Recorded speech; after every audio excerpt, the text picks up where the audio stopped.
upang matugunan ang mga kinakaharap na pagsubok ng mga guro at mag-aaral sa gitna ng kasalukuyang pandemya.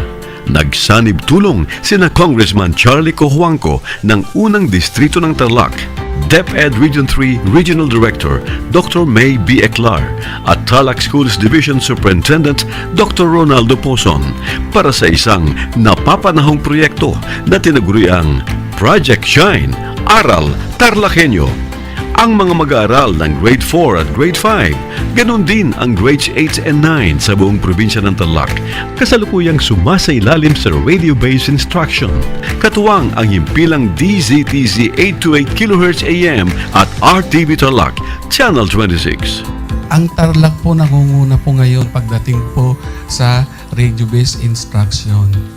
Marami pong humahanga sa atin. I'm very happy this station, itong DCTC, could reach the whole of Region 3. Hindi natin alam, we are contributing. We are creating a very big dent in the history of Philippine education. And I am proud. I am here in Tarlac. This is the noble cause of education in which you and I, without you knowing it, we are bound to do.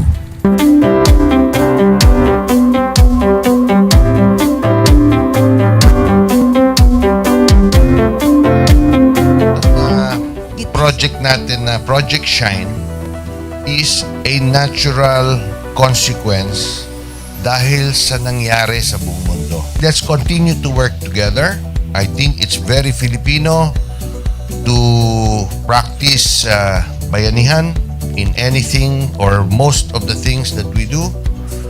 And this is a manifestation of that. No? We have private sector, we have DEPED, we have local government, all working together. And I hope the parents of some of these children, especially the parents that did not graduate from school or hindi nakapag-aral nung sila ay bata, sana naman gamitin na nila itong opportunity na mag-schooling na rin sila kasama ng mga anak nila para mag-bonding pati ang mga magulang sa mga bata. I look at this as doing God's work. Diba? So if you do God's work, it feels right. It's righteous. It's for good, not for evil. Good morning and happy learning, grade 4. Welcome to Aral TarlakHenyo here on RTV Tarlac, Channel 26. Simulcast over DZTZ 828. Radio Filipino Tarlac. I am Teacher Mercy Pacheco Bognot. This is Alistair Aidatu. I am Marie Josephine B. Andrade. I am Teacher Princess Marie M. Dueñas, and I will be your teacher broadcaster for today.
Welcome sa ating Project Shine, Aral TarlakHenyo ng SDO Tarlac Province na kasalukuyang napapanood dito sa RTV Tarlac Channel 26 at Converge Air Cable 100 at sa bayang napapakinggan sa 828 AM DCTC Radio Filipino Tarlac. Magandang buhay, mabuting tao. Kumusta kayo mga giliw kong tagapakinig? Ang aking pagbati at paghanga sa inyong pagpapahalaga sa edukasyon at pagpupursiging matapos ito ng nagtatagumpay sa kabila ng hamon ng pandemya. Ako nga pala ang inyong guro sa edukasyon sa pagpapakatao, Baitang 8, Ginang Maylin Tagata, sumasahim papawid mula dito sa bayan ng Pura Tarlac, nasasamahan at gagabayan ka sa Most Essential Learning Competency na isasagawa ang mga angkop na kilos tungo sa pagpapatatag ng pagmamahalan at pagtutulungan sa sariling pamilya. Natitiyak kong kayo'y handang-handa na sa pagpapatuloy ng ating aralin sa araw na ito. Siguraduhing maging alerto at listo sa anumang impormasyong magbibigay sa atin ng inspirasyon, pag-asa at aral sa buhay na makatutulong sa pagiging mabuting tao. Makikita sa inyong screen mga bata ang larawan ng self-learning module na ating gagamitin sa ating talakayan sa edukasyon sa pagpapakatao, Baitang 8. Para sa araw na ito, ang ating tatalakayin ay ang pagmamahalan at pagtutulungan sa pamilya palaganapin. Ngayon, may inihanda akong gawain hinggil sa nakaraang aralin bilang tanda na may lubos kayong pagkatuto. Alam kong kayang-kaya nyo ito mga anak, kaya ngayon pa lang, binabati ko na kayo. Gumawa ng 2 hanay. Ang unang hanay, pagmamahalan, at ang ikalawa naman ay pagtutulungan. Ihanay ang mga babanggitin kong mga pangkat ng mga parirala kung nagpapakita ba ito ng pagmamahalan o pagtutulungan. Inuulit ko, ihanay ang mga babanggitin kong mga salita kung pagmamahalan o pagtutulungan. Ang unang salita ay pagbibigayan ng magkakapatid. Ito ba ay pagmamahalan o pagtutulungan? Uulitin ko, pagbibigayan ng magkakapatid. Ang salita ay nakahanay sa pagtutulungan. Ikalawa, pagsasakripisyo ng magulang. Pagmamahalan o pagtutulungan?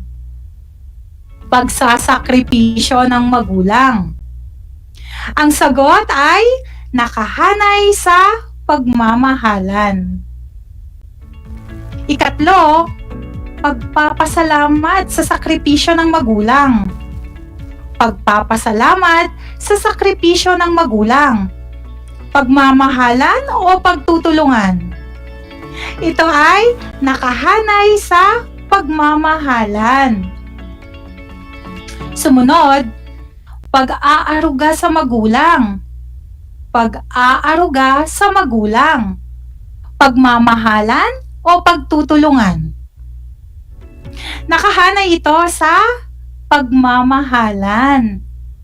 Ikalima, pagsuporta sa hilig ng kaibigan. Pagsuporta sa hilig ng kaibigan. Pagmamahalan o pagtutulungan? Ito naman ay nakahanay sa pagtutulungan. Ika-6, paggalang sa nakatatanda. Paggalang sa nakatatanda. Nakahanay naman ito sa pagmamahalan. Ang ika-7, pagrespeto sa kapwa. Pagrespeto sa kapwa. Pagmamahalan o pagtutulungan? Nakahanay naman ito sa pagmamahalan. Ika-8, mapagpakumbaba. Mapagpakumbaba. Ito naman ay nakahanay sa pagmamahalan. Ang ika-9, pakikiisa sa kapwa. Pakikiisa sa kapwa. Ito naman ay sa pagtutulungan. At ang panghuli, pagsunod sa batas. Pagsunod sa batas. Ito ay nakahanay sa pagtutulungan.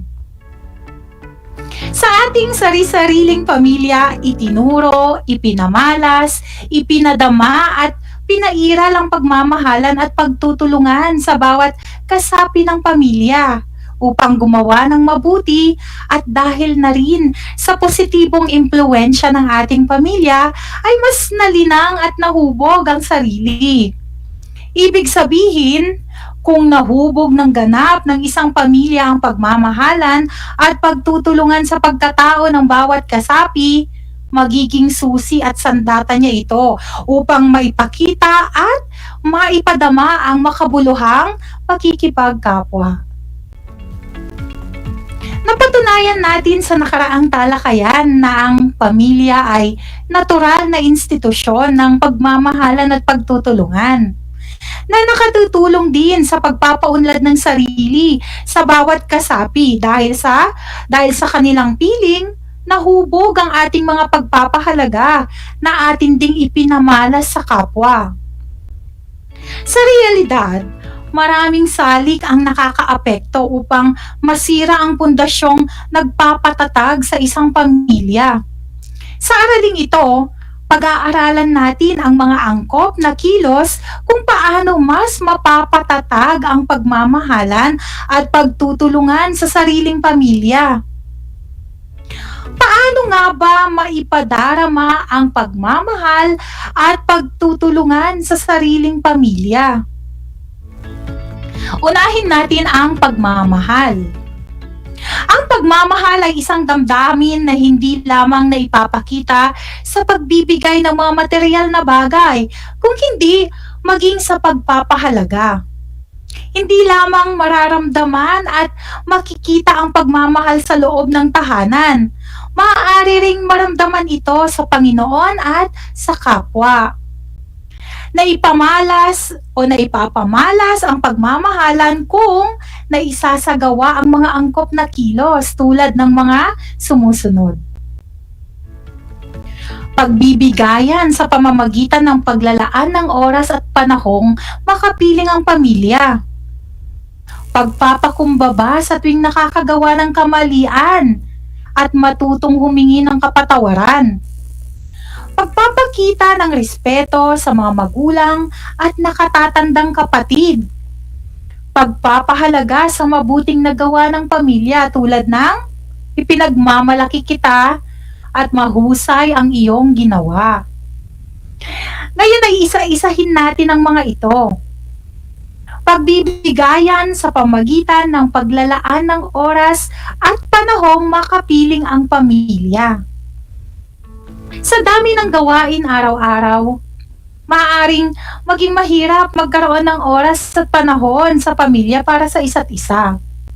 Bagaman maaari itong maging isang hamon, ang mga benepisyo ng pagkakaroon ng oras upang makasama o magkasama-sama ang pamilya ay maganda. Maraming pagkakataon upang tayo ay magkaroon ng oras sa pamilya.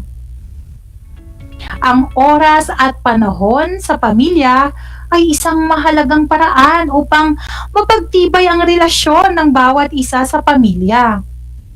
Ang paggawa sa mga gawaing bahay, kagaya ng paglilinis, paglalaba, pagluluto, kasama ang miyembro ng pamilya ay magandang oportunidad upang sulitin ang oras at panahon na makapiling sila. Oportunidad din ito upang makipag-usap sa kanila sa mga bagay-bagay na nangyayari sa araw-araw. Sa pamagitan nito, mas napapalapit sa isa't isa at tumatatag ang ugnayan sa kanila.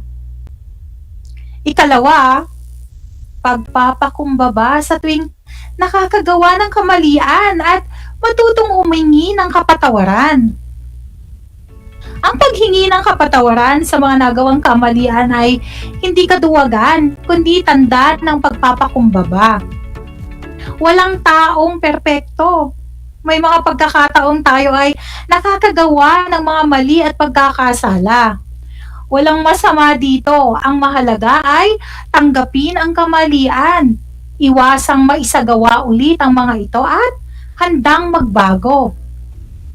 Ang ikatlong angkop na kilos patungkol sa pagmamahal ay ang pagpapakita ng respeto sa mga magulang at nakatatandang kapatid.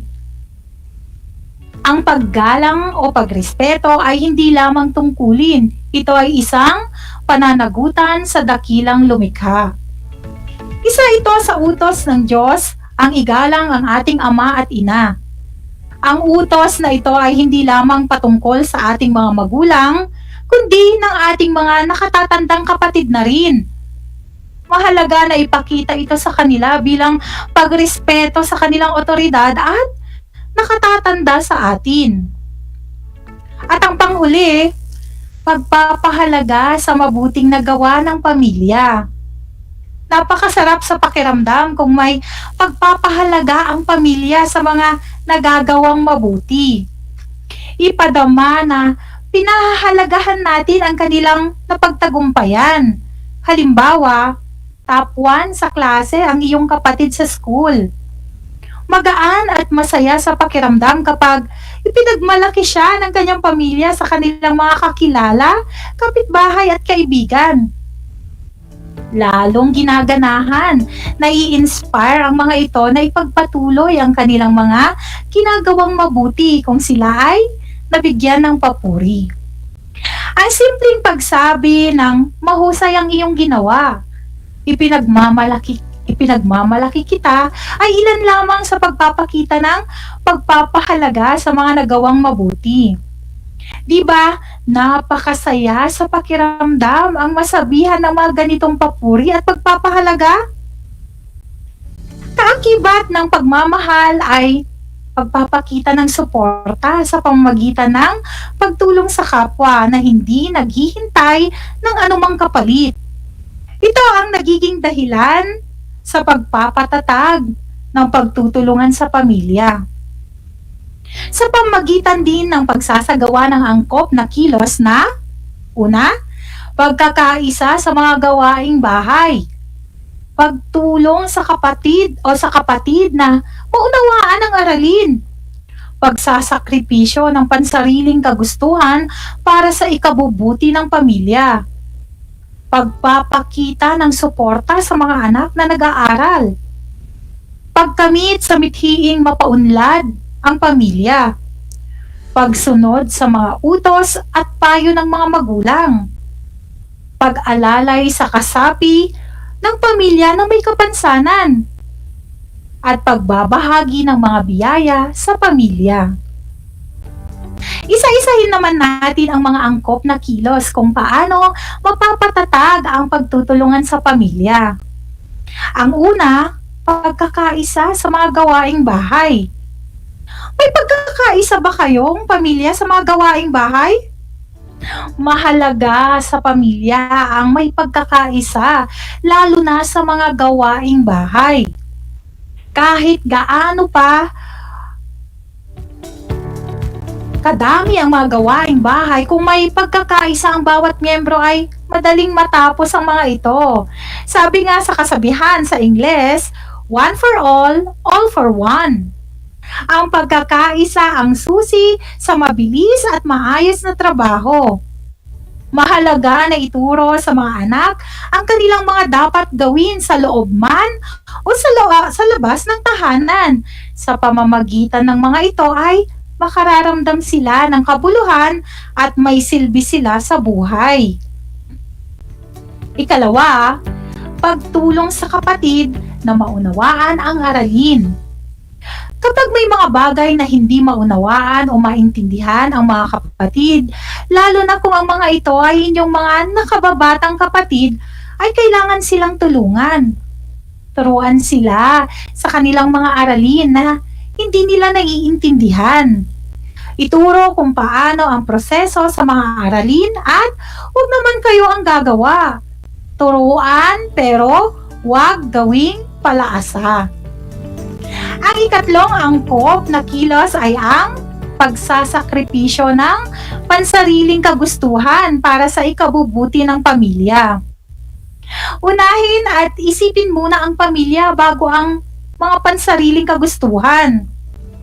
Kung alam ninyo na mas higit na kailangan ng pamilya, matuto kayong magparaya, magpaubaya. Halimbawa, nakikita mong nahihirapan ang iyong mga magulang at kapos kayo sa pera. Huwag na kayong pabili ng mga bagay na hindi naman ninyo kailangan. Isang tabi ang pansariling kagustuhan para sa pamilya. Ang susunod ay ang pagpapakita ng suporta sa mga anak na nag-aaral. Dahil ang mga magulang ang ginamit na instrumento ng Diyos upang bigyan ng buhay ang kanilang mga anak, may karapatan at tungkulin ng mga ito upang bigyan ng edukasyon ang kanilang mga anak. Ang karapatan sa edukasyon ng mga bata ay orihinal at pangunahing karapatan.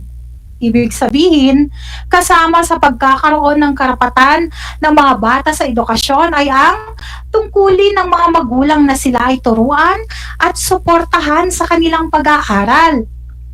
Hindi lamang nagtatapos sa ipapasok sa paaralan, i-enroll ang anak, turuan, gabayan at ipakita ang kanilang suporta sa kanilang pag-aaral. Ang ikalima, pagkamit sa mithiing mapaunlad ang pamilya. Bawat pamilya ay may pangarap, mithiin na mapaunlad ang kanilang sariling pamilya. Bilang mga kasapi ng pamilya, tumulong na maabot ang mga mithiing ito. Gumawa ng paraan sa abot ng makakaya at isa sa mga paraan sa pag-abot nito ay ang pagsasakatuparan sa karapatan sa edukasyon. Ang ika-6, pagsunod sa utos at payo ng magulang. Kapag ang magulang ay nagtakda ng kautusan, maging ng mga payo, dapat itong igalang sa pamagitan ng di pang-aabuso sa itinakda. Ang ating mga magulang ay nakatatanda ay mayaman na sa mga karanasan sa iba't ibang aspekto ng buhay. Kaya nga, kapag tayo ay kanilang pinayuhan, marapat lamang na ito ay ating sundin. Sabi nga, walang magulang ang magpapahamak ng anak. Ang sumunod, pag-alalay sa kasapi ng pamilya na may kapansanan. Kung may miyembro ng pamilya ang may kapansanan, huwag mag-atubiling sila ay gabayan at tulungan. Huwag silang ikahiya, bagkus, ipagmalaki sila. Ano man ang kapansanan o kalagayan sa buhay, parte pa rin sila ng ating pamilya na nangangailangan ng pag-alalay at tulong. Ang panghuling angkop na kilos ng pagpapakita ng pagtutulungan ay pagbabahagi ng mga biyaya sa pamilya. May mga kasapi sa pamilya na hindi pare-pareho ang antas ng pamumuhay. May nakakaangat, mayroon namang hindi. Ikaw na nakakaangat sa buhay, huwag kang manghinayang. Huwag kang magdalawang isip na ibahagi ang biyaya na mayroon ka. Ang pagbabahagi ng biyaya na mayroon ka ay tanda lamang na ikaw ay taong mapagpasalamat. Sabi nga, kapag ikaw ay tumulong, ang balik ay doble-doble. Sinasabi ang pagmamahal ang pinakamahalagang elemento na nagdudugtong sa tao. Ibig sabihin, kung may pagmamahal ay mararamdaman natin ang katiwasayan at pagtutulungan sa bawat isa. Ayon nga kay St. Thomas Aquinas, ang pagmamahal ay naipadadama hindi lamang sa salita kung hindi sa gawa. Kung gayon, bilang tao ay napakahalagang pairalin ang pagmamahal para magkaroon ng makabuluhang makikipagkapwa. Mahalagang tandaan mga anak ang mga sumusunod na konsepto mula sa ating aralin ngayong araw. Una, ang pagmamahalan at pagtutulungan sa pamilya ay birtud na dapat pairalin sa bawat pamilya upang magkaroon ng matatag at maayos na pamilya. Ikalawa, ang pamilya ay mayroong misyon na bantayan, ipakita at ipadama ang pagmamahal. Kung walang pagmamahal, hindi ganap na iiral, lalago at hindi makakamit ng mga miyembro nito ang kaganapan. Ikatlo, ang pagtutulungan sa loob ng pamilya ay natural na dumadaloy sa bawat miyembro. Laging nakahandang tumulong, lalo na sa oras ng kagipitan ng bawat isa. Isang talakayan na naman ang malapit ng matapos. Ako ay masayang-masaya sa ipinapakita ninyong aktibong pakikibahagi sa ating aralin ngayong araw. Higit sa lahat, ang inyong pagmamahal sa edukasyon. Ipagpatuloy ang kagandahang asal na ito, mga anak. Hakbang ito tungo sa katuparan ng inyong mga pangarap sa hinaharap. Sa puntong ito, panahon na upang alamin kung kayo ay may natutunan mula sa ating aralin sa pamamagitan ng munting pagsusulit. Sa lahat ng nanonood sa FB Live, gamitin ang FB chat box. Para sa inyong mga kasagutan, ihanda naman ang panulat at sagutang papel sa lahat ng mga nanonood sa telebisyon at nakikinig sa radyo. Magkakaroon tayo ng 5 katanungan, kaya't makinig mabuti. Isulat lamang ang oo kung tama ang isinasaad ng sitwasyon at hindi naman kung mali. Para sa unang bilang, isinasabuhay ni Jasmine ang mga angkop na kilos ng pagmamahalan at pagtutulungan upang magkaroon siya ng sandata at gabay kung ano ang mga dapat at hindi dapat niyang gawin sa kanyang pakikipag-ugnayan sa pamilya at sa kapwa. Oo o hindi ang inyong sagot? Kung ang inyong sagot ay oo, mahusay mga anak. Dumako na tayo sa ikalawang tanong. Nakikiisa at nakikipagtulungan si Patrick sa iba't ibang mga gawain sa kanilang tahanan upang magsilbi siyang magandang huwaran para sa ibang kasapi ng kanilang pamilya. Ano ang inyong sagot? Ang tamang sagot ay oo, dahil tama ang isinasaad ng sitwasyon. Ikatlong tanong, nakatuon na lamang sa paglalaro ng online game si Ira, kaya nawawalan na siya ng makabuluhang oras at panahon sa kanyang pamilya. Dito, ang tamang sagot ay hindi. Sa ating ikaapat, sa tuwing itumutulong si Matt sa kanyang pamilya ay humihingi ito ng kapalit. Dito, muli ang sagot natin ay hindi. Ang panghuli, umaantabay palagi si Carl sa kanyang kapatid na bunso kapag may mga bagay na hindi ito maunawaan sa kanyang aralin. Oo o hindi? Ang tamang sagot ay oo. Binabati ko kayong lahat mga anak sapagkat natitiyak kong nakuha ninyong lahat ang tamang sagot sa ating pagsusulit. Mula sa akin, tanggapin ninyo ang mga salitang magaling at mahusay, mabuting tao. Mga bata, ako ay naghanda ng mga gawain at refleksyon sa inyong learning activity sheets. Inaasahan ko na ito ay inyong sasagutan ng buong sigasig at sa abot ng inyong makakaya. Sakali man na kailanganin ninyo ang patnubay ng inyong kapamilya at guro, huwag kayong magatubiling sila ay tawagan upang kayo ay magabayan ng tama. Panalangin ko na anumang konsepto, higit lalo ang mga aral sa buhay na inyong natutunan sa araw na ito ay inyong maisasabuhay sa araw-araw. Muli, ako ang inyong guro sa edukasyon sa pagpapakatao, Baitang 8, kasama ang mananalat ng script na si Ginang Evelyn A. Ramos na nagpapaalala sa inyo na piliing maging mabuting tao sa lahat ng panahon at pagkakataon. Hanggang sa muli, paalam!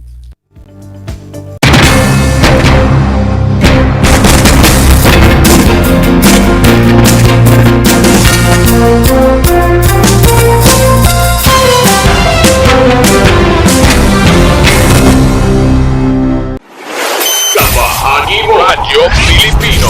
Impormasyong may kalidad, serbisyong may halaga, saan mang bahagi ng Pilipinas. On air. Saan mang bahagi ng mundo. Online. Anumang uri ng pamumuhay. Kasama, katuwang, kapinoy. Kabahagi mo Radyo Pilipino. Radyo Pilipino.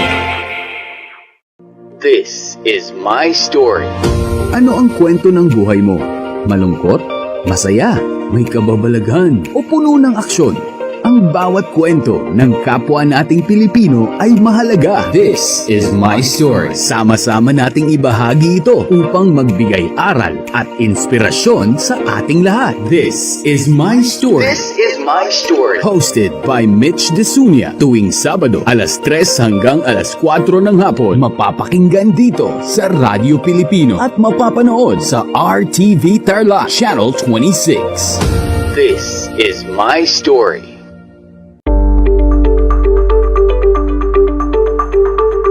Sa pagnanais na mapigilan ang ating pamahalaan ang pagdami ng bilang ng mga kaso ng COVID-19, binuo ang One Hospital Command Center o OHCC upang mas mabilis na matugunan ang medikal na pangangailangan ng ating mga kababayan.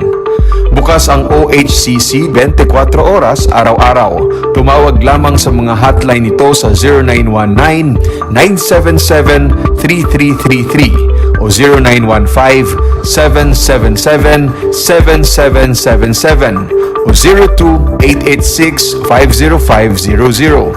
Maaari ring i-download ang Pure Force Citizens app sa Android o iOS upang mabilis na matugunan ang sinumang nangangailangan. Layon din ng OHCC na maiwasang mapuno ang kapasidad ng bawat ospital. Kaya't kung ikaw ay kinakailangang tumawag sa OHCC, mabibigyan ka ng libreng preliminary consultation. Para sa mga nangangailangan ng emergency quick response, makikipag-ugnayan ang OHCC sa DOH Bed Tracker at sa mga ospital upang makahanap agad ng pinakamalapit na bakanteng ospital. Ang transportasyon o ambulansya naman ng ospital na inirefer ng OHCC sa pasyente ang siyang susundo sa bahay nito. Kaya't kapag ikaw ay nakakaranas ng anumang sintomas ng COVID-19 o nangangailangan ng agarang tulong medikal, tumawag lamang sa OHCC at handa silang tumulong sa lahat ng oras.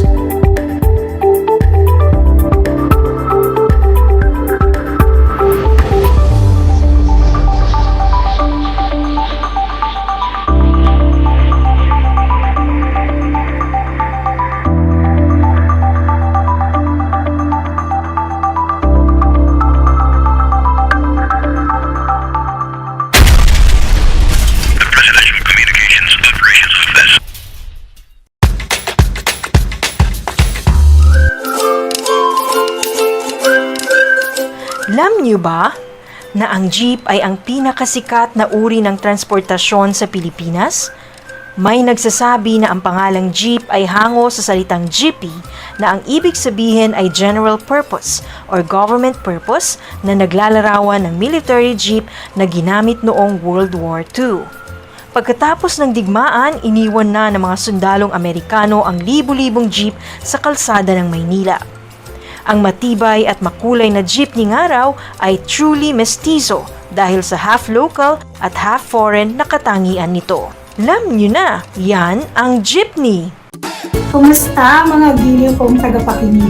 Nagbabalik ang inyong paaralang panghimpapawid Aral TarlakHenyo sa RTV Tarlac, Channel 26 at sa bayang naririnig sa DZTC 828 Radyo Pilipino Tarlac. Tayo rin ay napapanood sa FB Live ng RTV Tarlac Channel 26. Sumasahimpapawid mula sa bayan ng Pura Tarlac, mula sa bayan ng San Clemente, mula rito sa Poro Elementary School, Pura Tarlac, sa bayan ng Kapas Tarlac. Ako, ang inyong guro,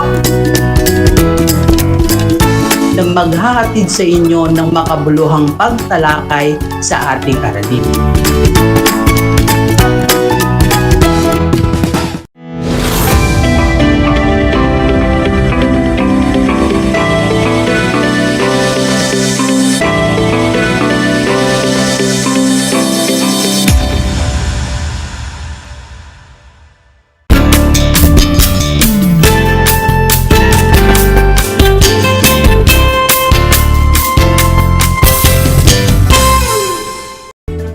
Good afternoon, everyone. Welcome to Aral TarlakHenyo here on RTV Tarlac, Channel 26, simulcast over DCTC, Radyo Pilipino Tarlac. We are also live on Channel 100 of Converge Cable TV. I am Teacher Princess Diana Alroncillo, and I will be your teacher broadcaster for today. Streaming live from San Roque, La Paz, Tarlac. Good afternoon, grade 8 students. How are you today? I hope you are all doing well, because today you will join me in another amazing day of learning. Are you excited? Okay, that's great. I am glad to be your guide in taking up the lesson for today and learn to meet the competency for this week while you are at the comfort of your home. If you have questions or clarifications about our topic for today, feel free to send me a message at 0916-574-5202. Let me repeat, it's 0916-574-5202. And for those who are watching via FB Live, just type in your message at the comment section. And I will answer all your questions right after this session. So, let us first look back on the lessons that I have discussed last time. Did you still remember it? Again, to our listeners, write your answers on your answer sheets, and to our viewers, you may write your answers on the comment section. Are you ready? Here we go. For question number 1, who is the scientist who conceptualized the idea of surrounding force similar to inertia? He first introduced the theory of impetus, a concept similar to force. A. Aristotle. B. Jean Buridan. Letter C. John Peloponneus. And letter D. Sir Isaac Newton. Now write down your answer. The correct answer is, you got it right. The correct answer is letter C, John Peloponneus. Very good. Let's have question number 2. He believed that a moving object needs a continuous application of force to keep it moving. According to him, an object is naturally at rest. Who is the scientist? A. Aristotle. B. Jean Buridan. Letter C. John Peloponneus. And letter D. Sir Isaac Newton. Now take down your answer. If your answer is letter A, Aristotle, then you are correct. Excellent!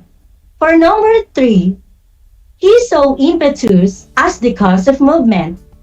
He further developed the theory of impetus.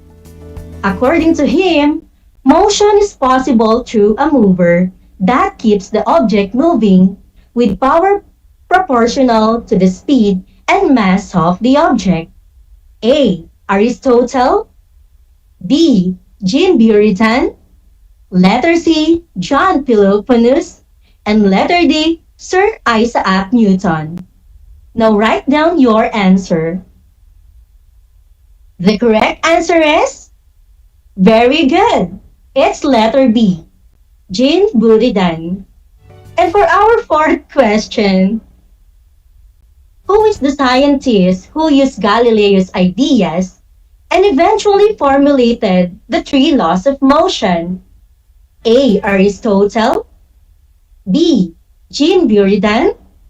Letter C. John Peloponneus. And letter D. Sir Isaac Newton. Now take down your answer. What's your answer in number 4, class? Yes, of course. You know the answer. It's letter? Correct. It's letter D, Sir Isaac Newton. Good job, learners, and congratulations. I am very happy that you have answered all the questions correctly. It seems that you really listened very well to our discussion last time. So, today, we are going to infer that when a body exerts a force on another, an equal amount of force is exerted back on it. In this lesson, you should be able to discuss the three laws of motion formulated by Sir Isaac Newton, and give examples of laws of motion in everyday life. Are you now ready to learn with me, my dear grade 8 students? Okay, so let's begin. For our next activity, I will be showing you videos. All you need to do is to observe the videos that I will be showing to you. For our first video, what can you see? A ball rolling on the ground. Second, a woman pushing a shopping cart. And lastly, a hammer pushes a nail. So, how did you find the videos, my dear grade 8 students? What have you observed? What can you say about the rolling ball on the ground? How about the woman pushing a shopping cart and the hammer pushing a nail? Excellent! Very good observations. All your observations about the videos you have watched are associated with the topic that we are going to discuss today. Are you now excited to learn? All right, let's begin. In the year 1643 to 1727, Sir Isaac Newton used Galileo's ideas and eventually formulated the three laws of motion. These are the law of inertia, law of acceleration, and the law of interaction. These are certain concepts that explain the nature of how force and motion interact. And we will go through each of these concepts in this lesson. So the first law of motion is the law of inertia. Newton's first law concerns objects at rest and objects in motion. You are all familiar with the fact that nothing in nature was start by itself. For example, a stalled car must be pushed to start its motion. The first domino piece must be pushed so that the others will move. The first law is also applied in pulling a tablecloth very quickly without sludging the dishes. When the tablecloth is being pulled very quickly, the pulling force is unable to act on the dishes. Hence, the dishes remain at rest. Those example situations are due to inertia. Inertia is the property of a body that tends to resist a change in its state of motion. The measure of inertia is mass. So, the greater the mass of the body, the greater its inertia. Meaning, an object with more mass has more inertia, and it would take greater force to move the object. Did you get it? Alright, very good.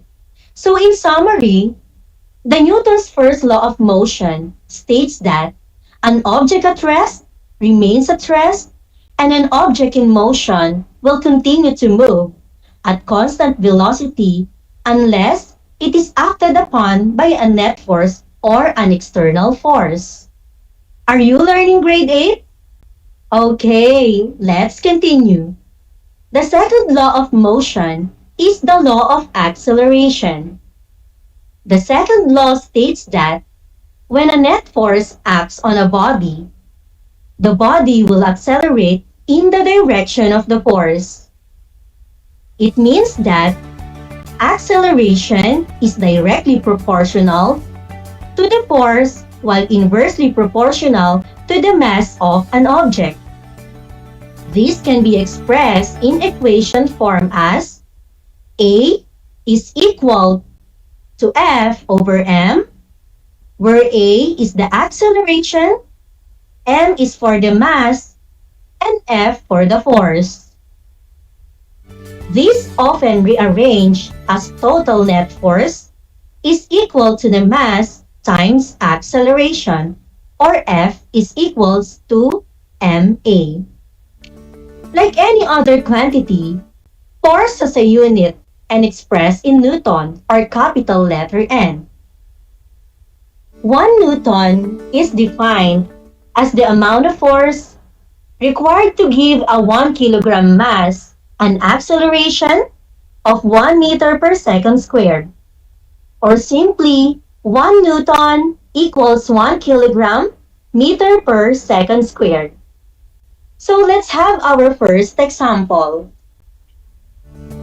A 1,000 kilogram truck is traveling an acceleration 4,500 meter per second squared is. Find the net force needed to accelerate the truck. So in solving the problem, let us first write the given value. So we have an acceleration of 4,500 meter per second squared is and a mass of 1,000 kilogram. Then, we are looking for the total net force. For the equation, we have the total net force is equal to mass times acceleration.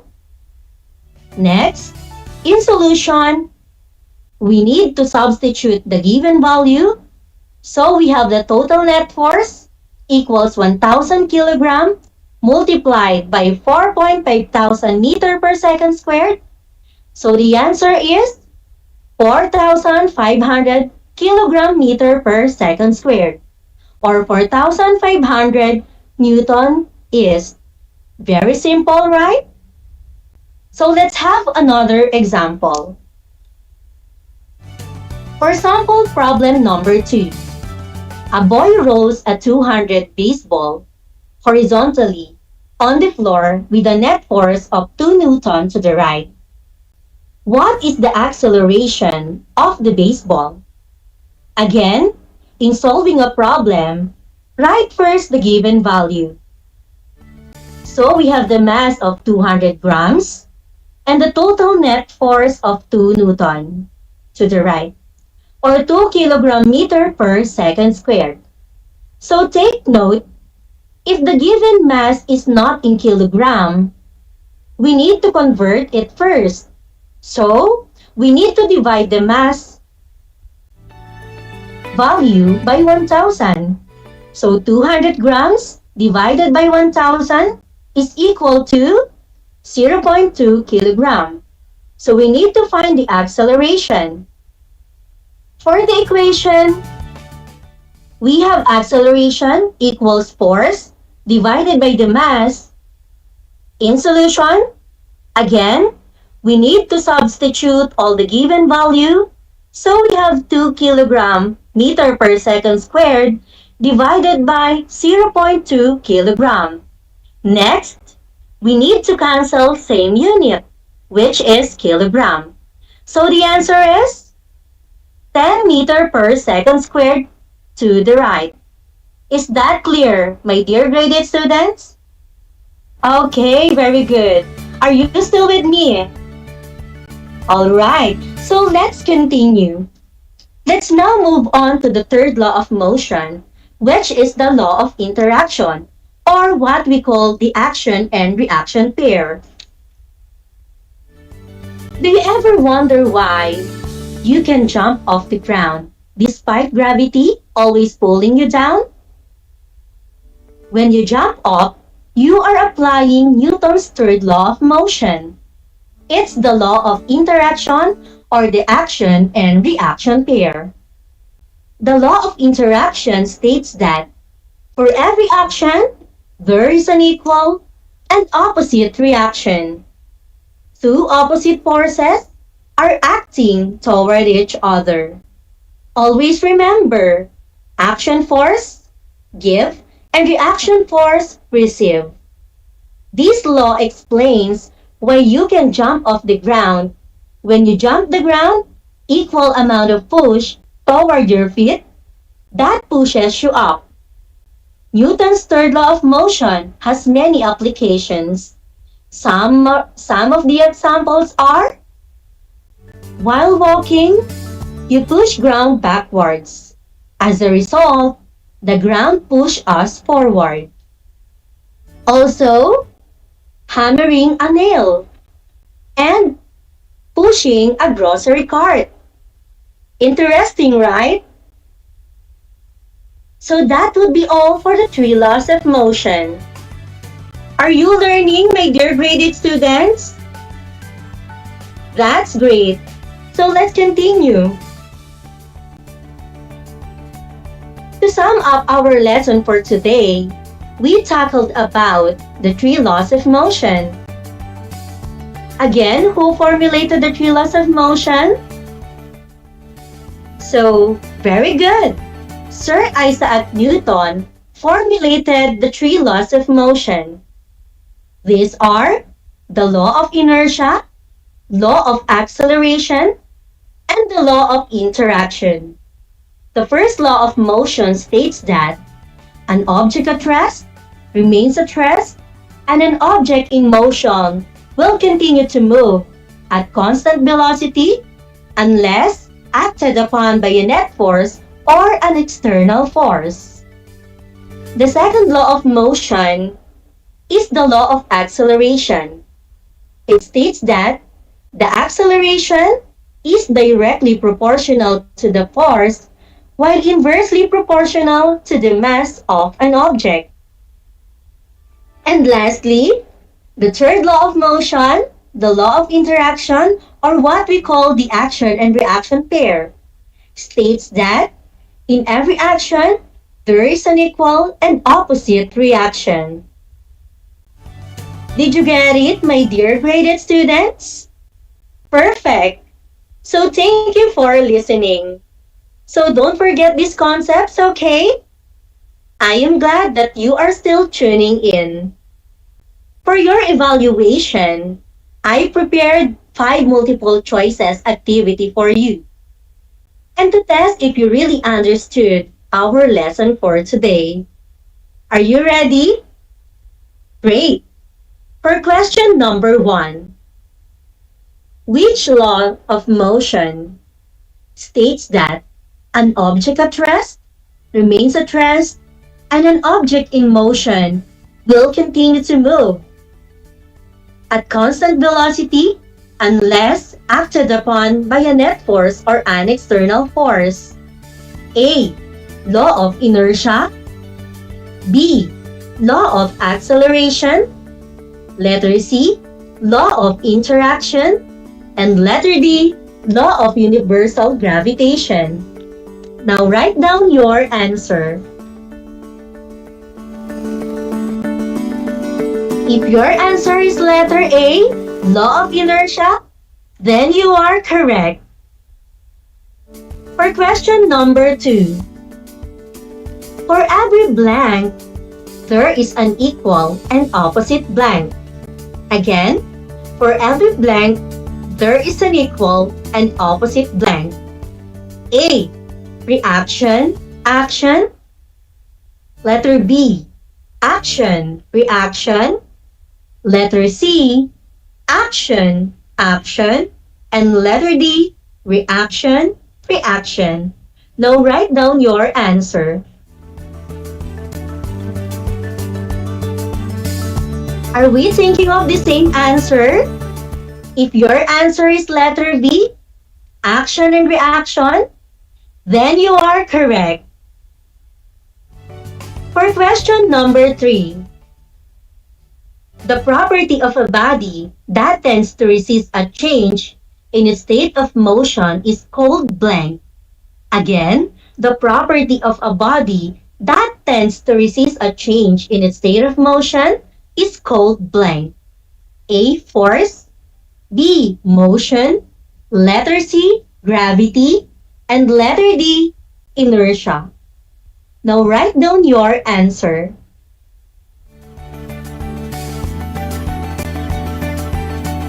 If your answer is letter D, then you are correct. The correct answer is inertia. For our fourth question, which laws of motion states that the acceleration is directly proportional to the force while inversely proportional to the mass of an object? A. Law of inertia.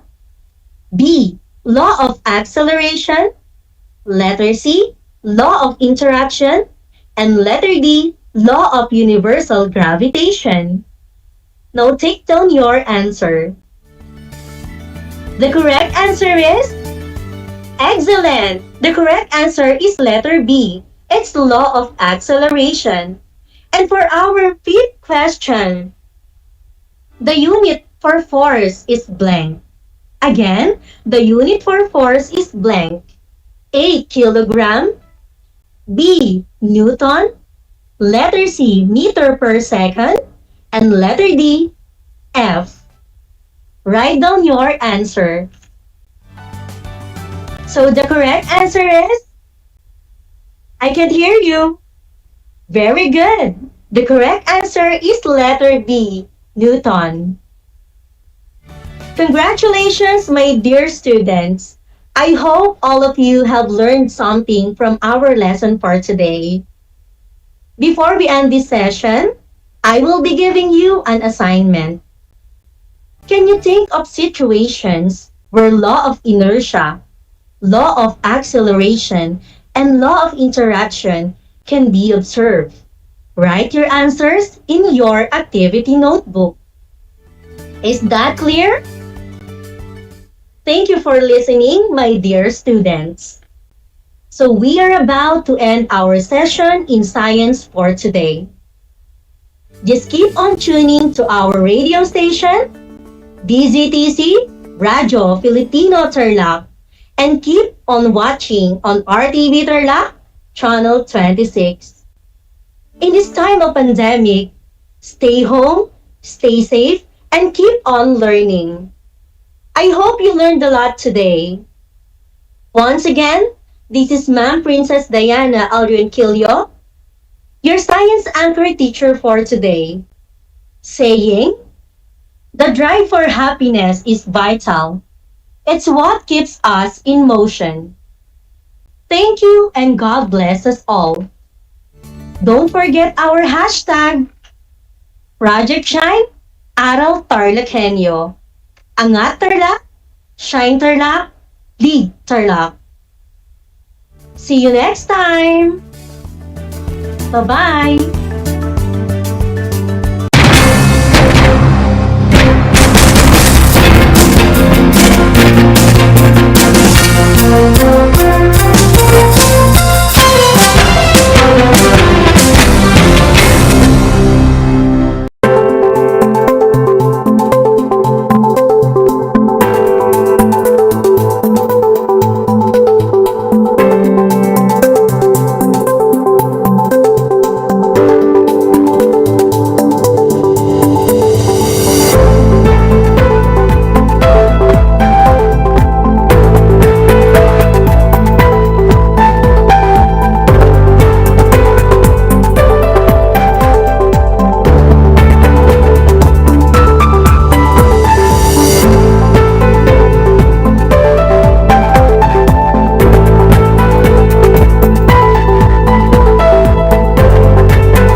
Nais mo bang magpabakuna? Alam mo bang may mga tinatawag na priority eligible groups? Sa bawat priority group, may mga sektor na nakahanay. Kung ikaw ay kabilang dito, wag nang magdalawang isip pa. Halina't magpabakuna na. Ngayong Hunyo, sisimula na ang pag-rollout ng mga bakuna sa A4 group. Kabilang sa A4, ang essential frontliners tulad ng mga sumusunod. Mga nagtatrabaho sa pribadong sektor na nasa labas ng kanilang mga tahanan. Mga nagtatrabaho sa mga ahensya ng gobyerno, GOCCs at local government units. Mga nagtatrabaho sa mga informal na sektor sa labas ng kanilang mga tahanan. At mga nagtatrabaho sa mga pribadong tahanan. Kaya kung ikaw ay kabilang sa grupong ito, tumawag o makipag-ugnayan sa inyong LGU at sa inyong kumpanya upang malaman ang mga detalye tungkol sa inyong vaccination program, katulad ng petsa, oras at lugar kung saan ka magpapabakuna. Humingi ng medical clearance sa inyong doktor kung ikaw ay may autoimmune disease, HIV, cancer, malignancy, dumaan sa organ transplant, kasalukuyang dumadaan sa steroid treatment o nakaratay sa higaan. Huwag kalimutan ang iyong proof of eligibility o mga dokumentong nagpapatunay na ikaw ay kasama sa priority group na ito. Huwag din kalimutang dalhin ang iyong government ID, pati na ang face mask, face shield, sanitizer at ballpen bago ang iyong vaccination. At paalala, pagkatapos ng pagbabakuna, huwag mag-atubiling magtanong na makaragdagang impormasyon tungkol sa bakuna na ginamit sa iyo. Hingin at itago ang contact information ng personnel na tatawagan kung sakaling ikaw ay makaramdam ng seryosong side effects. Huwag ring kalimutan ang vaccination card at alamin ang petsa ng iyong second dose ng pagbabakuna. Higit sa lahat, ugaliin pa ring sundin ang minimum public health standards tulad ng wastong paghuhugas ng kamay, pagpapanatili ng safe physical distancing at pagsusuot ng face mask at face shield. Ano pang hinihintay mo? Tara na sa Vida Vaccination!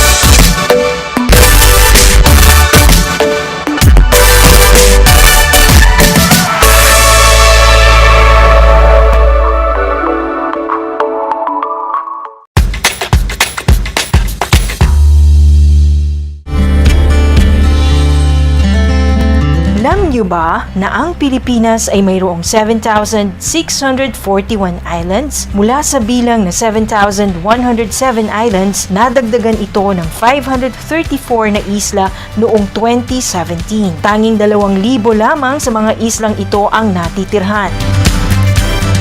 Alam niyo na! Yan ang mga isla sa Pilipinas. Multiply 1,089 by 9. You will get an answer, the exact reverse, which is 9,801. My name is JRP Duldulao, your teacher broadcaster on Aral TarlakHenyo. For more math trivia and answers to your math questions, catch Aral TarlakHenyo every Monday to Friday from 8:30 a.m. to 5:30 p.m. Learning math is so much fun!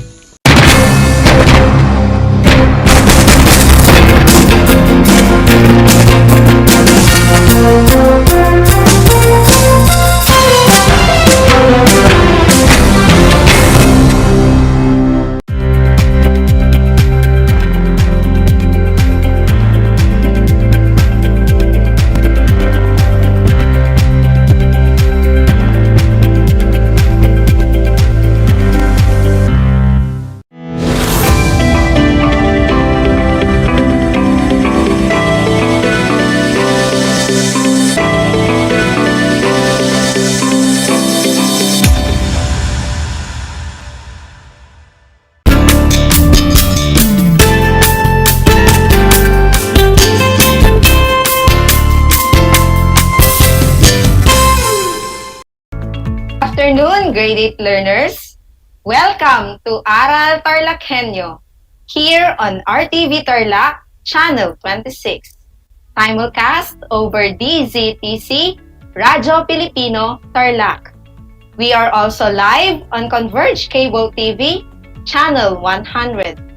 Broadcasting live at Santa Ignacio, Tarlac.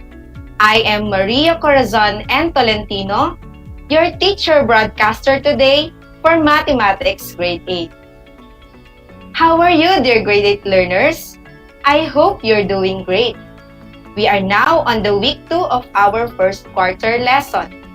Join me for another 25 minutes discussion about solving problems involving factors of polynomials. Kindly prepare your Mathematics 8 learning materials and learning activity sheets. Find your most comfortable place and be at your best while listening to my discussion. Before we proceed with our lesson, let us check if you can still remember the different factoring techniques by answering the given problems. Write your answer in your mathematics notebook or type it in the comment section here on RTV Tarlac Channel 26. Are you ready, learners? Alright, let's begin. The first question is, find the last term of the equation x squared minus 10x plus blank to make it a perfect square trinomial. I repeat, find the last term of the equation x squared minus 10x plus blank to make it a perfect square trinomial. Letter A, 20. Letter B, 25. Letter C, 50. Or letter D, 100. You have 5 seconds to answer. Go! If your answer is B, then you are correct. The answer, to get the answer, simply divide the middle numerical coefficient 10 by 2. You will get 5. After that, get the square of 5. The answer is 25. The factored form of x squared minus 10x plus 25 is the quantity of x minus 5 times the quantity of x minus 5 using factoring perfect square trinomials. Let's proceed to question number 2. Which of the following factors gives a product of x squared plus 5x plus 4? Again, which of the following factors gives a product of x squared plus 5x plus 4? A. Quantity x plus 5 times quantity x minus 1. B. Quantity x minus 4 times quantity x minus 1. C. Quantity x plus 2 times quantity x plus 2. Or letter D. Quantity x plus 1 times quantity x plus 4. Your 5 seconds starts now. The correct answer is letter D. Quantity x plus 1 times quantity x plus 4. The factor of 4 is 1 and 4. If you add the 2, it satisfies the middle term, which is 5. Are you ready with the next question?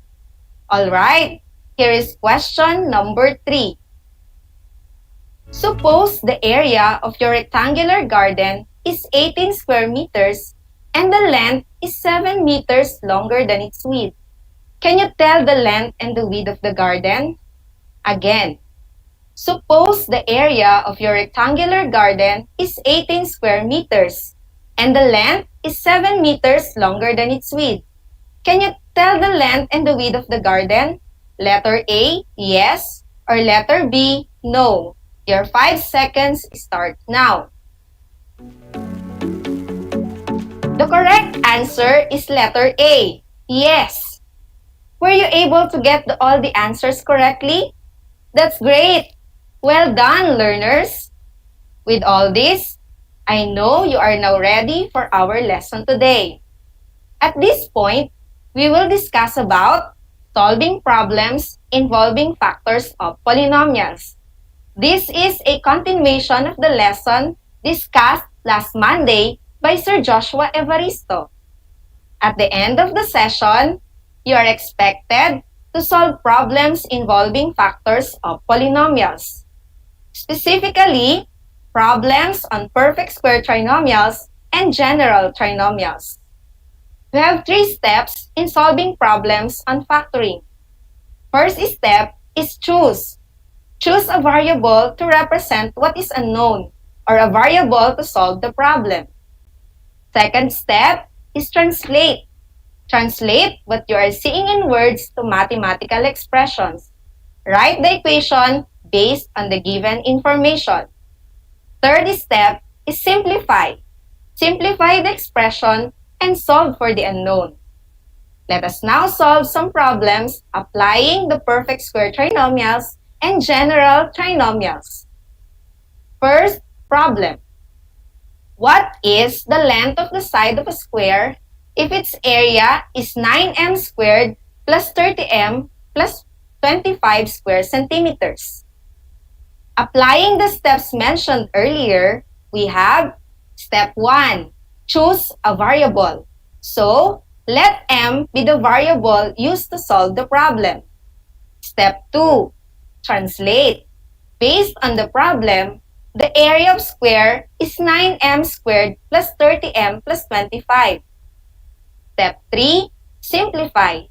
Get the factor of 9m squared plus 30m plus 25, and that is quantity 3m plus 5 times the quantity 3m plus 5, or simply 3m plus 5 quantity squared.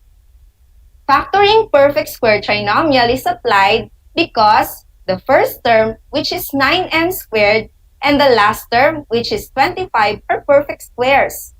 Also, the middle term 30m is satisfied by multiplying the square root of the first term and the square root of the last term by 2.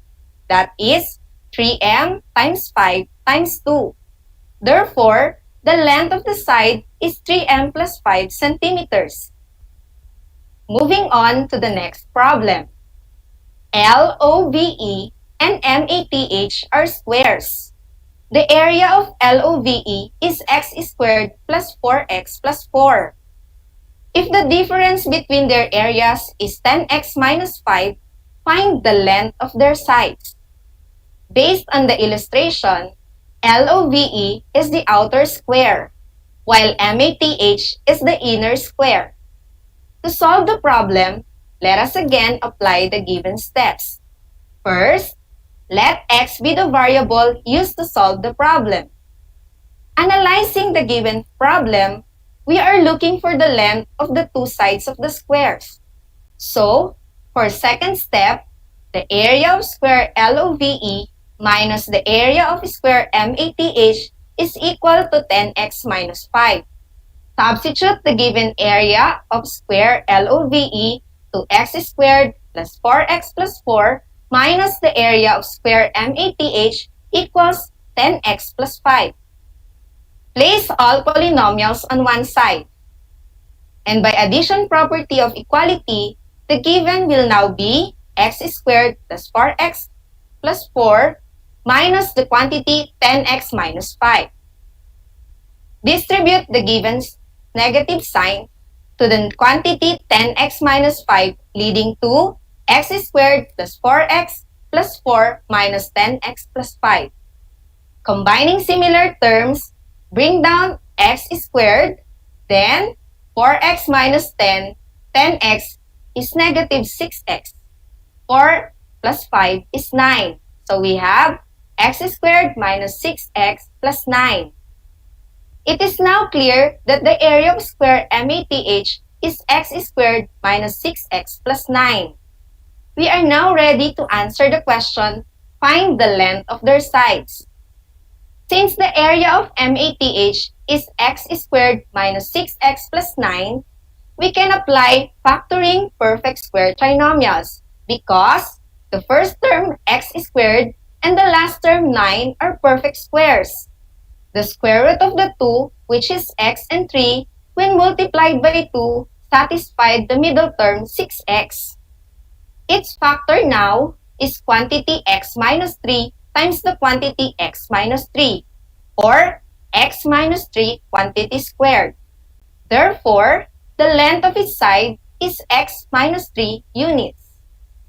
And based on the given, the area of square LOVE is x squared plus 4x plus 4, where we can also use factoring perfect square trinomials.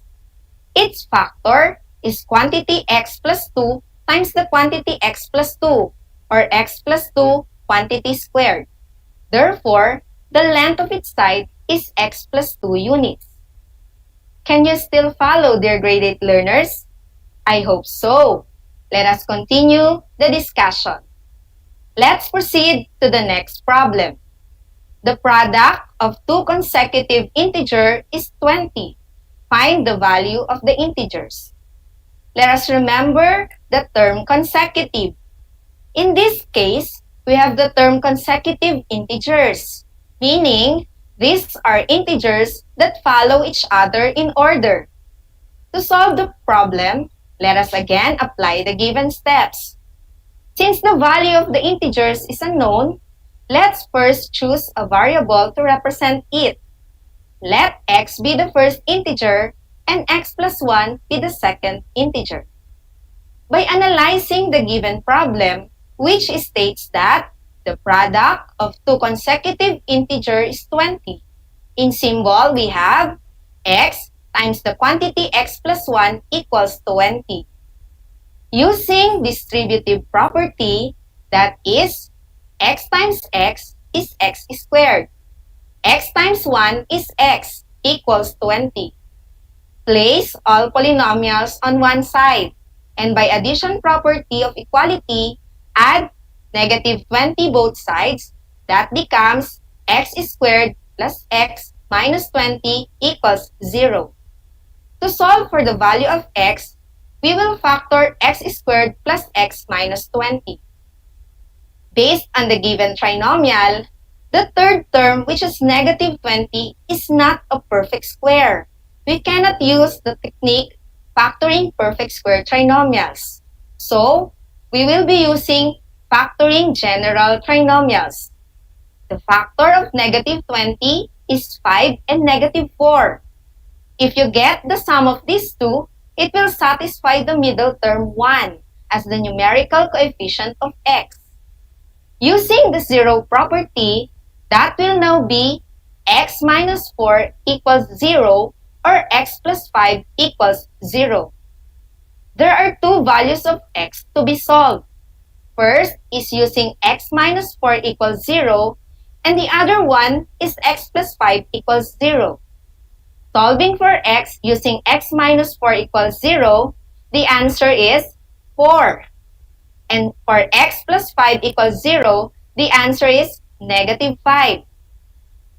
Since we are looking for the two consecutive integers, we need to find the other pair using x plus 1.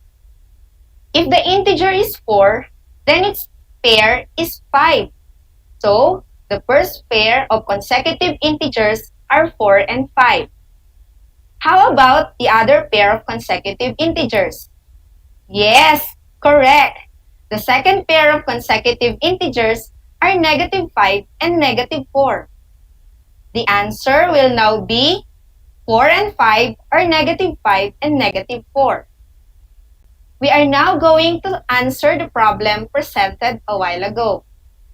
Suppose the area of your rectangular garden is 18 square meters and the length is 7 meters longer than its width. What is the length and the width of the garden? We will represent the unknown by variable w as the width and w plus 7 as the length since it is 7 meters longer than its width.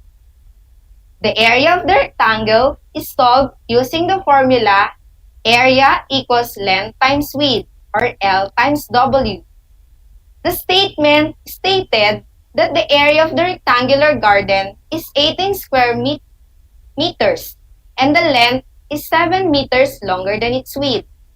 So, by translating the statement, substitute the formula and it becomes 18 equal to the quantity W plus 7 times W. By distributive property, W times W is W squared and W times 7 is 7W. That will now be 18 equals W squared plus 7W. Place all polynomials on one side. We have W squared plus 7W minus 18 equals 0. Again, the last term, which is negative 18, is not a perfect square. So we will be solving the value of the unknown by using factoring general trinomials. What do you think is the factor? Correct! The factor of negative 18, which satisfies the middle term 7, is negative 2 and 9. So we have w minus 2 and w plus 9. Using the zero property, there are two values of w to be solved. First is using w minus 2 equals 0, and by addition property, the first value of width is 2 meters. The other one is w plus 9 equals 0. Add negative 9 both sides, then the second value of width is negative 9 meters. Which of the two given values are we going to consider as the width of the rectangular garden? Very good! We will consider the first value, which is 2 meters. Why is that so? Because there is no negative dimension since we are looking for the length and the width of the garden. Therefore, if the width is 2 meters, its length is 9 meters, as is stated in the problem that the length is 7 meters longer than its width. And now, dear grade 8 learners, try this activity. To check if you really understand the lesson, you are going to answer the given problem. For those who are listening over the radio, you may write your answer in your mathematics notebook. And for those who are watching here in our Facebook Live, you may type your answers in our comment section, and we will check if your answers are correct. You are given 10 seconds to answer each item. Are you ready, learners? Okay, let's get started. Problem number 1. Find the length of the side of square given the area, which is 9x squared minus 48x plus 64 square centimeters. I repeat, find the length of the side of a square given the area, which is 9x squared minus 48x plus 64 square centimeters. Your 10 seconds start now.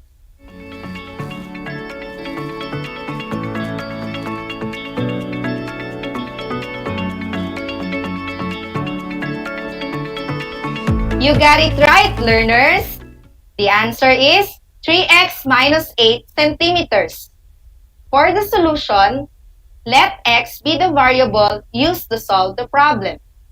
The given area, which is 9x squared minus 48x plus 64, can be factored using perfect square trinomials.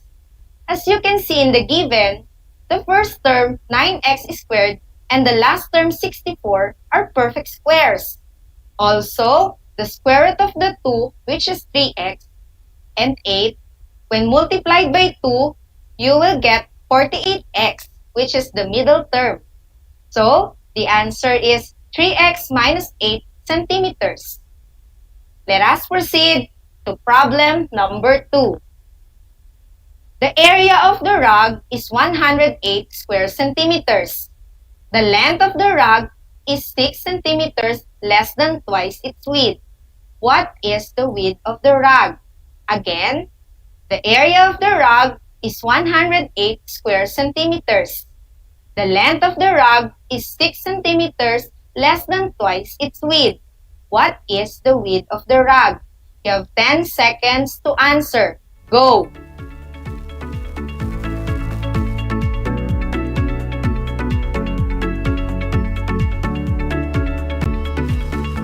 Okay, let us see if your answers are correct. Applying the 3 steps, choose, translate, and simplify. First, let W be the width of the rug and 2W minus 6 be the length as stated in the problem. We have 6 centimeters less than twice the width. Second, substitute the formula area of rug equals length times width. That is 108 equals the quantity 2W minus 6 times W. After that, distribute W to quantity 2W minus 6 And that becomes 2w squared minus 6w. Place the polynomials on one side. That is now 2w minus 6w minus 108 equals 0. What can you notice with the given trinomial? Yes, you're right. It can be divided by 2. So we have w squared minus 3w minus 54. What will now be the factor? Correct! W minus 9 and W plus 6 satisfies the trinomial. So the two values of width are 9 and negative 6. Which of the two can be considered as the width of the rug? Great! The answer is 9 centimeters. Again, the answer is 9 centimeters. Good job, learners! Here is problem number 3. The product of two consecutive integers is 132. Find the integers. I repeat, the product of two consecutive integers is 132. Find the integers. Your timer starts now.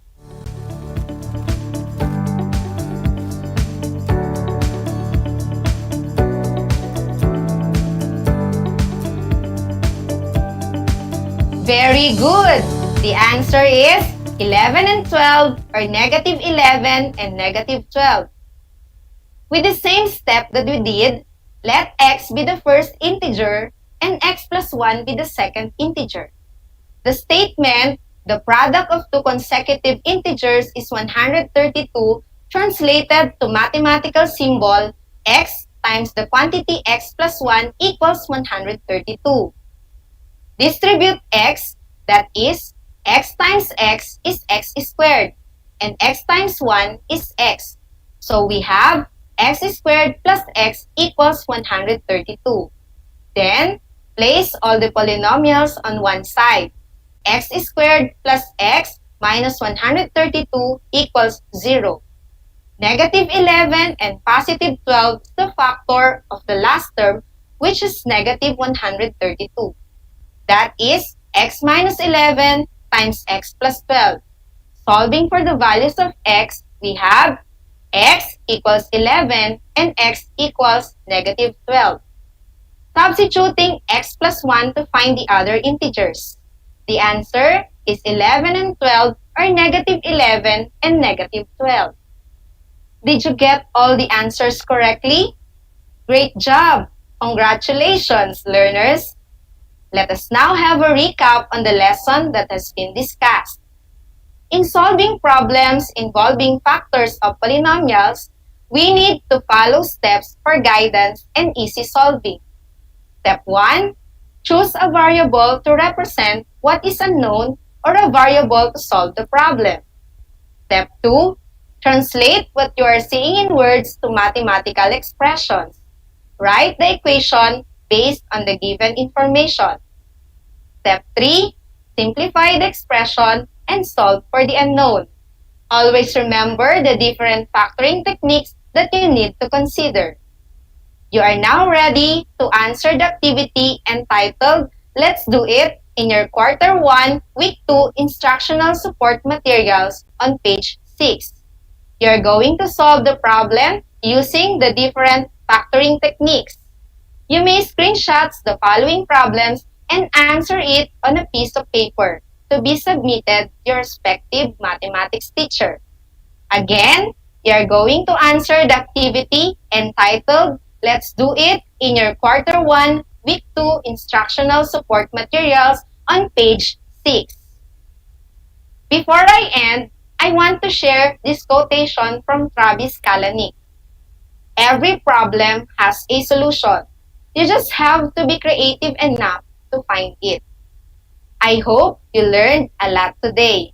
Again, I am Maria Corazon and Tolentino, your mathematics anchor teacher. Until next time, keep safe and God bless everyone. Bye!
Gutom ka ba sa impormasyon? May namiss ka bang subject at leksyon? Gusto mo bang alalahanin ang nakaraan o dagdagan ang iyong kaalaman?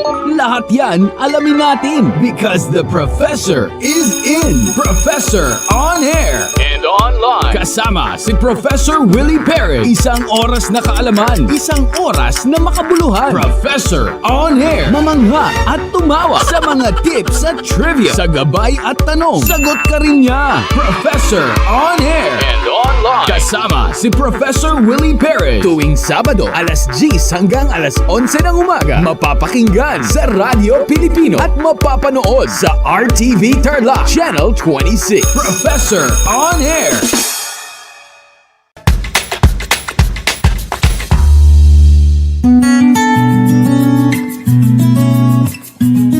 Alam niyo ba na ang kinikilalang Guinness Book of World Records holder bilang pinakamaliit na commercially harvested fish ay isang sinarapan? Ito ay matatagpuan lamang sa Pilipinas, sa Lake Buhi sa Bicol River.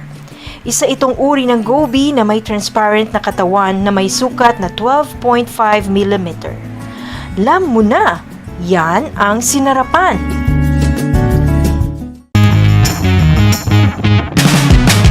I'm back! This is Sorzi, your teacher broadcaster. Magandang araw mga kapantas!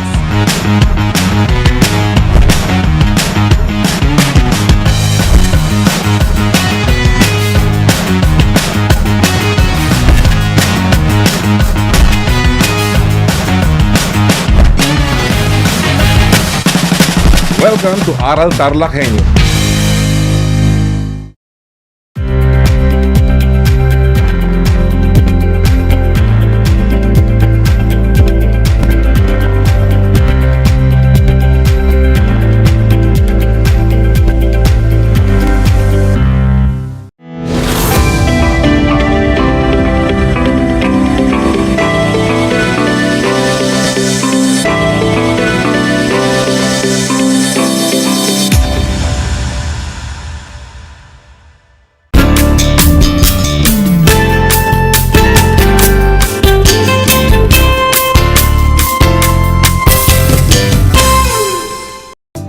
Magandang araw, Tarlac! Magandang araw, mga kapantas namin dyan!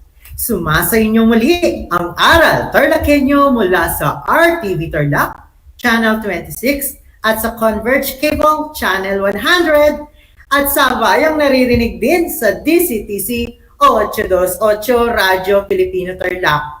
Ako si Sir James Domingo, ang inyong teacher broadcaster sa oras na ito para sa asignaturang Filipino sa ikawalong baitang na nagmula sa Tarlac National High School, Maine. Ako ay inyong naririnig mula sa San Rafael, Tarlac City sa pamamagitan ng remote live broadcast gamit ang Google Meet. Handog ang magandang kinabukasan gamit ang tinig ng kaalaman. Sa pagkamit ng magandang kapalaran, edukasyon ang maaasahan. Bawat aral ay alamin tungo sa kaunlaran na minimithi natin. Isang karangalan ang makasama ko kayo sa ating pag-aaral.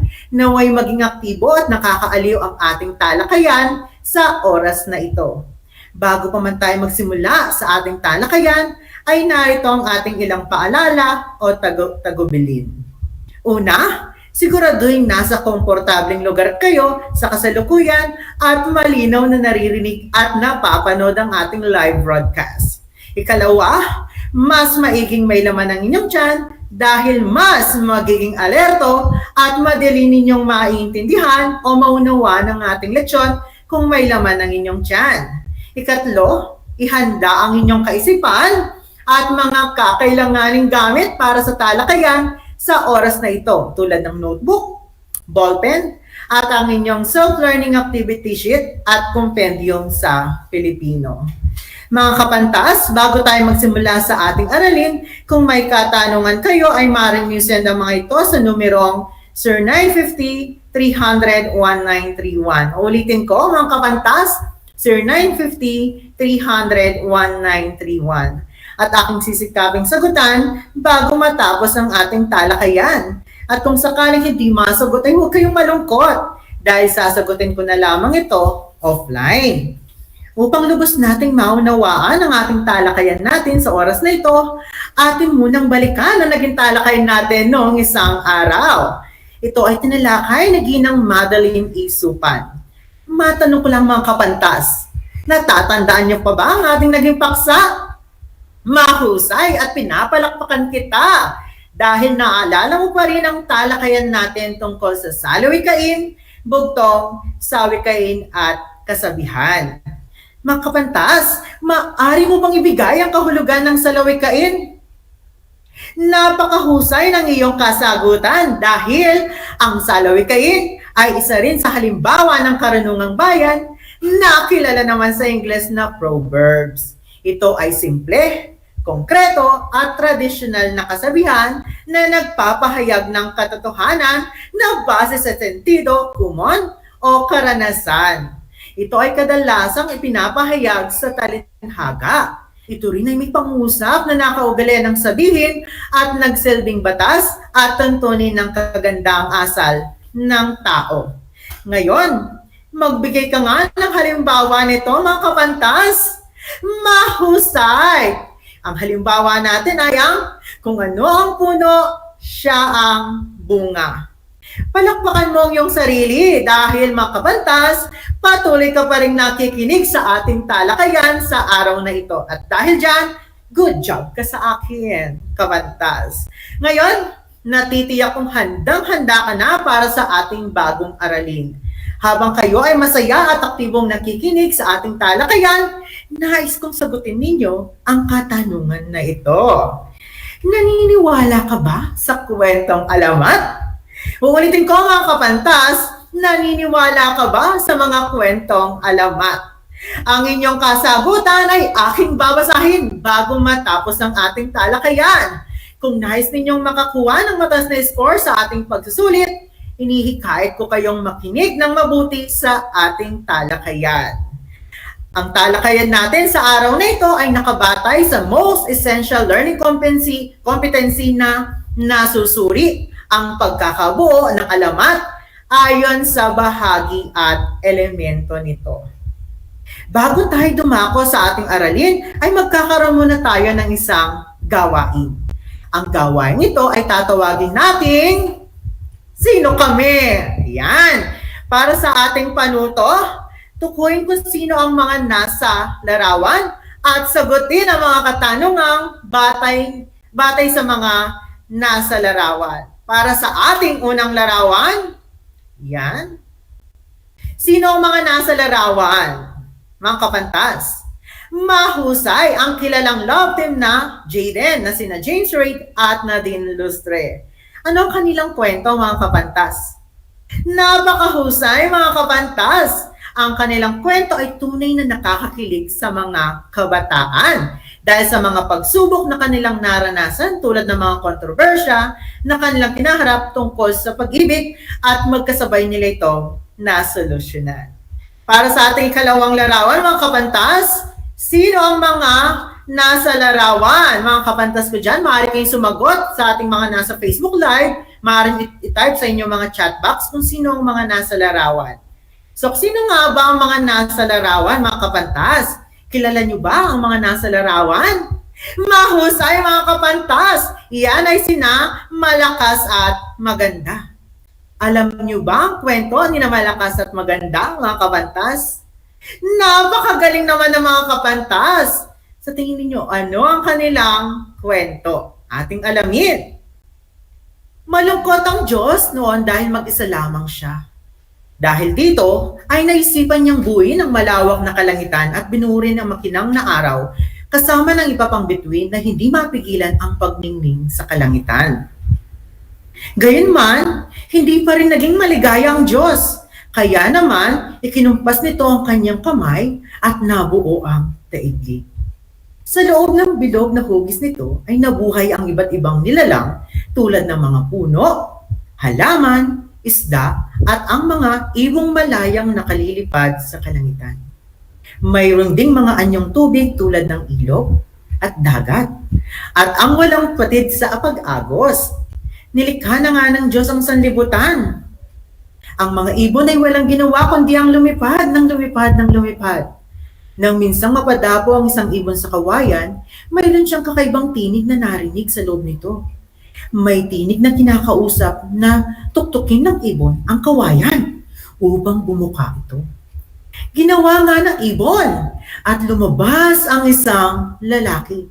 Siya raw si Malakas. Muli siyang nakiusap sa ibon na tuktukin pa ang isa pang kawayan upang makalabas ang kasama niya sa loob. Ginawa muli ng ibon at lumabas ang isang dilag na ang ngalan ay Maganda. Isinakay ng ibon ang dalawa sa kanyang likod at dinala sa isang pulo kung saan nila sisimulan ang kanilang lahing kayumanggi. Di ba? Ang ganda ng kwento natin, mga kapantas. Nakita natin ang kwento ni Malakas at si Maganda. Mga kapantas, ano kaya ang kaugnayan ng ipinakitang larawan sa ating talakayan sa oras na ito? Tama ang inyong mga kasagutan, ang mga inyong nasa inyong kaisipan, mga kapantas. Ang talakayan natin sa araw na ito ay tungkol sa alamat at pag-ibig. Bakit kaya napasok ang pag-ibig? Ang paksa natin sa araw na to ay ang bahagi at elemento ng alamat at isang halimbawa ng alamat, ang alamat ng agapornis. Ngunit bago tayo dumako sa alamat ng agapornis, ano nga ba ang kahulugan ng alamat? Mahusay, mga kapantas! Ang alamat o legend at folklore sa wikang Ingles ay isang uri ng panitikan na naglalaman ng tungkol sa mga pinagmulan ng mga bagay-bagay sa daigdig. Kung minsan, nagsasalaysay ito ng mga pangyayaring hinggil sa tunay na mga tao at puok. Tumatalakay din ito sa mga katutubong kultura, kaugalian o kapaligiran. Ito ay kadalasang mga katang-isip na nagpasalin-salin buhat sa ating mga ninuno. Katulad ng maikling kwento at mga pabula, ang mga alamat ay kinapupulutan din ng aral na sumasalamin sa kultura ng isang bayang pinagmulan. So lagi natin tatandaan, mga kapantas, sa likod ng mga kwentong ito ay may mga natatagong aral na magagamit natin sa pang-araw-araw. At ang mga bahagi na bumubuo sa isang alamat ay nahati sa 3 bahagi. Ang simula, ang gitna, at ang wakas. Sa simula, inilalarawan ng mga tauhan sa kwento. Sino-sino nga ba ang mga gumaganap sa kwento? At ano ang kanilang papel na ginagampanan? Ito ay maaaring bida o kontrabida. Nandiyan ang antagonista at protagonista. Ito rin ay maaaring dalaga, binata, bata, matanda, mag-asawa, hayop at mga prutas na may kakayahang magsalita. Maging ang tagpuan o lugar at panahong pinangyarihan ng insidente ay inilarawan din sa simula. So una dito ay ang tauhan. Ito ang nagsisipaganap sa kwento at kung anong papel na ginagampanan ng bawat isa. So napakahalaga ng tauhan. So sa tauhan, dito natin makikita kung paano nga ba magsisimula at magtatapos ang kwento. Sabi ko nga kanina, meron tayong bida, the protagonista, at ang kontrabida na antagonista sa ating mga kwento. Pangalawa, ang tagpuan. Inilalarawan dito ang mga lugar na pinangyarihan ng mga aksyon at insidente. Gayon din ang panahon kung kailan ito nangyari. Ito ay maaaring sa loob ng bahay, sa hardin, sa ilog, at sa kagubatan. Pangatlo, ang suliranin. Ito ang problema ang kinakaharap ng mga karakter sa bawat kwento. Ngunit biglang papawiin ng isang masamang pangyayari. Ang suliranin, maaaring kahirapan. Yan. Maaaring pagmamahalan, pilit na pinaghihiwalay. Yan ang mga ilang halimbawa nating mga suliranin. Ngayon ay natukoy na natin ang simulang bahagi. Ngayon ay dadako naman tayo sa gitnang bahagi ng elemento ng alamat at bahagi ng alamat. Kabilang sa gitna ay ang saglit ng kasiglahan, tunggalian at ang kasukdulan ng kwento. So sa saglit ng kasiglahan, ito ay naglalahad ng panandaliang pagtatagpo ng mga tauhang masasangkot sa suliranin. So may pagkakataon na magkikita-kita ang ating mga tauhan. Layunin nito na maakit at maramdaman ng mambabasa ang magiging kaganapan. So ang susunod, ang tunggalian. Ito naman ang bahaging nagsasaad sa pakikipagtunggali o pakikipagsapalaran ng pangunahing tauhan laban sa mga suliraning kakaharapin na minsan ay laban sa kanyang sarili, laban sa kanyang kapwa, o minsan ay laban sa kalikasan. Ang susunod naman ay ang kasukdulan ng kwento. Ito ang pinakamadalang bahagi kung saan maaring makamtan ng pangunahing tauhan ang katuparan o kasawian ng kanyang ipinaglalaban. Nakakalungkot naman yun kung magkaroon ng kasawian sa bawat kwentong ating tinatalakay tulad na lamang ng alamat. Sa elementong ito, maipapakita kung anong ginawang sakripisyo ng pangunahing tauhan ay magbubunga ng maganda o hindi. Tulad nga ng ang kwento ng pinya. Anong nangyari kay Binang?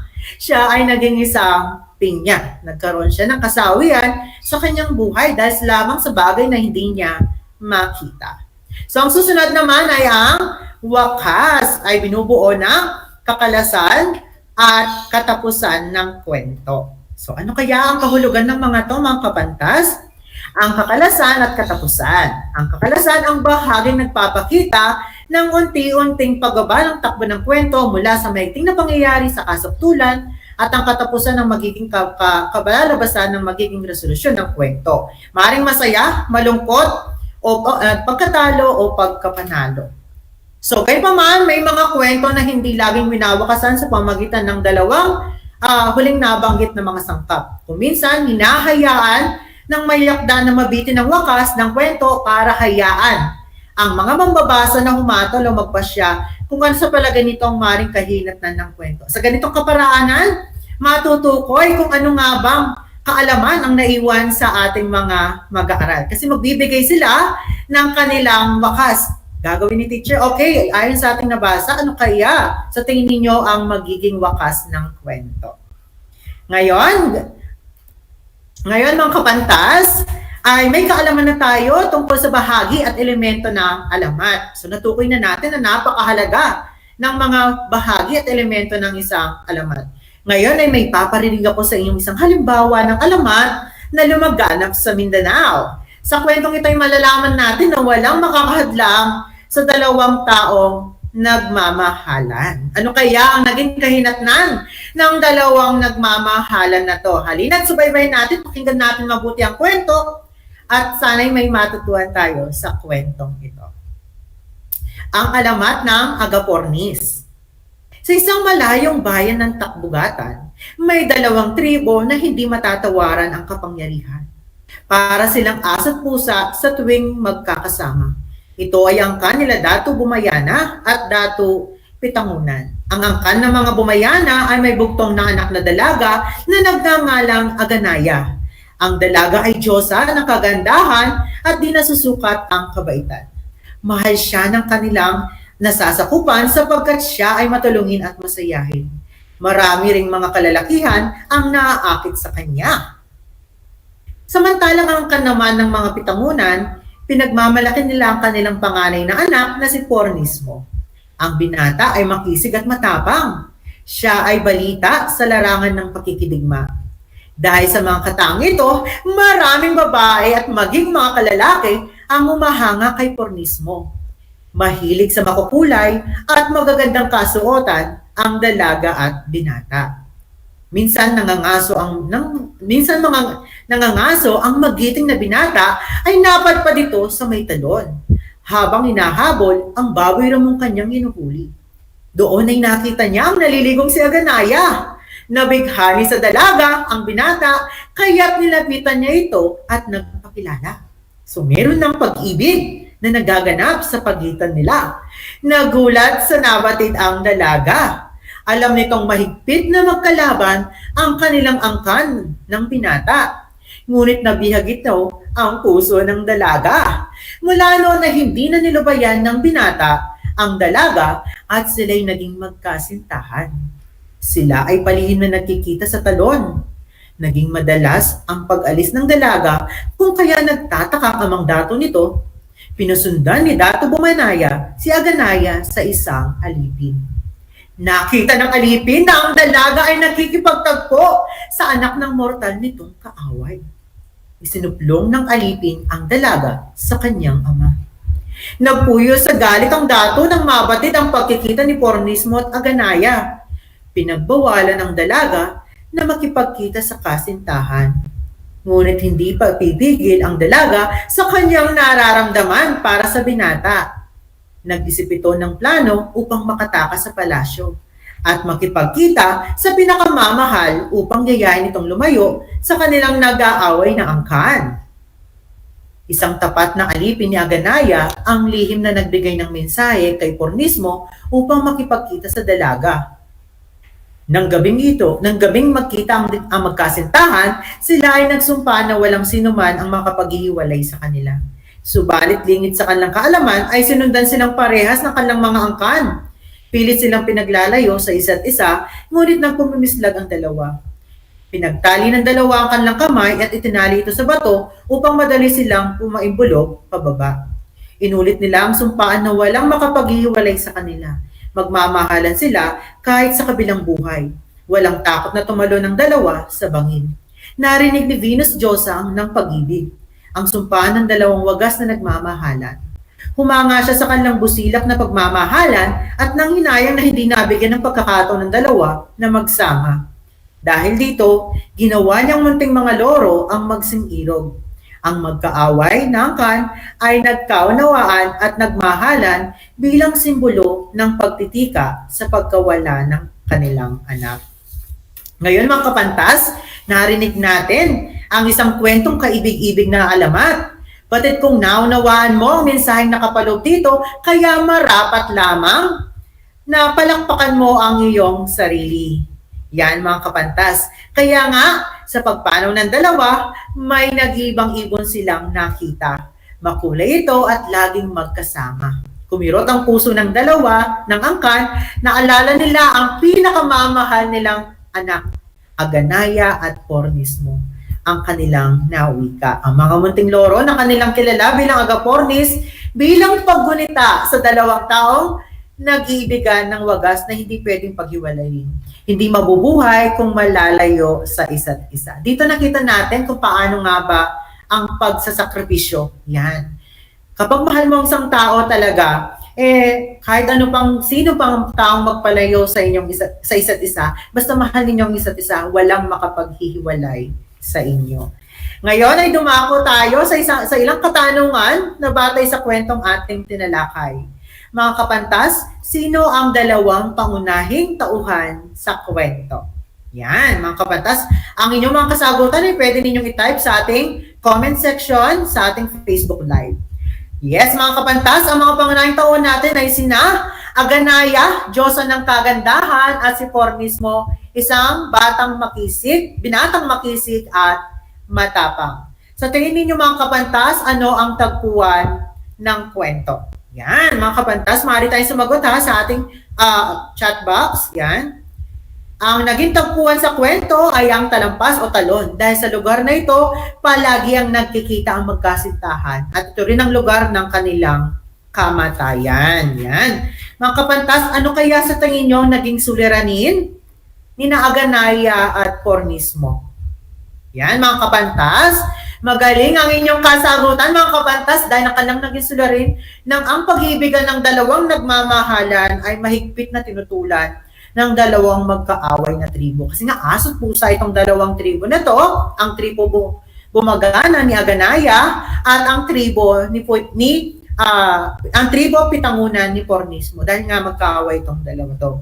Ang saglit na kasiglahan ng kwento naman ay ang magkita ang magkasintahan sa talampas at sinundan sila ng kanilang mga tribo. Kaya ang lihim na pagmamahala ng dalawa ay nabunyag. Kaya ito ay tinutulan ng mga kanilang katribo.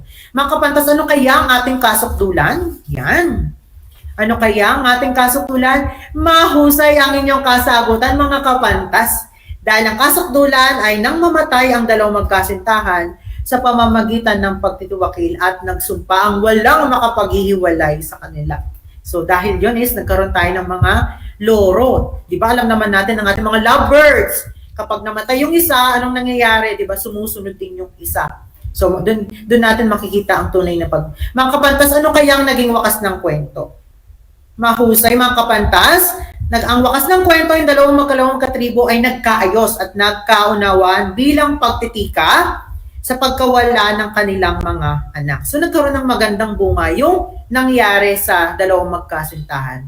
Ngayon ay magkakaroon tayo ng maikling pagsusulit. Buksan sa pahina 35 sa inyong mga compendium sa Pilipino. Piliin ang tamang letra sa bawat katanungan. Bilugan sa inyong mga compendium ang tamang sagot. Yan, para sa ating maikling pagsusulit. Ang mga nakasubaybay naman sa ating Facebook Live ay maaaring i-type ang inyong kasagutan sa ating comment section. Ang mga nakasubaybay sa radyo ay maaaring isulat ang inyong kasagutan sa isang malinis na papel at ipasa sa inyong mga guro sa Pilipino. Para sa unang bilang, ano ang kahulugan ng alamat? Haka-hakang nagsasalin sa bibig ng mga taong bayan. Maraming kababalagan nangyari dito sa totoong nangyayari. Kwento na binubuo ng isang partikular na paniniwala, naglalaman ng tungkol sa mga pinagmulan ng mga bagay-bagay. Para sa ikalawang bilang, dalawang anyo ng kwentong bayan. A. Alamat at awiting bayan. B. Karunungang bayan at alamat. C. Alamat at epiko. D. Bugtong at bulong. Para sa ikatlong bilang, labanan o pagkakaiba ng pangunahing tauhan. A. Saglit na kasiglahan. B. Kasapdulan. C. Tunggalian. D. Dialogo. Para sa ikapat na bilang, ibigay ang kahulugan ng salitang agape. Yan. Dahil to sa bunga ng ating kwentong tinalakay. A. Simula bang kahulugan nito? B. Wagas. C. Pag-ibig. D. Paghihiwalay. Para sa ikalimang bilang, ibigay ang kahulugan ng salitang pornis. Yan. Ano kaya kahulugan ng salitang pornis? A. Pag-ibig. B. Ibon. C. Kamatayan. Or D. Bugtong. Yan. Natitiyak ko ngayon ay natitiyak ko may kasagutan ng ating mga kapantas mula sa ating mga inahandang pagsusulit. Atin ang alamin ang inyong tamang sagot, mga kapantas. Yan, susi sa pagbuwasto natin. Para sa unang bilang, letrang D. Naglalaman ng tungkol sa pinagmulan ng mga bagay-bagay sa daigdig. Para sa ikalawang bilang, B. Karunungang bayan at alamat. Para sa ikatlong bilang, meron tayong C. Tunggalian, labanan. Yan. Para sa ikapat na bilang, C. Pag-ibig. At para sa ikalimang bilang, V. Ibon. Yan. Ngayon, mga kapantas, inaasahan na kayo ay natuto sa ating aralin ngayong araw mula sa ating kwento na alamat ng yung agapornis, yan, at ang elemento at bahagi ng isang alamat. So napakahalaga ng mga to. Muli, ako si Sir James, ang inyong guro sa Pilipino na nagmula sa Tarlac National High School, Maine. Laging tandaan, mga kapantas, walang ligaya sa lupa na hindi tinilig ng luha. Ang pag-aaral ng mabuti ang susi sa ating magandang kinabukasan. Hanggang sa muli!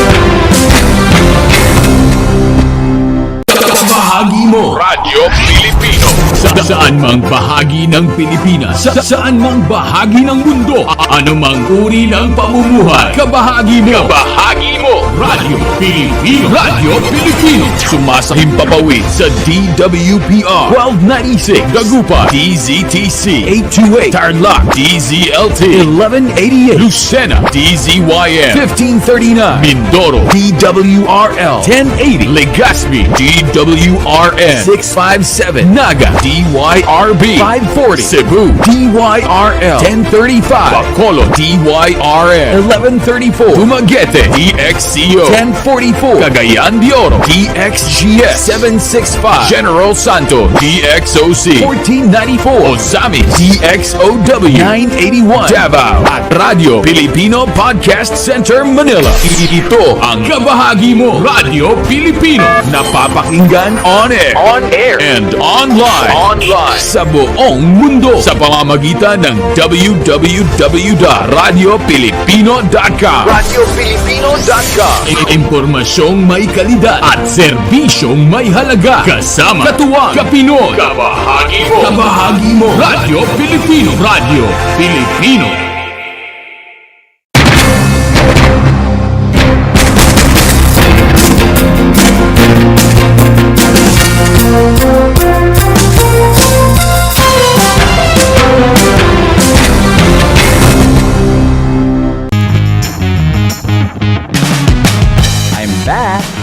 Sir Z, your teacher broadcaster. Magandang araw mga kapantas!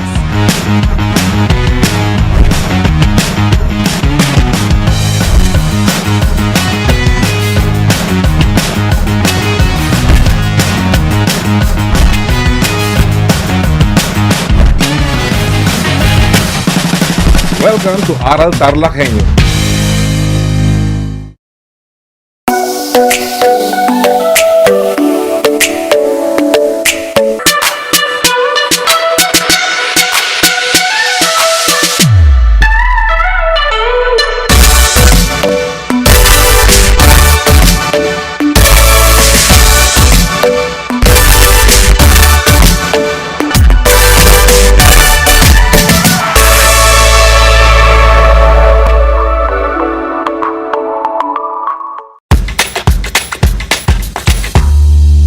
Alam niyo ba na ang whale shark ay hindi isang whale? Ang whale shark o butanding ay kinikilalang world's largest fish at tinatawag gentle giants. May sukat itong 12 meters. Maliliit ang ngipin ng butanding, kaya naman planktons o maliliit na hipon at isda lang ang kaya nilang kainin. Simula noong 2011, marami nang nahumaling mag-whale shark watching sa Oslo, Cebu. Alam niyo na, yan ang whale shark!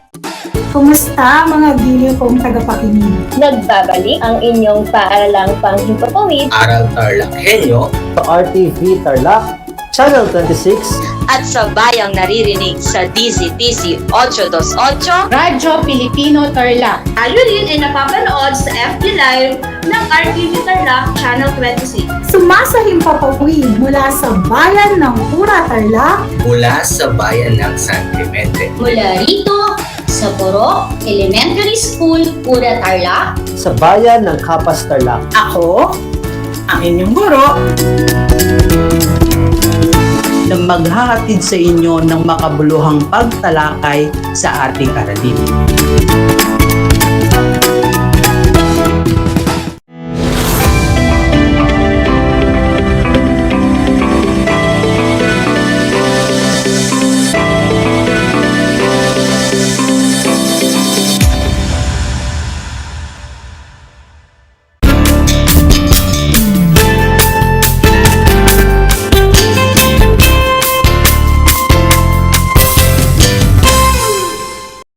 Welcome sa ating Project Shine Aral TarlakHenyo ng SDO Tarlac Province na kasalukuyang napapanood dito sa RTV Tarlac Channel 26 at Converge Air Cable 100 at sabayang napapakinggan sa 8 to 8 a.m. DZTC Radyo Pilipino Tarlac. Magandang buhay, mabuting tao. Kamusta na kayo mga giliw kong tagapakinig? Ang aking pagbati at paghanga sa inyong pagpapahalaga sa edukasyon at sa pagpupursiging matapos ito ng nagtatagumpay sa kabila ng hamon ng pandemya. Ako ang inyong guro sa edukasyon sa pagpapakatao sa ikasyam na baitang, Ginang Margie M. Pelingon, sumasahimpapawid mula sa bayan ng Bamban, lalawigan ng Tarlac. Sasamahan at gagabayan ka sa Most Essential Learning Competency na isasagawa ang isang proyekto na makatutulong sa isang pamayanan o sektor sa pangangailangang pangkabuhayan, pangkultural at pangkapayapaan. Natitiyak kong kayo ay handang-handa na mga anak sa pagpapatuloy ng ating aralin sa araw na ito. Maging alerto at listo sa anumang impormasyong magbibigay sa atin ng inspirasyon, pag-asa, at aral sa buhay na makatutulong sa pagiging mabuting tao. Bago natin simulan ang bagong aralin, magbalik-aral muna tayo sa ating nakaraang paksa. ating napag-aralan sa nakaraang episode na ang kabutihang panlahat ang kabuuan ng mga kondisyon ng pamumuhay, ekonomiko, politikal, sosyolohikal at kultural na nagbibigay daan sa mga tao upang agad nilang matamo ang kaganapan ng kanilang pagkatao. Ang kabutihang panlahat na siyang layunin ng lipunan ay matatamo lamang kung magkatuwang ang lipunan sa pamamagitan ng pamahalaan at ang mga tao na maitaguyod ito. Higit na mabuti ang isang gawain. Ang isang gawaing personal kapag ito ay iniaalay sa kabutihang panlahat. Ang pagsisikap ng bawat tao na makamit at mapanatili ang kabutihang panlahat sa pamamagitan ng pagsasabuhay ng moral na pagpapahalaga ay mga puwersang nagpapatatag sa lipunan. Kung ang Diyos ang nananaig sa lipunan, tutugma ang personal na kabutihan at panlipunang kabutihan upang matamo ng ganap ang kabutihang panlahat. Sa pagpapatuloy ng ating aralin, paano nga ba makakamit at mapapanatili ang kabutihang panlahat? Bakit mahalagang makamit at mapanatili ito? Handa ka na bang makialam sa lipunan? Ano ang iyong maibabahagi sa lipunan? Nakakalungkot nga lang isiping bagamat nauunawaan ng ilan ang kahalagahan at kapakinabangan ng pag-ambag sa pagtamo ng kabutihang panlahat, may mga ilan pa ring hindi nakikisangkot at nakikiisa upang matamo ito.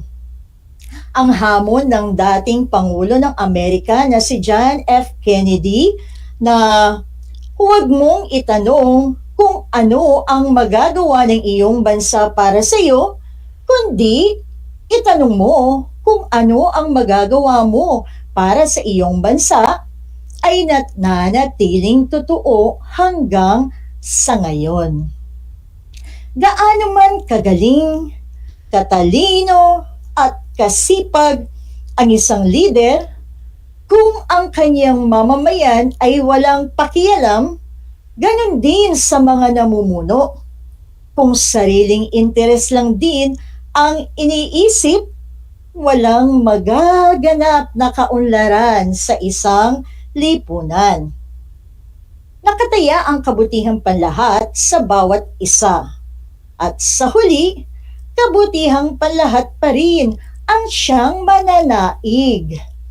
May alam ka bang mga organisasyon na nagbibigay ng tulong sa lipunan at kapwa na nangangailangan o di kaya ay mga samahan na bumubuo ng proyekto na makatutulong sa isang pamayanan o sektor sa pangangailangang pangkabuhayan, pangkultural at pangkapayapaan?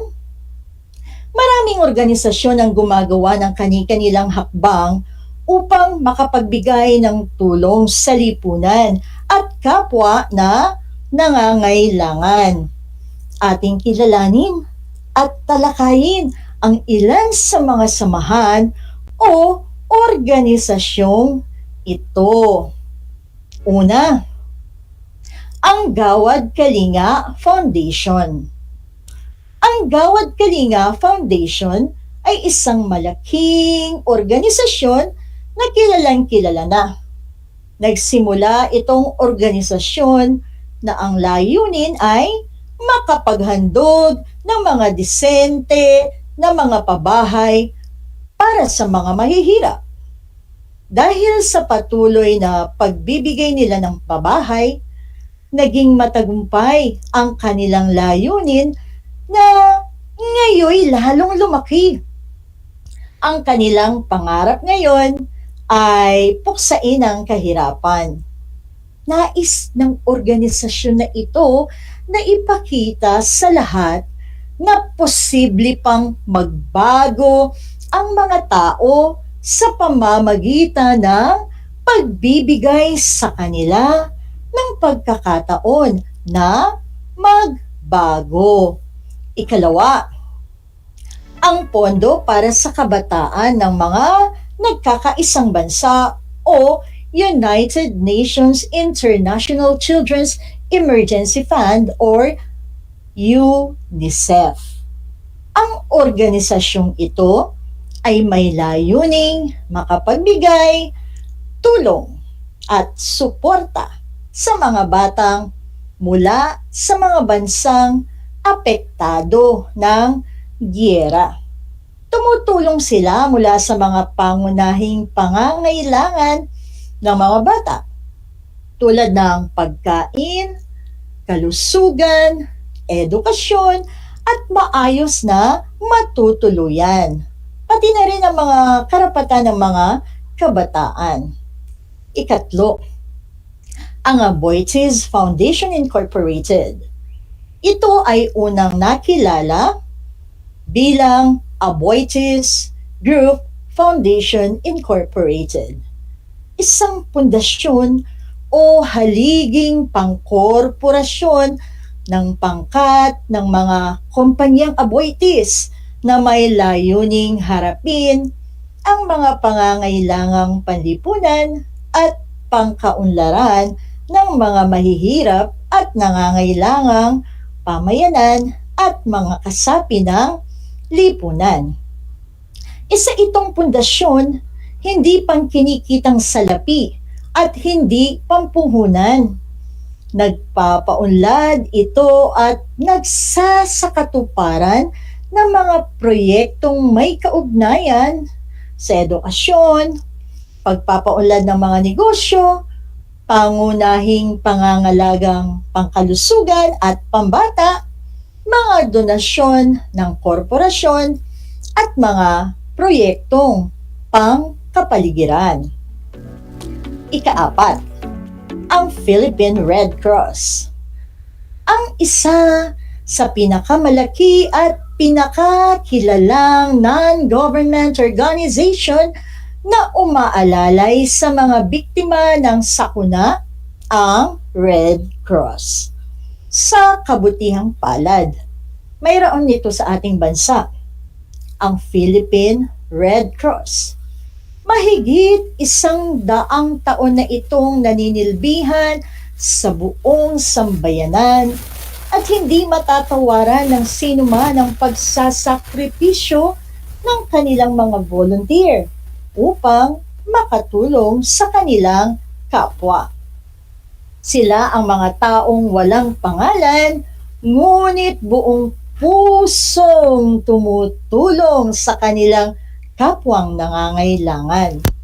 Sila ang mga taong hindi iniinda ang pagod, makarating lamang ang mga donasyon sa mga biktima ng trahedya. At ikalima, ang Pantawid Pamilyang Pilipino Program o yung tinatawag nating 4Ps. Sa mga batang nanonood ngayong oras na to, alam ko merong mga 4Ps beneficiaries sa inyo, even sa mga advisory ko ngayong taon na to. Ito ay isang hakbang ng pambansang pamahalaan para sa pagpapabuti ng kalagayang pantao ng ating mga kababayan. Nagbibigay ito ng kondisyonal na tulong pinansyal para sa pinakamahihirap na Pilipino upang pabutihin ang kalusugan, nutrisyon, at edukasyon ng mga batang may edad 0 hanggang 18 taong gulang. Tandaan, kung bawat tao ay may mabuti at matuwid na pag-iisip at pinahahalagahan ang ikabubuti ng lahat, ay tiyak na magkakaroon ng isang malakas at matatag na lipunan. Hindi naman masama na isipin din ang iyong sariling kapakanan at kaunlaran. Ngunit, dapat hindi magkahiwalay ang personal na kabutihan at kabutihang panlahat. Hindi na nakapagtataka anumang katanungan or kakulangan ay pinupuno ng lipunan. Maraming mga nabuong organisasyon at programa upang makiisa sa panawagan. Kung nanood ka at nakinig ng balita sa radyo o telebisyon, binanggit ng Pangulong Rodrigo Duterte sa kanyang mensahe noong Marso 30, 2020 ang Bayanihan to Heal as One Act. Bawat sangay ng pamahalaan ay katuwang sa pagsugpo ng COVID-19. Sinasabi ng ating gobyerno sa panahon ng pandemya ang We Heal as One. Lahat magkatuwang, gobyerno man o pribadong sektor ay dapat magtulungan. Sa matagal na panahon, maaaring masyadong nakatuon ang iyong pansin sa iyong sarili lamang at sa pagtiyak na matutugunan ang iyong mga pangangailangan. Maaaring sinasabi mong masyado ka pa pang bata para ituon mo ang iyong pansin sa mga bagay na ito at wala ka pang kakayahan upang ganap na maunawaan at yakapin ito. Mahalagang maunawaan mong hindi namimili ng edad o antas sa buhay ang pagtiyak na manaig ang kabutihang panlahat. Ito ay nakabatay sa iyong puso at pagmamahal sa iyong kapwa. Tandaan, ang tunay na paggalang sa dignidad ng tao ay nangangailangan ng pagkamit sa kabutihang panlahat. Ganap lamang masasabing tunay na kinikilala ang dignidad ng tao kung nananaig sa lahat ng pagkakataon ang kabutihang panlahat. Nararapat magmalasakit ang lahat upang lumikha o sumuporta sa mga institusyong panlipunan at paunlarin ang kalagayan ng buhay ng bawat individual na sumasalamin sa lipunan. Mahirap pa itong isipin at ganap na yakapin sa kasalukuyan. Ngunit, lahat ng bagay, gaano man ito kahirap, ay magagawa kung talagang nais. Sabi nga, kung gusto, may paraan. Kung ayaw, palaging may dahilan. Mahalagang tandaan, mga anak, ang mga sumusunod na konsepto mula sa ating aralin ngayong araw.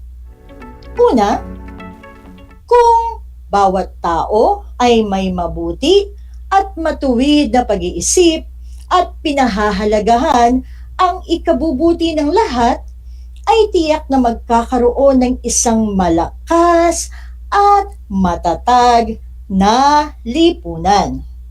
Pangalawa, ang tunay na paggalang sa dignidad ng tao ay nangangailangan ng pagkamit sa kabutihang panlahat. At pangatlo, hindi namimili ng edad o antas sa buhay ang pagtiyak na manaig ang kabutihang panlahat. Ito ay nakabatay sa iyong puso at pagmamalasakit sa iyong kapwa. Pang-apat, nararapat magmalasakit ang lahat upang lumikha o sumuporta sa mga institusyon, panlipunan, at paunlarin ang kalagayan ng buhay ng bawat individual na sumasalamin sa lipunan. Isang talakayan na naman ang malapit ng matapos.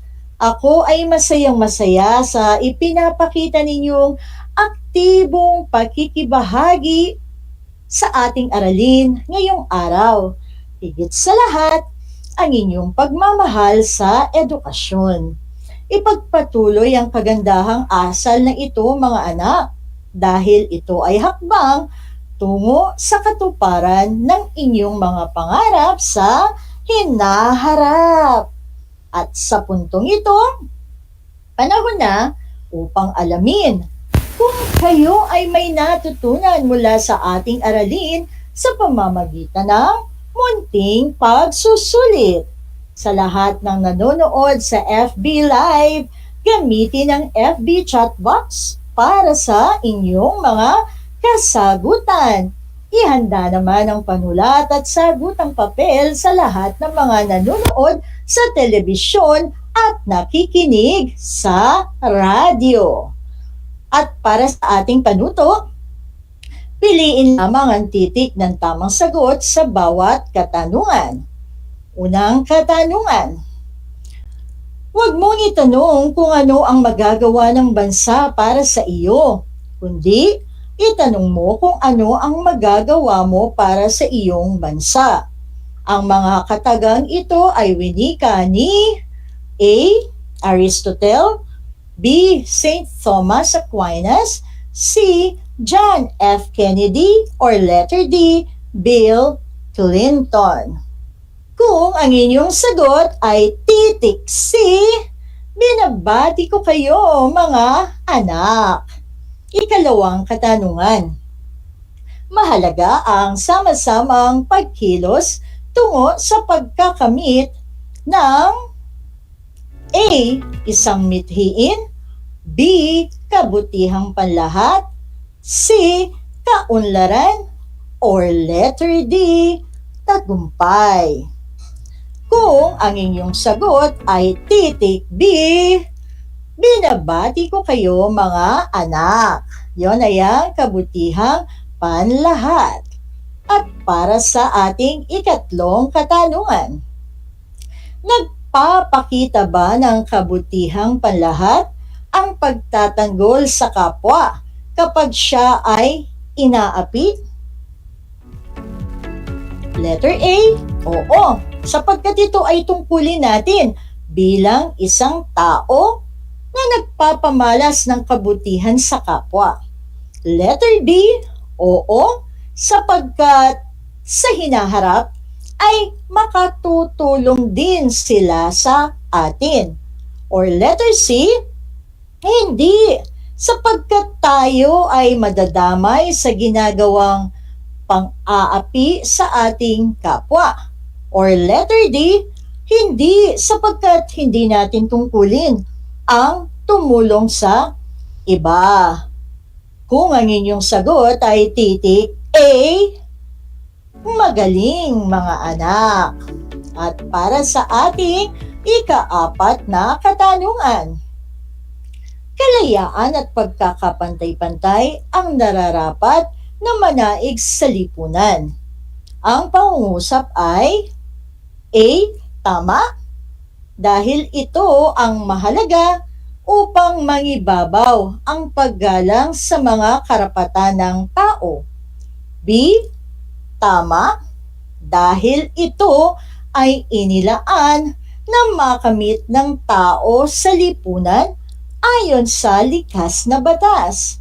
Or letter C, mali. Dahil sa kalayaan, masasakripisyo ang kabutihang panlahat. Sa pagkakapantay-pantay, masasakripisyo ang kabutihan ng individual. Or letter D, mali. Dahil sa kalayaan, masasakripisyo ang kabutihan ng individual at sa pagkakapantay-pantay, masasakripisyo ang kabutihang panlahat. Kung ang inyong sagot ay titik C, kayo ay magaling mga anak. At para sa ating ikalimang katanungan, ayon kay Dr. Manuel D., isang propesor ng filosofiya sa Ateneo de Manila University, binubuo ng tao ang lipunan at binubuo ng lipunan ang mga tao. Ito ay nangangahulugang A. Ang tao ang gumagawa sa lipunan at kaalinsabay nito ay ang lipunan at hinuhubog ng lipunan ang mga tao. Letter B, ang tao ang bumubuo sa lipunan dahil mula sa kanyang pagsilang ay nariyan na ang pamilyang nag-aruga o nag-aaruga sa kanya. Binubuo ng lipunan ang tao dahil matatagpuan sa lahat ng bahagi nito. Or letter C, ang tao ang bumubuo sa lipunan dahil ang kanilang mga kontribusyon ang nagpapalago at nagpapatakbo dito. Binubuo ng lipunan ng mga tao dahil ang lipunan ang nagbubuklod sa lahat ng tao. Or letter D, ang tao ang bumubuo sa lipunan dahil pamilya ang nagaruga sa tao at dahil matatagpuan ng tao sa lahat ng bahagi nito. Binubuo ng lipunan ng tao dahil sa lipunan makakamit ang kaganapan ng kanyang pagkatao. Kung ang inyong sagot ay titik D, kayo ay mahusay. Binabati ko kayong lahat mga anak sapagkat natitiyak kong nakuha ninyong lahat ang tamang sagot ng ating pagsusulit. Mula sa akin, tanggapin ninyo ang mga salitang magaling at mahusay, mabuting tao.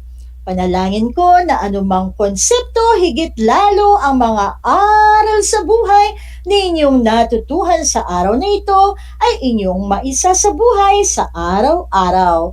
Muli ako ang inyong guro sa edukasyon sa pagpapakatao, Baitang Siyam, Ginang Margie M. Pilingon, sumasahing papawid mula sa bayan ng Bamban, lalawigan ng Tarlac, kasama ang manulat ng script na si Ginang Catherine H.D. Chavez, nagpapaalala na piliing maging mabuting tao sa lahat ng pagkakataon at panahon.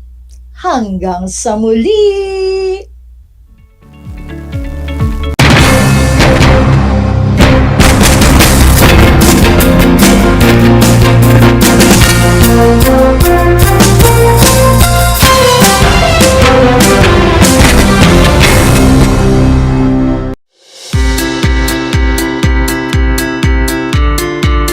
Upang matugunan ang mga kinakaharap na pagsubok ng mga guro at mag-aaral sa gitna ng kasalukuyang pandemya, nagsanib tulong sina Congressman Charlie Cojuangco ng unang distrito ng Tarlac, DEPED Region 3 Regional Director Dr. May B. Eclar at Tarlac Schools Division Superintendent Dr. Ronaldo Pozon para sa isang napapanahong proyekto na tinaguriang Project Shine, Aral TarlakHenyo.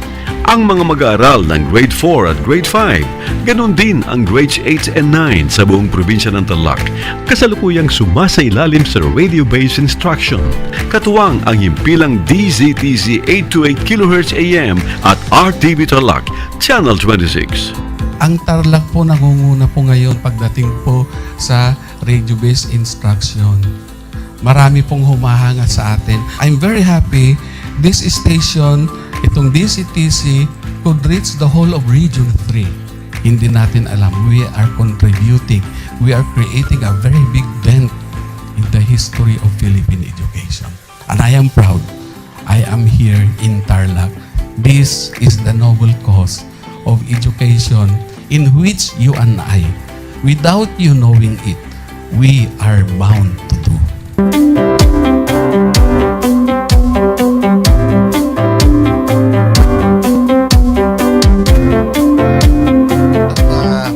Project natin na Project Shine is a natural consequence dahil sa nangyari sa buong mundo. Let's continue to work together. I think it's very Filipino to practice bayanihan in anything or most of the things that we do. And this is a manifestation of that. No? We have private sector, we have DEPED, we have local government, all working together. And I hope the parents of some of these children, especially the parents that did not graduate from school or hindi nakapag-aral nung sila ay bata, sana naman gamitin na nila itong opportunity na mag-schooling na rin sila kasama ng mga anak nila para mag-bonding pati ang mga magulang sa mga bata. I look at this as doing God's work. Diba? So if you do God's work, it feels right. It's righteous. It's for good, not for evil. Good morning and happy learning, grade 4. Welcome to Aral TarlakHenyo here on RTV Tarlac, Channel 26. Simulcast over DZDZ 828, Radio Filipino Tarlac. I am Teacher Mercy Pacheco Bognot. This is Alistair Aidatu. I am Marie Josephine B. Andrade. I am Teacher Princess Marie M. Dueñas, and I will be your teacher broadcaster for today.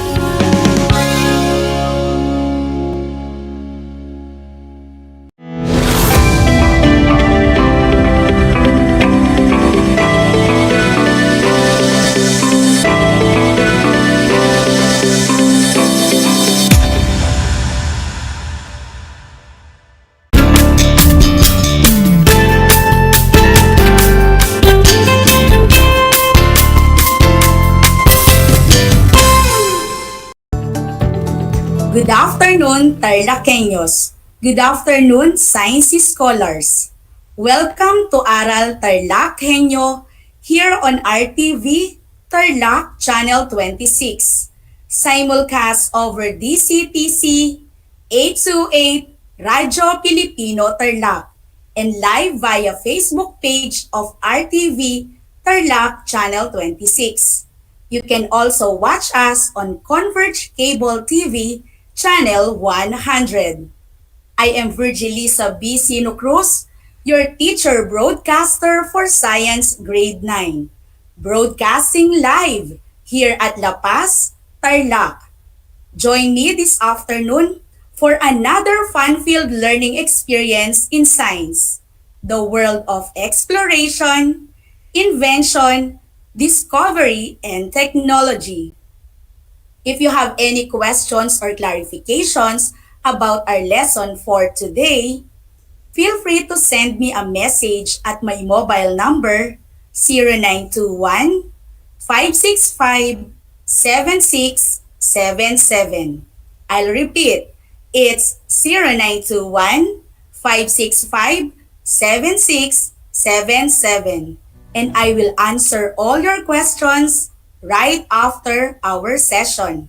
And of course, for our learners and viewers in RTV Tarlac Channel 26, I encourage everyone to participate actively by writing your name, your school, and of course, your section so that we can monitor your attendance in our platform. It's a happy Wednesday afternoon, my dear grade 9 learners. Come and join me as we discover the world of science. But before that, I want you to do the following tasks. First, Find a comfortable place for you to study away from noise and distraction. Second, check your headset or speakers if they are functioning well so that you could hear me loud and clear. And lastly, prepare your self-learning modules in science, your compendium of notes, and of course, your pen and paper.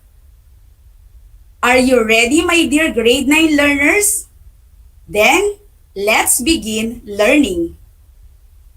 Before we start our new lesson, let us have first a quick review about the previous topic I discussed last Monday about circulatory system. Very good, dear grade 9. All you want to do is you will going to choose the letter of the correct answer. Again, all you need to do is to choose the correct letter. Write your answer on your paper. And of course, I encourage my dear grade 9 learners in FB page to write your answer on the chat box. Then, here we go. Number 1. Which is the main organ of circulation? Letter A, blood. Letter B, capillary. Letter C, heart. And letter D, blood vessels. I repeat, which is the main organ of circulation? Letter A, blood. Letter B, capillary. Letter C, heart. Letter D, blood vessel. What is your answer, grade 9? The correct answer is letter C, heart. Very good.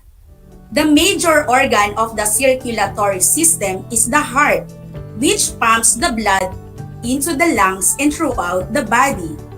You got the correct answer, grade 9.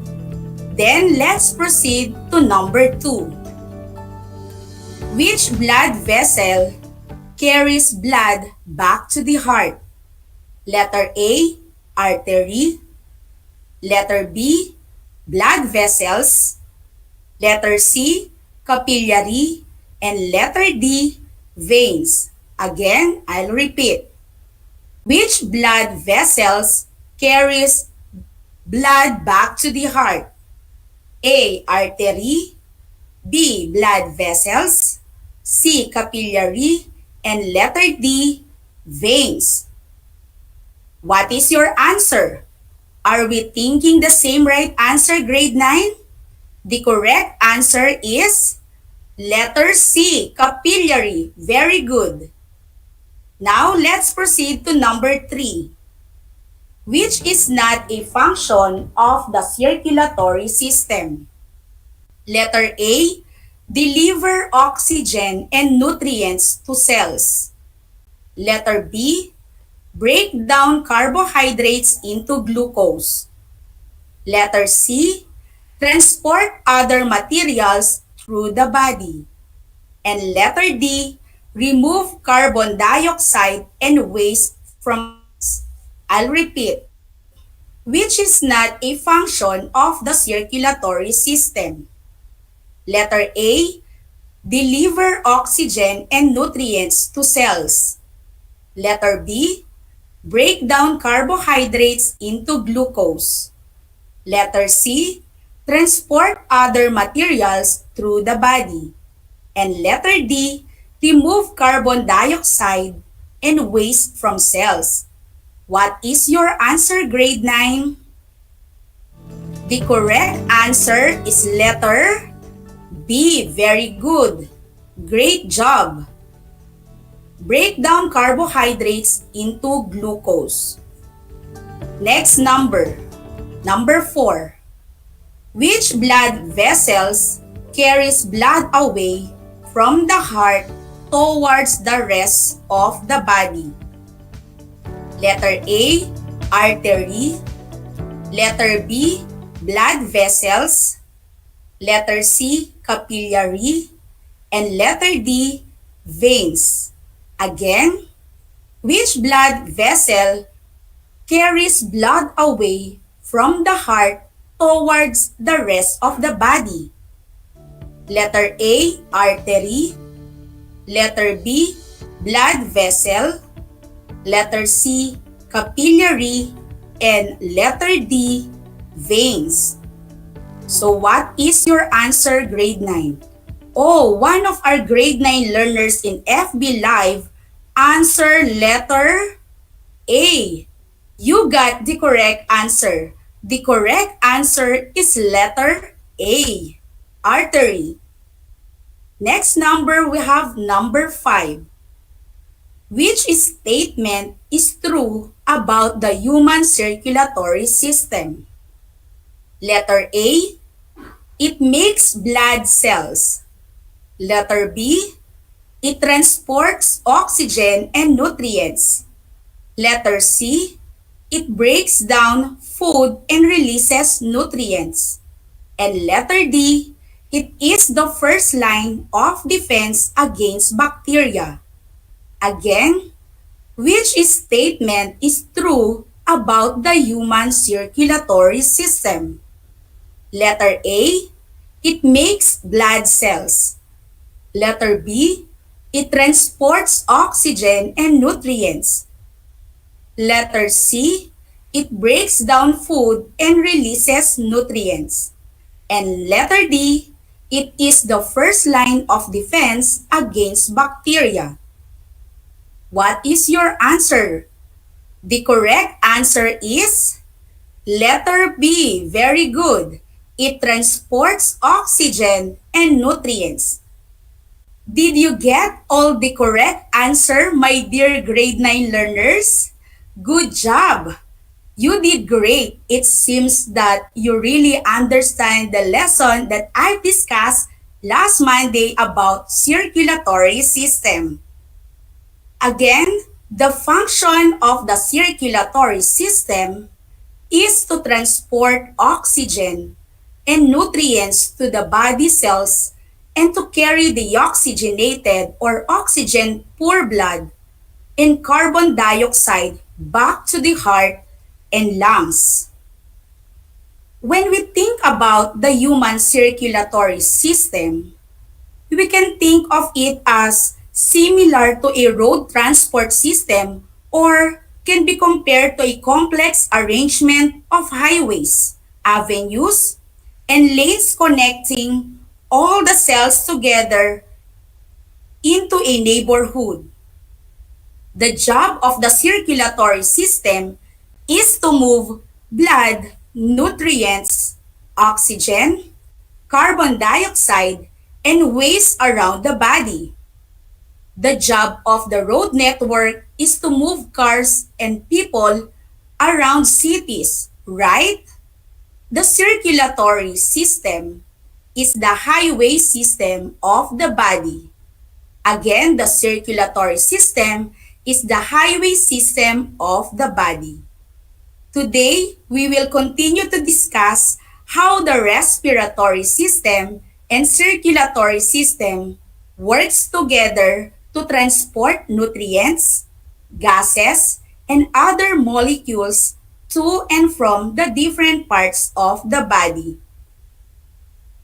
The largest structures in your heart are the 4 chambers. We will discuss now the heart.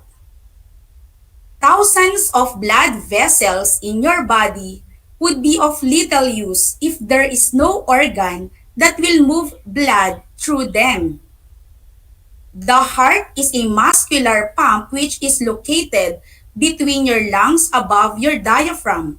It keeps the blood flowing to each part of the body. The largest structures in your heart are the 4 chambers, as shown in your screen. The 2 smaller chambers are the right atrium and left atrium, and the 2 larger chambers are the right and left ventricles. The ventricles are separated by a thick wall of tissue called septum. The heart valves are flaps of tissue that prevent blood from flowing backwards. They open when the atria or ventricles contract and shut when it relaxes. Circulating blood follows two separate pathways that meet at the heart. These pathways are called pulmonary and systemic circulation.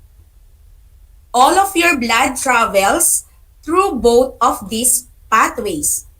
Now, let us now discuss the three types of circulation. We have pulmonary circulation, systemic circulation, and coronary circulation.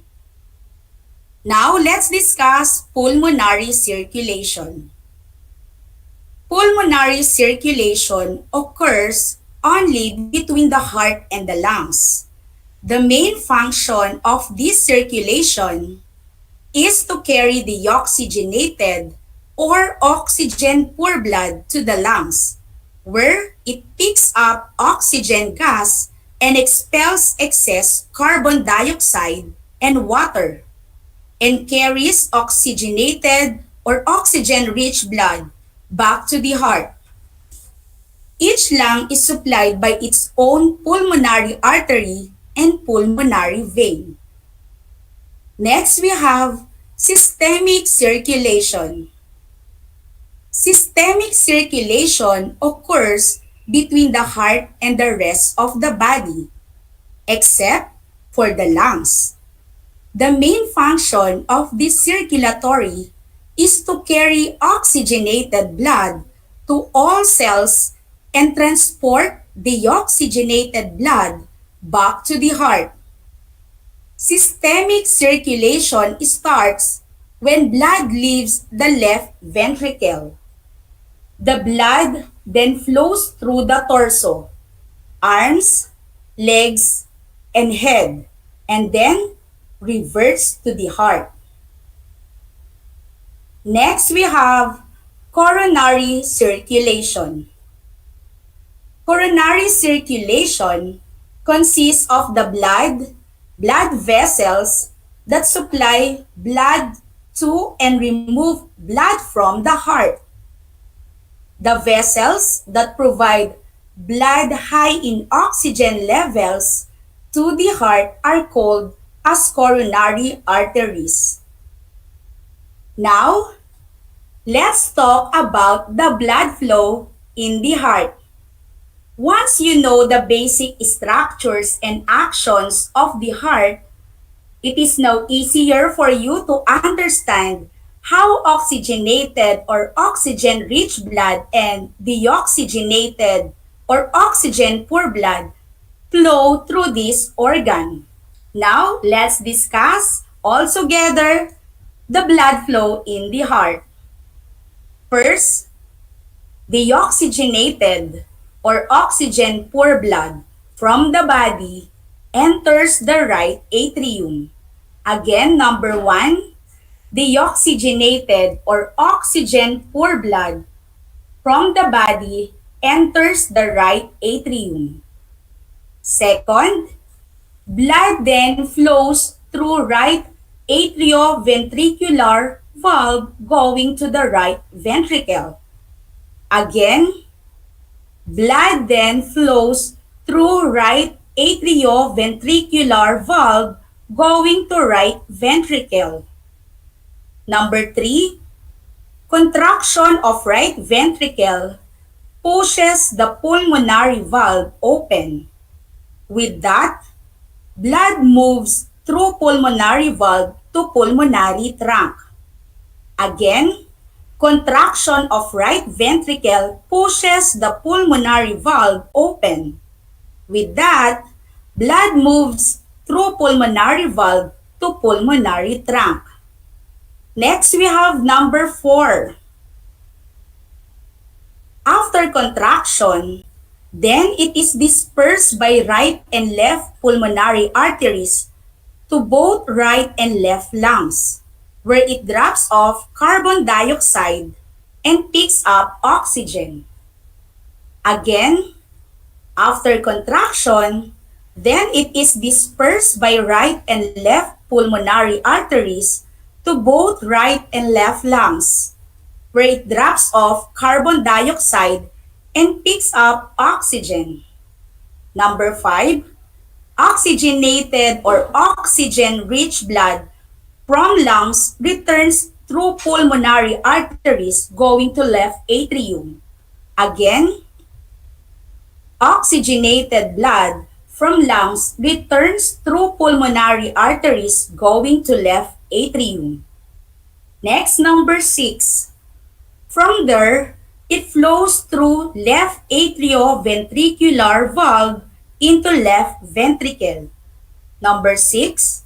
From there, it flows through left atrioventricular valve into left ventricle. Number 7. Contraction of left ventricle makes the aortic valve open. This makes blood flow to aorta. Number 7. Contraction of left ventricle makes the aortic valve open. This makes blood flow to aorta. Number 8. It is then disseminated to every structure in the body where it unloads oxygen and loads carbon dioxide. Next, it is then disseminated to every structure in the body where it unloads oxygen gas and loads carbon dioxide. And lastly, number 9, blood reverts to heart through vena cava. Next, blood reverts to heart through vena cava. Now, let's discuss the respiratory and circulatory system working together. Every cell in your body needs nutrients and oxygen, right? In order to function. But it also needs to get rid of waste products. The circulatory system transports blood and other nutrients materials, and it carries essential supplies to the cells and extracts their waste. The organization of the blood vessels in the circulatory system also keeps oxygen poor blood from mixing with oxygen-rich blood. While in respiratory system, gas exchange takes place. You can think of it as supply warehouse where the blood can load up oxygen and expel carbon dioxide. The lungs of the respiratory system are the only place in your body where gases in the blood are exchanged with gases from the atmosphere. The respiratory and circulatory system work closely together to maintain homeostasis in the face of constant change. Every time you exercise, lie down to rest, or simply stand up, you change your needs for oxygen and nutrients, and as a result, your heart speeds up or slows down, and you breathe faster or slower, depending on your activity. All right, let's check if you really understood the lesson for today by answering the 5 multiple item quiz that I prepare for you. You can write your answer on the chat box, and for our learners at home, you can write your answers in your activity notebook. Let's begin. Number 1. Which statement is true about the human circulatory system? Letter A, it makes blood cells. Letter B, it transports oxygen and nutrients. Letter C, it breaks down food and releases nutrients. And letter D, it is the first line of defense against bacteria. What is your answer? The correct answer is letter B. It transports oxygen and nutrients. Very good, grade 9. Let's proceed to number 2. How does the respiratory system work with circulatory system? Letter A, always work independently from one another. Letter B, work together to keep blood pumping to all parts of the body. And letter C, work together only when we are active and never when we are resting or sleeping. And letter D, work together to deliver oxygen to cells and remove carbon dioxide from the body. What is your answer? The correct answer is letter D. Work together to deliver oxygen to cells and remove carbon dioxide from the body. Number 3. What type of circulation carries oxygenated blood to the body?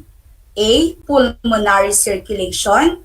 B. Coronary circulation. C. Systemic circulation. And letter D. Bodily circulation.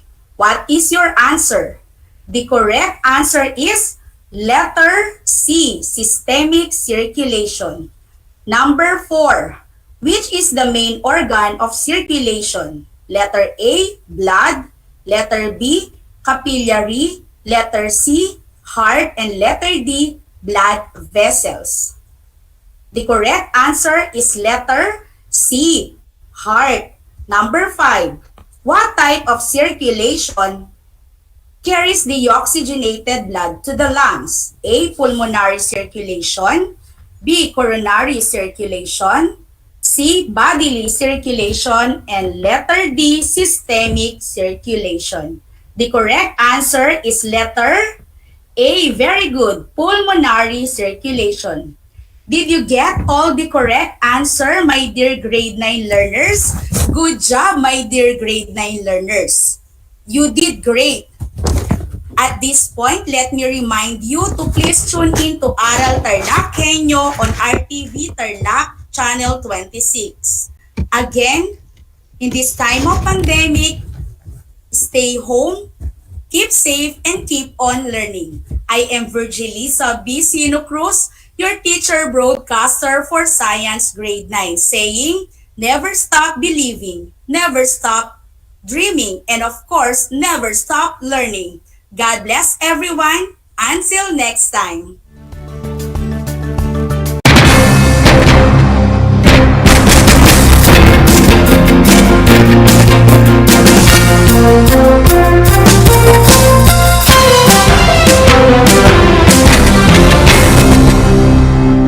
Nais mo bang magpabakuna? Alam mo bang may mga tinatawag na priority eligible groups? Sa bawat priority group, may mga sektor na nakahanay.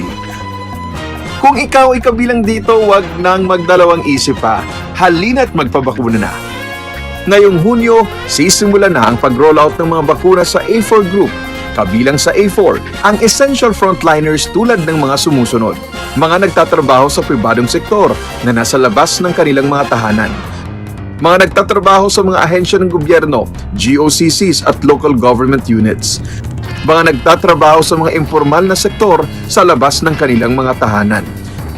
At mga nagtatrabaho sa mga pribadong tahanan. Kaya kung ikaw ay kabilang sa grupong ito, tumawag o makipag-ugnayan sa inyong LGU at sa inyong kumpanya upang malaman ang mga detalye tungkol sa inyong vaccination program, katulad ng petsa, oras at lugar kung saan ka magpapabakuna. Humingi ng medical clearance sa inyong doktor kung ikaw ay may autoimmune disease, HIV, cancer, malignancy, dumaan sa organ transplant, kasalukuyang dumadaan sa steroid treatment o nakaratay sa higaan. Huwag kalimutan ang iyong proof of eligibility o mga dokumentong nagpapatunay na ikaw ay kasama sa priority group na ito. Huwag din kalimutang dalhin ang iyong government ID, pati na ang face mask, face shield, sanitizer at ballpen bago ang iyong vaccination. At paalala, pagkatapos ng pagbabakuna, huwag mag-atubiling magtanong na makaragdagang impormasyon tungkol sa bakuna na ginamit sa iyo. Hingin at itago ang contact information ng personnel na tatawagan kung sakaling ikaw ay makaramdam ng seryosong side effects. Huwag ring kalimutan ang vaccination card at alamin ang petsa ng iyong second dose ng pagbabakuna.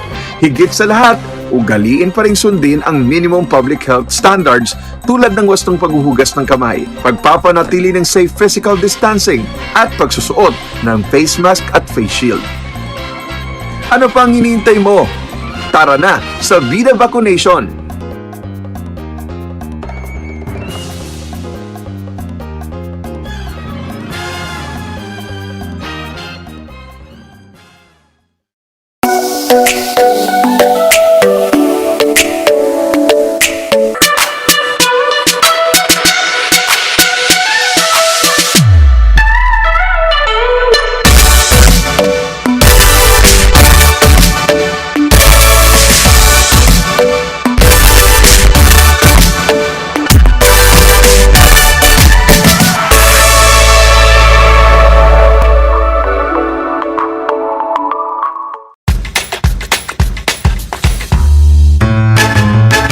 Alam niyo ba na ang salitang yoyo at ang makabagong bersyon nito ay naimbento ng isang Pilipinong nagngangalang Pedro Flores?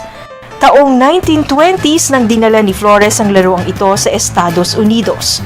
Sinimulan niya ang paggawa nito sa kanyang maliit na pabrika sa California at ipinakita sa mga tao ang iba't ibang tricks ng paggamit nito. Alam mo na, yan ang yoyo! I'm back! This is Orzi, your teacher broadcaster. Magandang araw mga kapantas!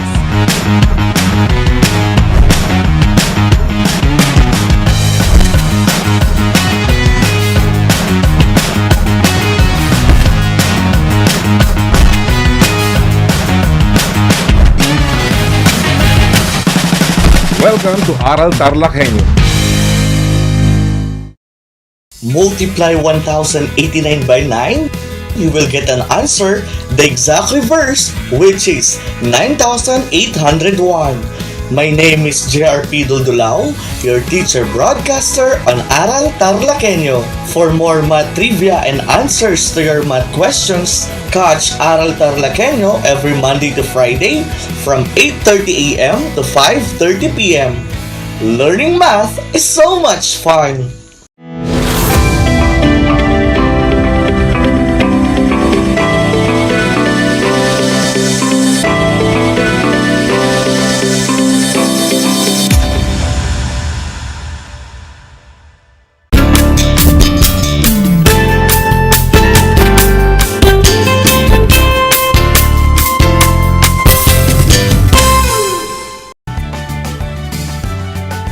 Good afternoon. Welcome to Aral TarlakHenyo. Here on RTV Tarlac, Channel 26, simulcast over DZTC Radio Filipino Tarlac. And we are also live on Channel 100 of Converge Cable TV. This is Bianca Marie M. Dugay, your anchor teacher today for Mathematics Grade 9, streaming live from Concepcion, Tarlac. Get ready to listen and try to be focused and be at its best. In today's lesson, we will be discussing about solving equations transformable to quadratic equation. And you are expected to solve equation transformable to quadratic equation and solve rational algebraic expressions transformable to quadratic equations. Last Monday, you were able to identify the sum and products of roots of quadratic equation discussed by Ma'am Anna Rose Kizon. The relationship between the coefficient and roots are interesting and useful in writing quadratic equations by getting the sum and product of the roots without solving the quadratic equations. If x sub 1 and x sub 2 are roots of quadratic equation, ax squared plus bx plus c is equal to 0, where a, b, and c are the coefficients, then the sum of the roots x sub 1 plus x sub 2 is equal to negative b over a. The product of the roots x sub 1 times x sub 2 is equal to c over a.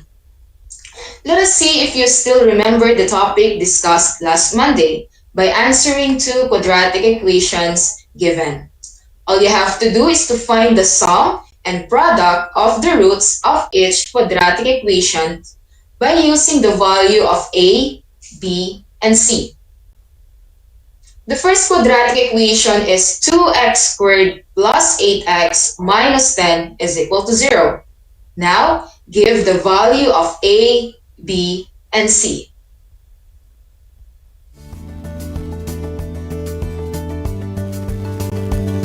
Excellent! The value of a is 2, b is 8, and c is negative 10. How about the sum of the roots of the given quadratic equation using the formula negative b over a?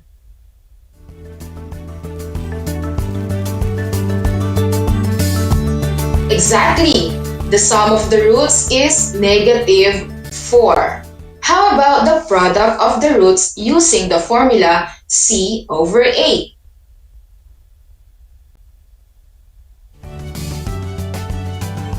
Very good!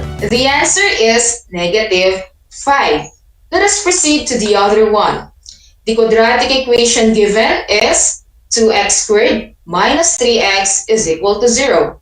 Now, give the value of a, b, and c.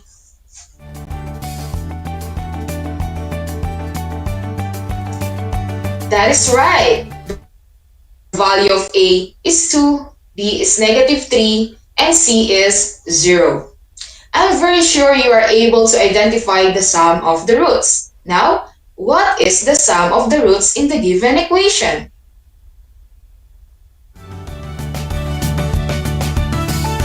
Correct. Using the formula negative b over a, you must substitute the values so the sum of the roots is 3 over 2. How about the products of the roots?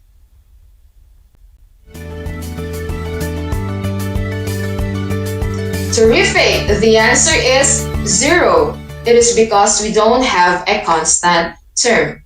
You are doing a great job, dear grade 9 learners. And for today's lesson, we will be discussing about solving equations transformable to quadratic equations. There are equations that are transformable into quadratic equations. These equations may be given in different forms. Hence, the procedures in transforming these equations into quadratic equations may also be different. Once the equations are transformed into quadratic equations, then they can be solved using the techniques learned in the previous lessons discussed by Sir Joel Marquez. Now, I'll be giving you 10 seconds to give one or more of the different methods of solving quadratic equations. Your timer starts now.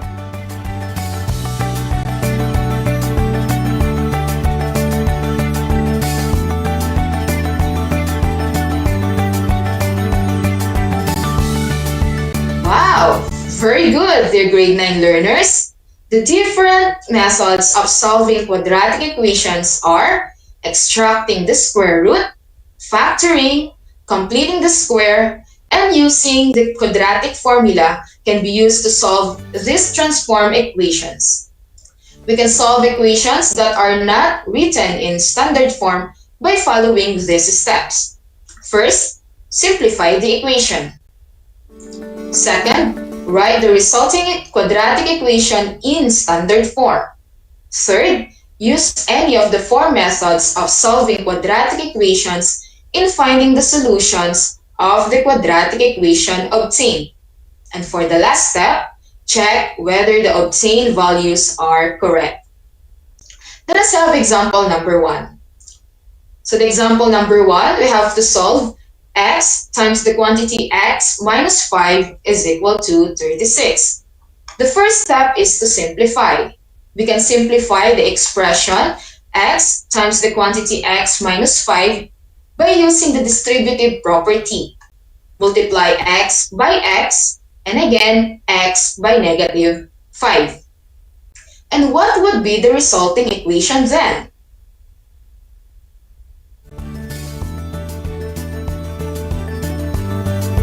Exactly! The equation now is x squared minus 5x is equal to 36. We can now proceed to the next step, which is writing the quadratic equation in standard form. By applying subtraction property of equality or transposition, what would be the standard form of the equation? Again, what would be the standard form of the equation?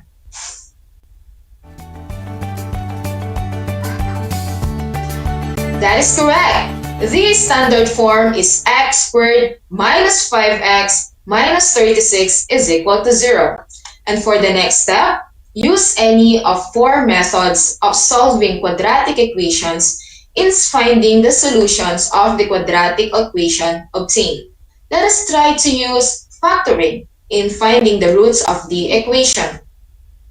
By factoring, x squared minus 5x minus 36 is equal to 0. We can get x minus 9 times the quantity of x plus 4 is equal to 0.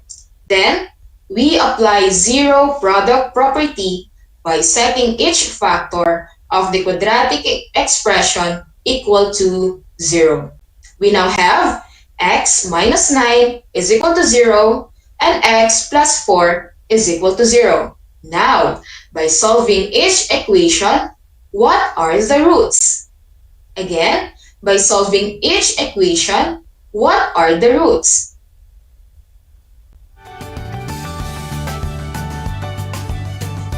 Very good. X is equal to 9 or x is equal to negative 4. And for the last step, we can now check whether obtained values of x make the equation x times the quantity of x minus 5 is equal to 36 true. We now substitute the values of x in the original equation. The original equation is x times the quantity of x minus 5 is equal to 36 if x is equal to 9. It will result to 9 times the quantity of 9 minus 5 is equal to 36. Then we simplify.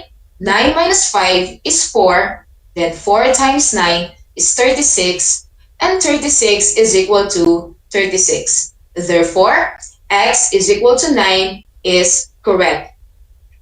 With the other one, if x is equal to negative 4, by substitution, the equation will be negative 4 times the quantity negative 4 minus 5 is equal to 36. Negative 4 minus 4 is negative 9, and negative 4 times negative 9 is 36. Then 36 is equal to 36. Both values of x satisfy the given equation. So the equation x times the quantity of x minus 5 is equal to 36 is true when x is equal to 9 or when x is equal to negative 4. Let us have another example. Find the roots of the equation t plus 5 squared plus t minus 2 squared is equal to 37. In the given equation, we have to expand the square of the two binomials. It will then result to t squared plus 10t plus 25 plus t squared minus 4t plus 4 is equal to 37. Simplify the expression to t squared plus 10t plus 25 plus t squared minus 4t plus 4. We can have this by simplifying the like terms. That is t squared plus t squared is 2t squared, 10t minus 4t is 6t, and 25 plus 4 is 29. Thus, it will result to 2t squared plus 6t plus 29 is equal to 37. And our next step is to write the resulting equation to standard form. By applying subtraction property of equality, what would be the standard form of the equation? Again, what would be the standard form of the equation? Correct. It is 2t squared plus 6t minus 8 is equal to 0. Since the coefficients are all divisible by a certain number, we can reduce the equation by dividing it by their greatest common factor, which is 2. And it will be t squared plus 3t minus 4 is equal to 0. Then, we can solve this equation easily by factoring. What are the factors of the quadratic expression t squared plus 3t minus 4 is equal to 0? Again, what are the factors of the quadratic expression t squared plus 3t minus 4 is equal to 0? I will give you 10 seconds to answer.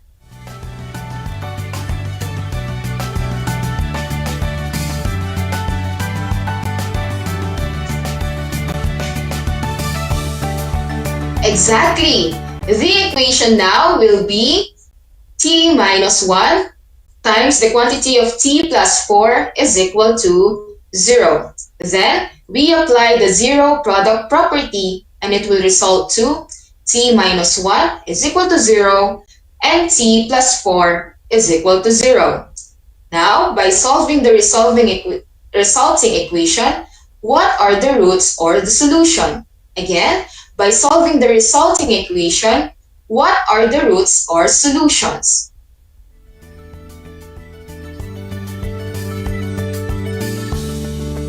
Very good! T is equal to 1 or T is equal to negative 4. Let us check whether the obtained values of T make the equation T plus 5 squared plus T minus 2 squared is equal to 37 true. We now substitute the values of t in the original equation. If t is equal to 1, it will result to 1 plus 5 squared plus the quantity of 1 minus 2 squared is equal to 37. Then, we simplify. 1 minus 5 is 6. Then, 1 minus 2 is negative 1.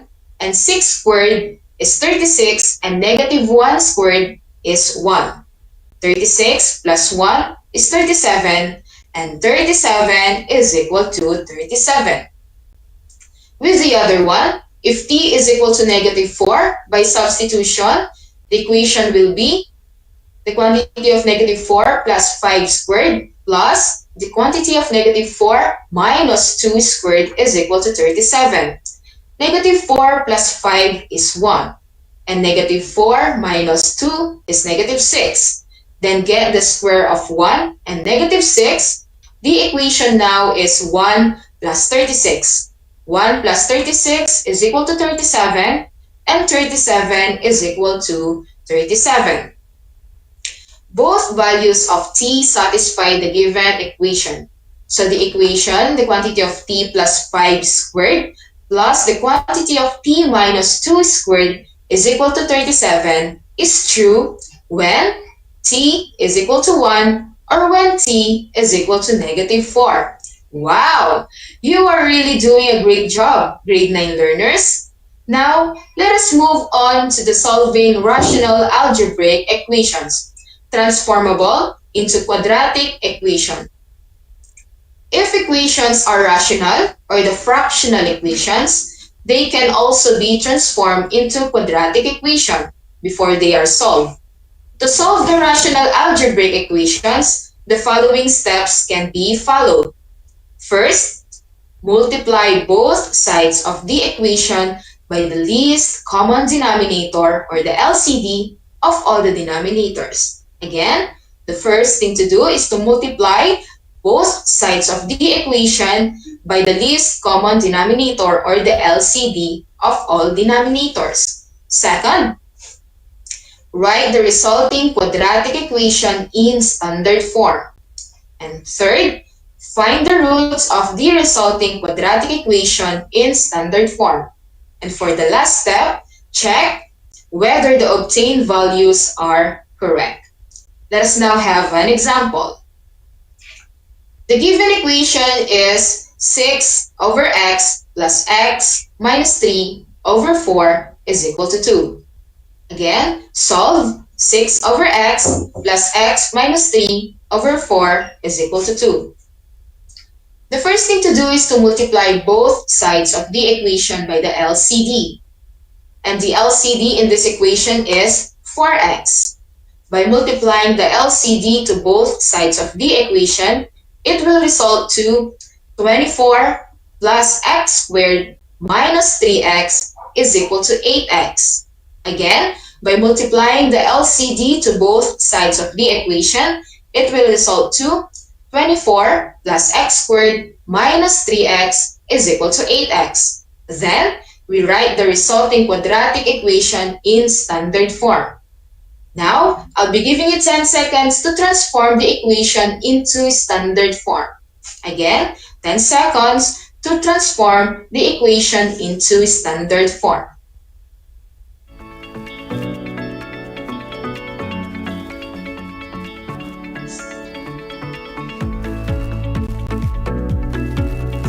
That is correct. The standard form now is x squared minus 11x plus 24 is equal to 0. We can now find the roots of the resulting equation using any of the methods of solving quadratic equation. Let's try solving this by factoring. What are the factors of the equation x squared minus 11x plus 24?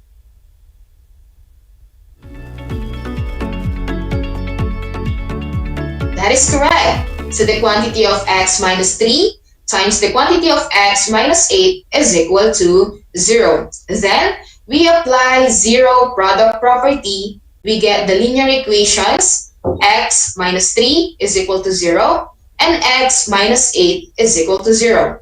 Then, what are the roots? Again, what are the roots of the equation x minus 3 is equal to 0 and x minus 8 is equal to 0?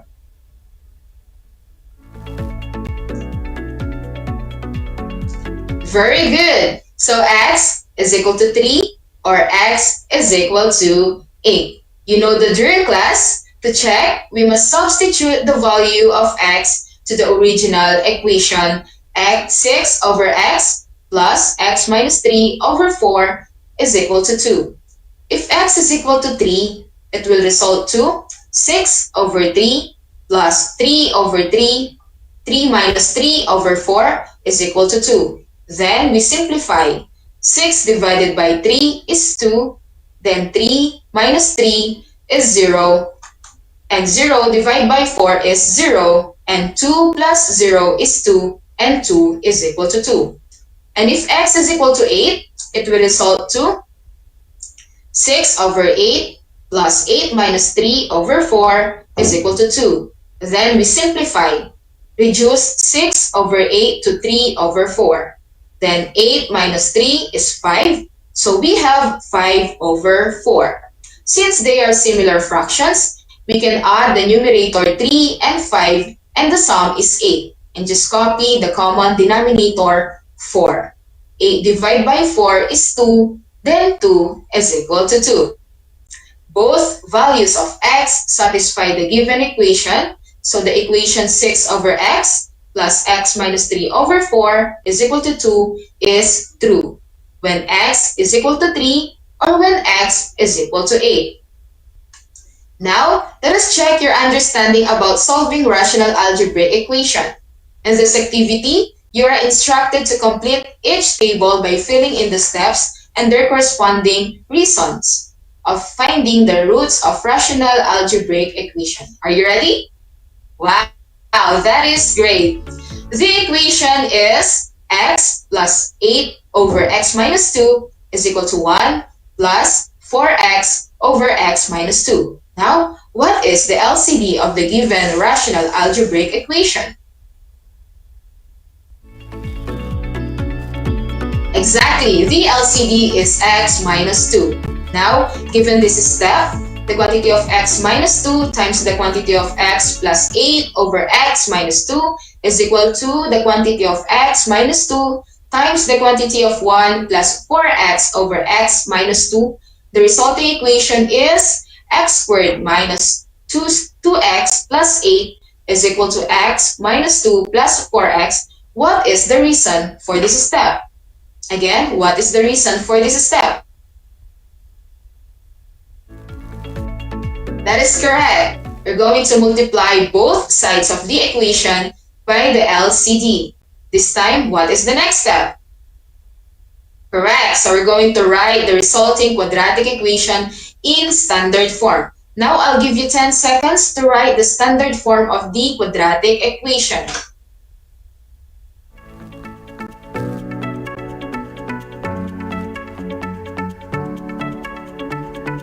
Very well. The standard form of x squared minus 2x plus 8 is equal to x minus 2 plus 4x is x squared minus 7x plus 10 is equal to 0. And that is so by combining similar terms. The equation is x squared minus 7x plus 10 is equal to 0 was factored to the quantity of x minus 5 times the quantity of x minus 2 is equal to 0. The linear equations are x minus 5 is equal to 0 and x minus 2 is equal to 0. Then x is equal to 5 or x is equal to 2. What is the reason for this step? That is right. Find the roots of the resulting quadratic equation. For much simpler solution, we use factoring. As your exercise, check whether the obtained values of x make the equation true. And that is how to solve equations transformable to quadratic equations. Let's have a quick recap of the steps in solving equations transformable to quadratic equations. When solving equations that are not written in standard form, the first thing to do is to simplify the equation. Second, write the resulting quadratic equation in standard form. Third, use any of the four methods of solving quadratic equation in finding the solution of the quadratic equation obtained. And for the last step, check whether the obtained values are correct. While in solving rational algebraic equations, the following steps can be followed. First, multiply both sides of the equation by the least common denominator. Second, write the resulting quadratic equation in standard form. Then, we're going to find the roots of the resulting quadratic equation in standard form. And for the last step, check whether the obtained values are correct. So, we were able to apply our understanding about solving equations transformable to quadratic equation. Let us put that understanding to the test by answering the given learning activity sheet, and that will be your assigned task to do, and write your answer on your math notebook. And if you have any question, you can ask your respective grade 9 math teachers. Well, that is for now. I hope you learned a lot today, and you will have more of this on the next meeting. I am Bianca Maridugay, your mathematics anchor teacher for grade 9. May you always have the joy of learning at home. Until next time, keep safe and God bless us all.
niyo ba na ang Pilipinas ay mayroong 7,641 islands? Mula sa bilang na 7,107 islands, nadagdagan ito ng 534 na isla noong 2017. Tanging 2,000 lamang sa mga islang ito ang natitirhan.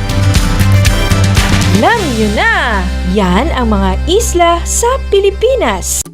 Kumusta mga giliw kong tagapakinig? Nagbabalik ang inyong paaralang panghimpapawid, Aral TarlakHenyo sa RTV Tarlac, Channel 26 at sa bayang naririnig sa DZTC 828, Radyo Pilipino Tarlac. Tayo rin ay napapanood sa FB Live ng RTV Tarlac Channel 26. Sumasahimpapawid mula sa bayan ng Pura Tarlac, mula sa bayan ng San Clemente, Mula rito sa Puro Elementary School, Pura Tarlac, sa bayan ng Kapas Tarlac. Ako, ang inyong guro, na maghahatid sa inyo ng makabuluhang pagtalakay sa ating aralin.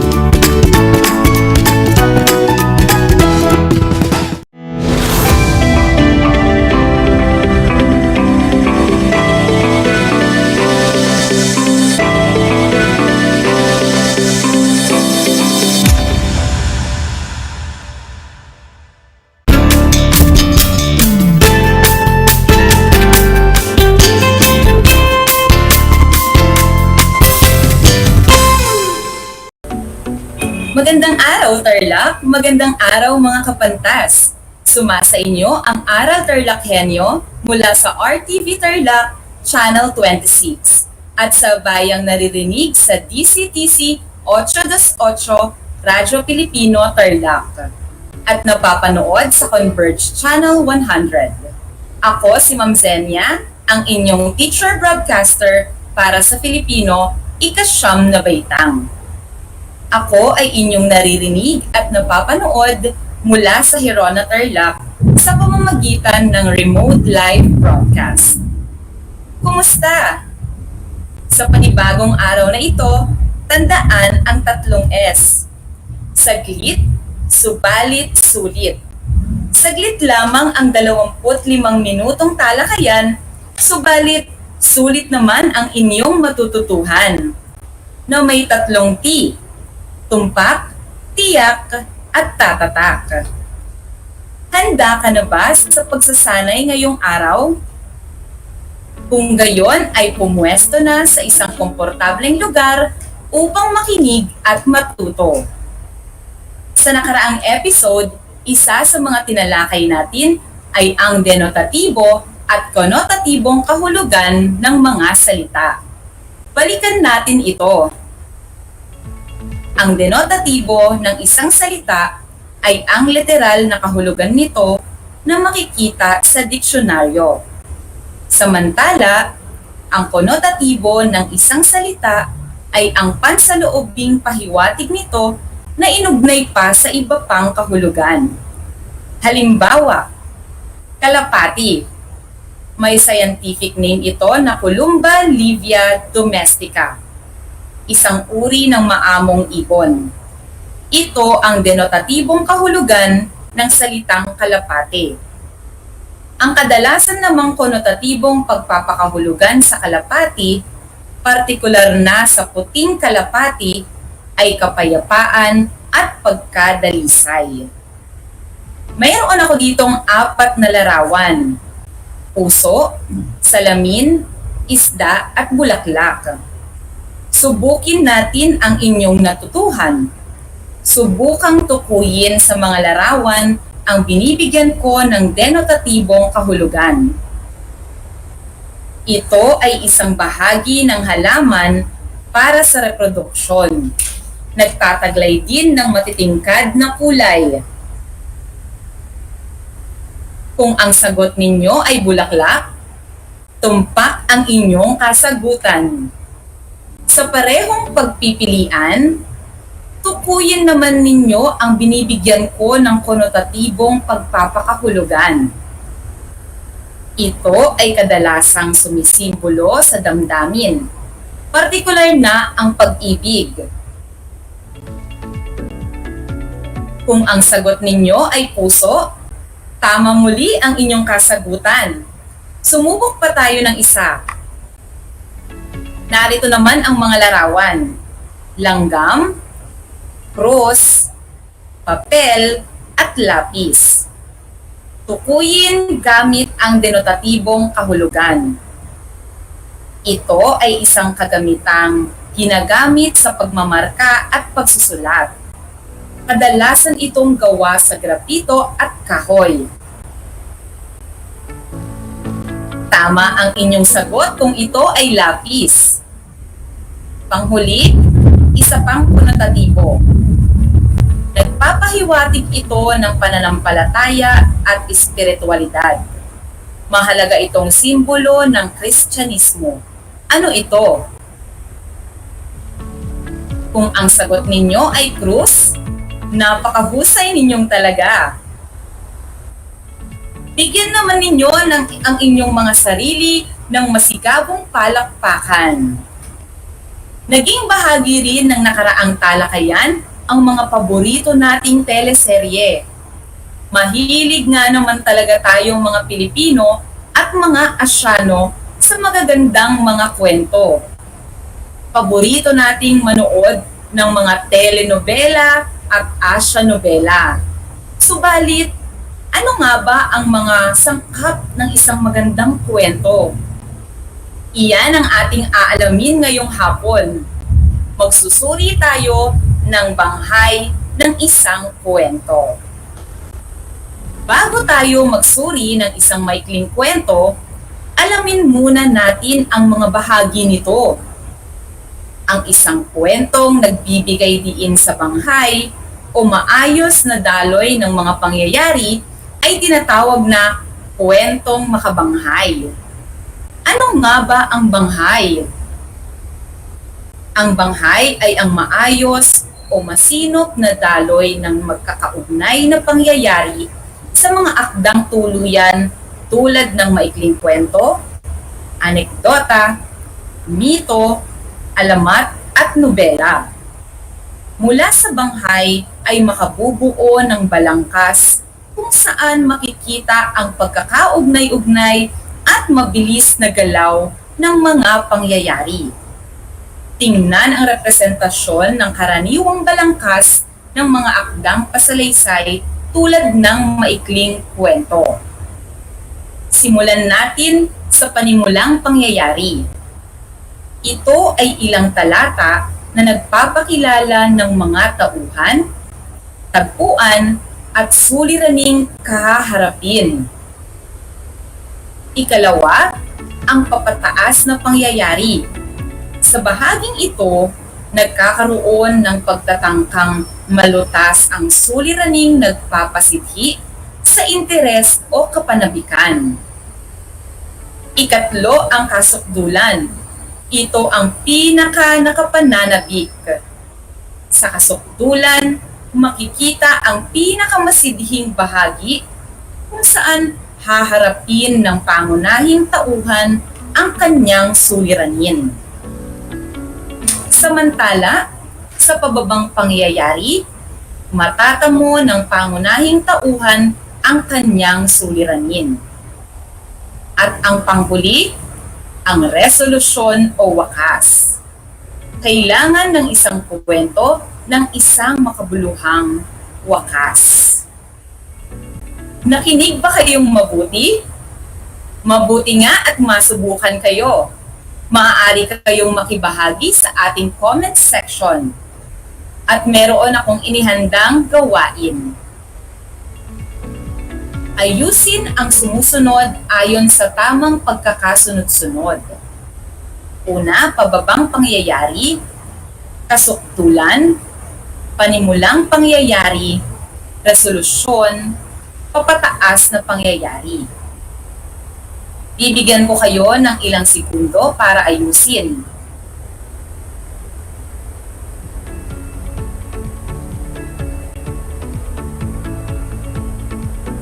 Tingnan nga natin kung nakuha ninyong tama ang pagkakasunod-sunod ng isang banghay ng maikling kwento.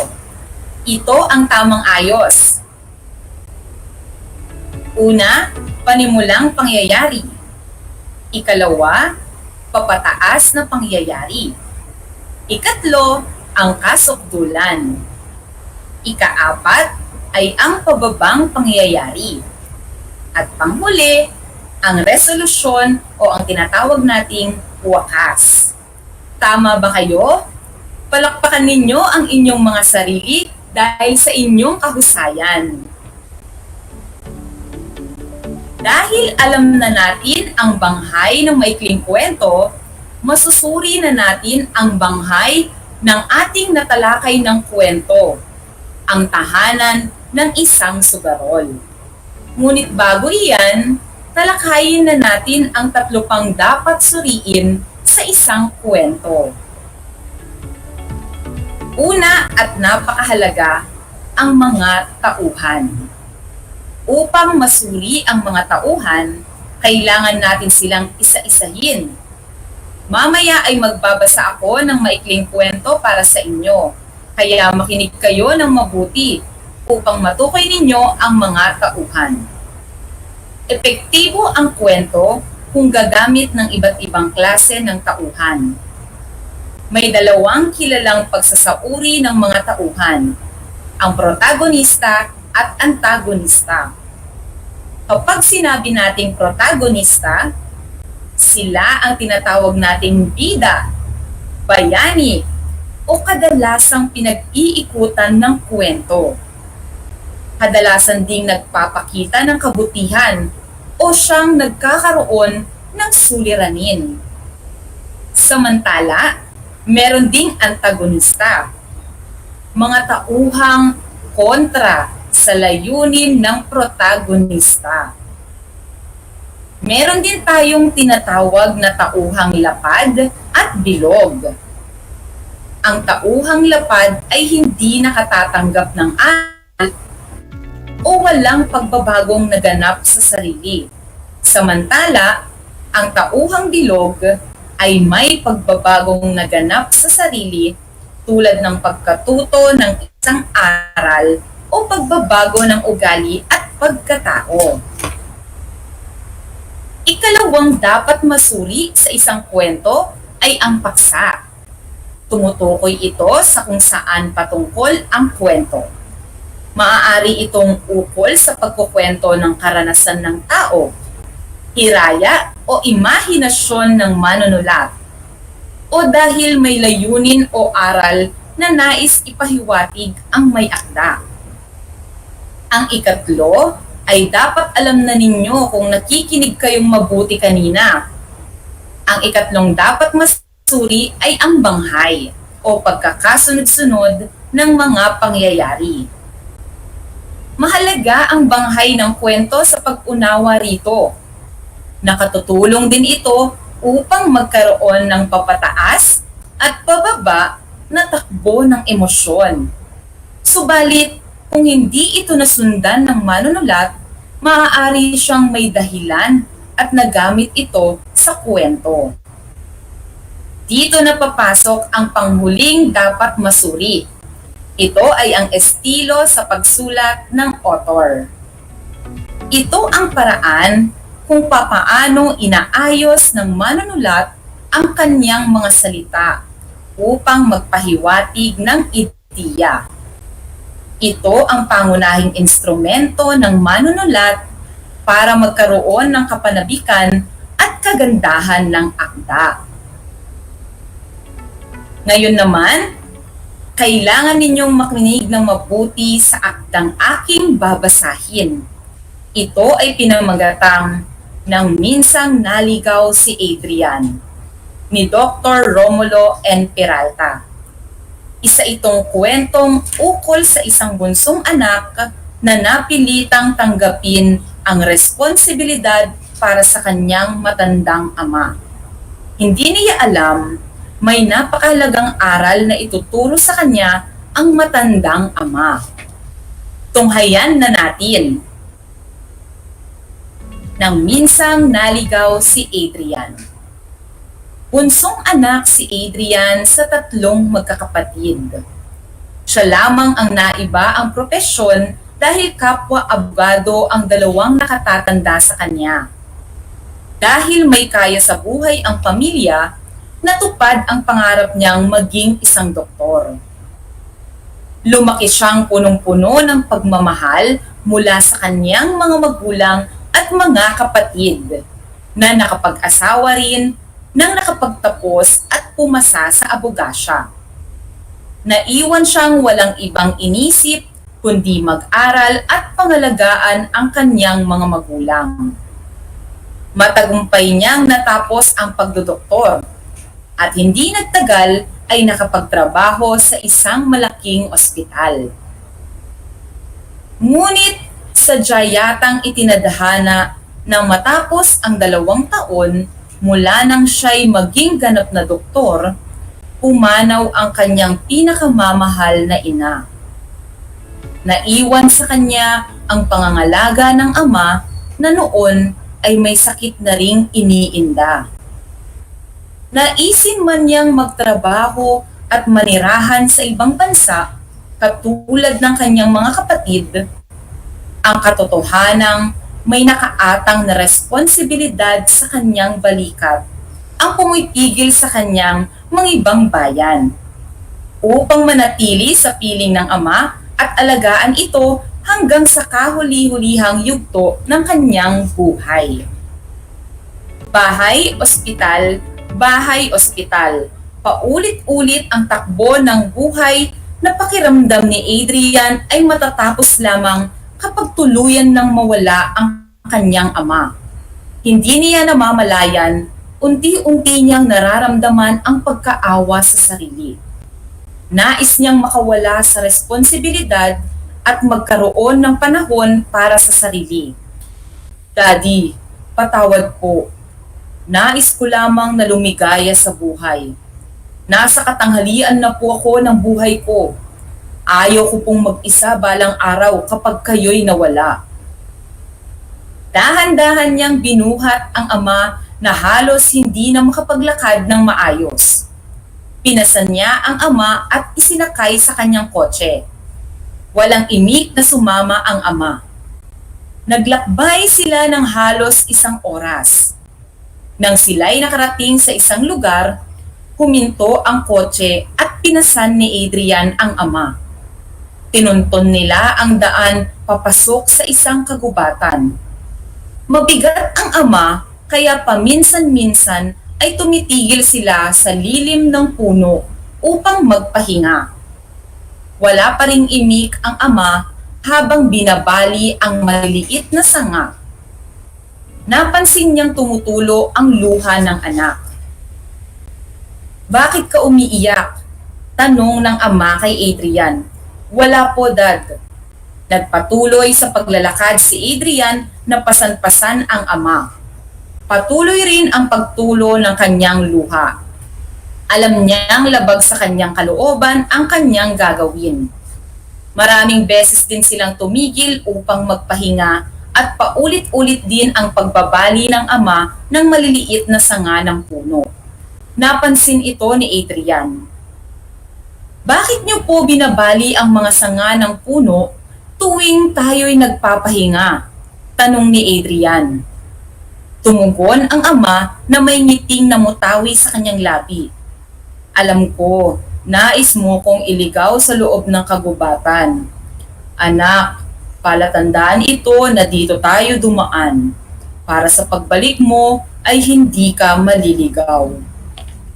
Lalong bumilis ang pag-agos ng luha ng binata. Walang kaimik-imik, muling pinasan ni Adrian ang ama at natagpuan ang sariling bumabalik sa lugar kung saan sila nanggaling. Alam ni Adrian na hindi na siya maliligaw. Hinding-hindi na. Nakinig ba kayo ng mabuti? Kung tama ako na nakinig kayo ng mabuti sa aking kwento, subukin na nating suriin ang ating kwento. Maaari rin kayong makibahagi sa ating comment section. Narito ang mga tanong. Sino-sino ang mga tauhan ng kwentong nang minsang naligaw si Adrian? Sino ang pangunahing protagonista? Mayroon bang antagonista? Ang pangunahing protagonista ba ay bilog o lapad?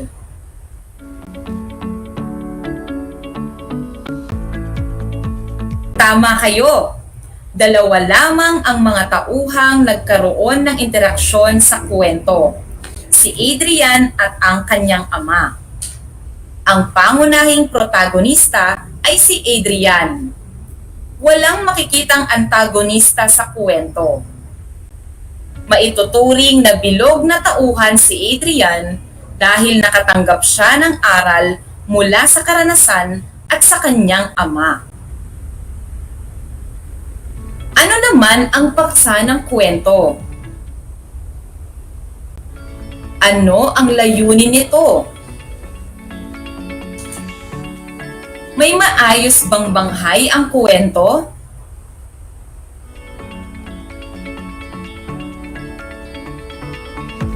Tama!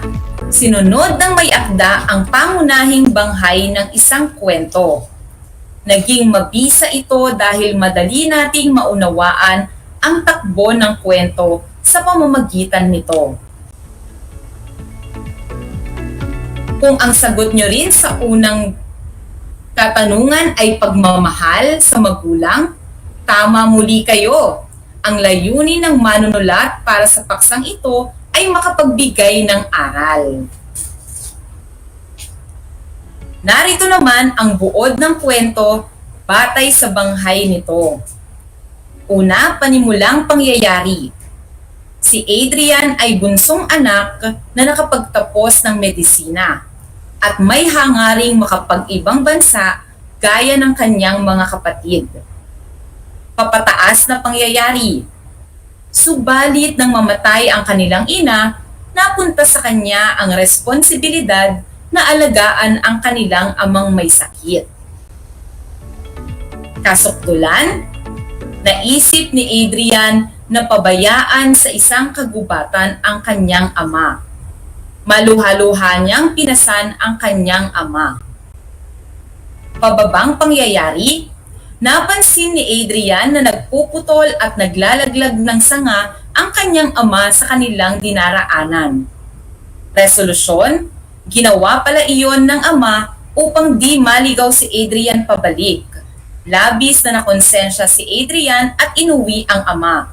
Napagtanto niyang kahit napakasama ng kanyang binabalak, hindi nito mapagtatakpan ang pagmamahal sa kanya ng kanyang mapagpatawad na ama. Suriin naman natin ang estilo ng manunulat. Sa bahaging ito, walang pinakatumpak na sagot dahil magiging subjective o pansarili ang inyong sagot. Sumagot tayo ng naaayon sa wastong kritisismo.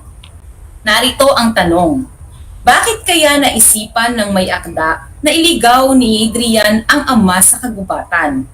Pinakita ba sa kwento na napakasama ni Adrian? Naging epektibo ba ang emosyon ng ama at ni Adrian sa kwento?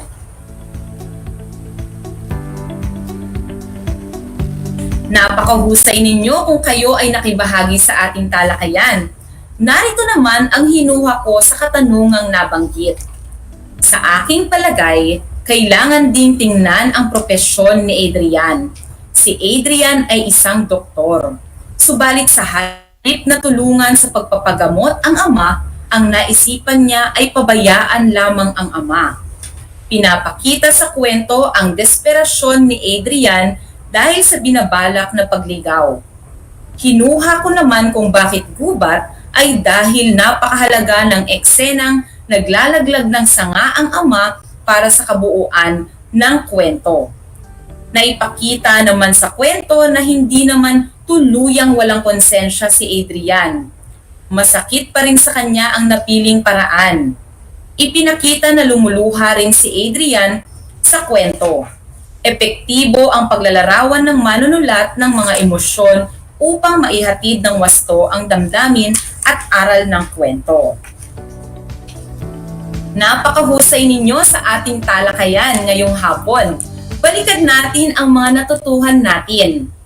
may 4 na pangunahing dapat masuri sa isang maikling kwento. Ito ay ang tauhan, paksa, banghay, at estilo ng manunulat. Ang ating tinalakay na tahanan ng isang sugarol at ng minsang maligaw si Adrian ay mga kwentong makabanghay. Ang banghay ay binubuo ng panimulang pangyayari, papataas na pangyayari, kasukdulan, pababang pangyayari at resolusyon. Palakpakan ninyo ang inyong mga sarili sa napakahusay na pakikibahagi sa ating talakayan. At bilang pagtatakda, nais kong suriin ninyo ang kwentong tahanan ng isang sugarol. Isa-isahin ang mga tauhan at alamin din ang kanilang uri. Tukuyin ninyo ang paksa at layunin nito. Ilapat ang natutuhan sa pag-unawa ng banghay dito. Suriin din kung naging epektibo ang estilo ng manunulat sa pagkakasulat nito. Iyan ang gawain na iiwan ko sa inyo. At dyan nagtatapos ang talakayan natin ngayon. Naway ang lahat ng aral na napulot ninyo ay maisagawa at maibahagi sa iba. Magkita-kita tayo sa susunod na talakayan. Muli, ako si Ma'am Zenia May Salvador, ang inyong teacher broadcaster sa Filipino, ika-9 na baitang. At kay Ginoong Joseph Argel Galang na siyang sumulat ng script na ito na pinagtibay ni Dr. Roland D. Galamay, daluguro ng Corazon C. Aquino High School. Laging tandaan, walang ligaya sa lupa na hindi dinilig ng luha. Ang pag-aaral ng mabuti ang susi sa ating magandang kinabukasan. Hanggang sa muli!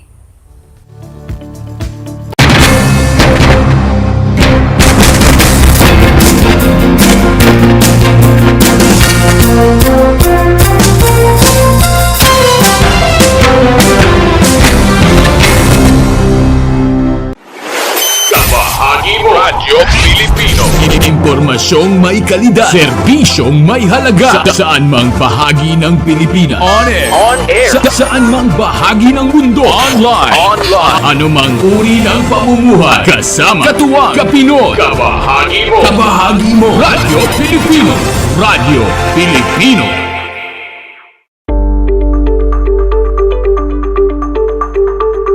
Sa pagnanais na mapigilan ang ating pamahalaan ang pagdami ng bilang ng mga kaso ng COVID-19, binuo ang One Hospital Command Center o OHCC upang mas mabilis na matugunan ang medikal na pangangailangan ng ating mga kababayan. Bukas ang OHCC 24 oras araw-araw.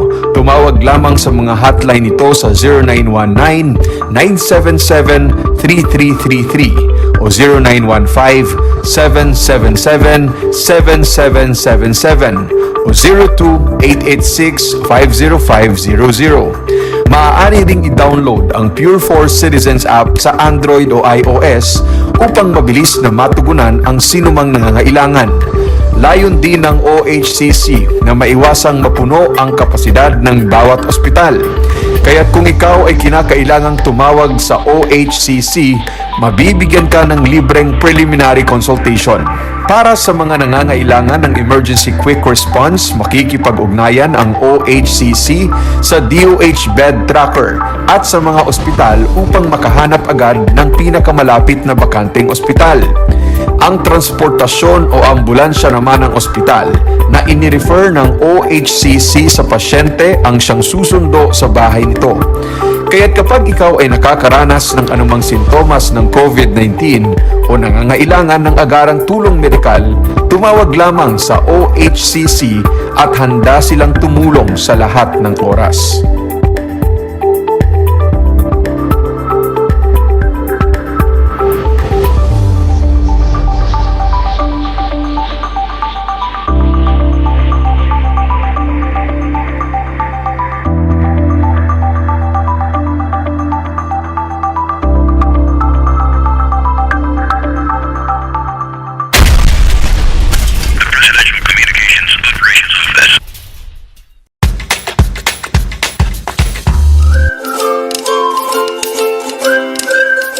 Alam niyo ba na ang jeep ay ang pinakasikat na uri ng transportasyon sa Pilipinas?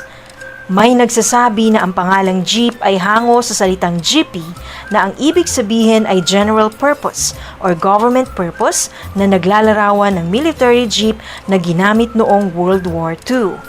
Pagkatapos ng digmaan, iniwan na ng mga sundalong Amerikano ang libu-libong jeep sa kalsada ng Maynila. Ang matibay at makulay na jeepney nga raw ay truly mestizo dahil sa half local at half foreign na katangian nito. Alam nyo na, yan ang jeepney. I'm back! This is Sorzi, your teacher broadcaster. Magandang araw mga kapantas!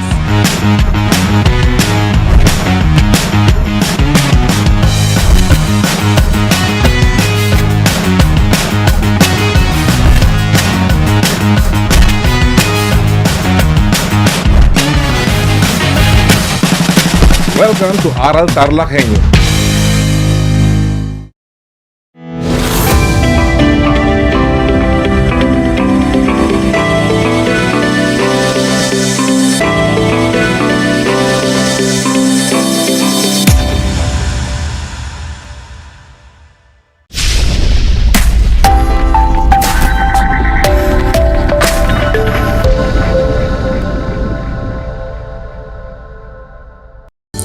Good afternoon, TarlakHenyos.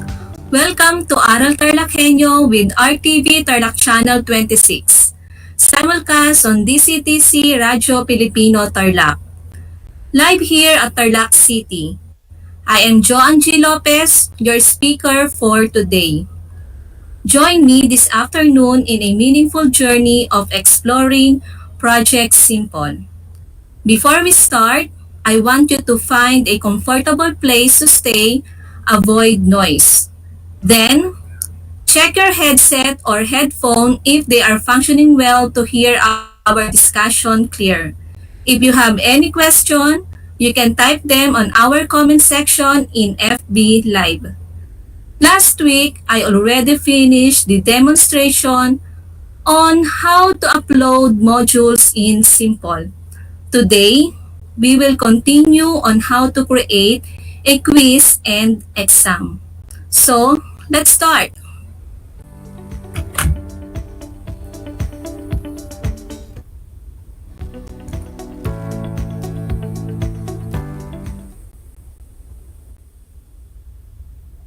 Okay, so let's log on simple.ph.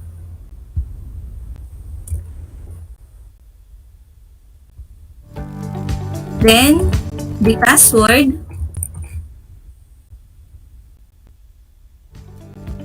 Click login or press enter. Again, to create a quiz, we need to go to My Study Mate.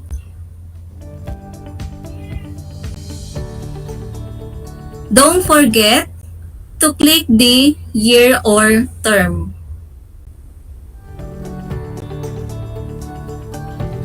Then, go to Activities.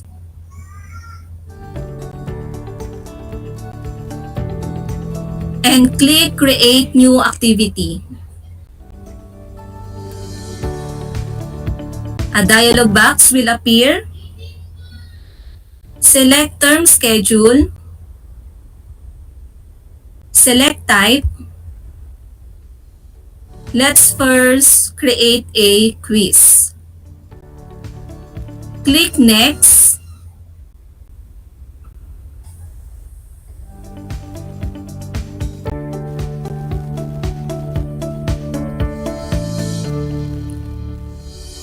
Okay, so this is task number 7. Grade type, raw score, can view. So we are going to set if it is yes or no. Kapag yes, ibig sabihin mag-view pa ni estudyante yung quiz after the deadline or due date. Teacher only view, it is set to no since na ang gusto natin gawin ay ipakita ang quiz sa lahat ng estudyante. Then case sensitive, it is set into no. Show answer after checking set into no.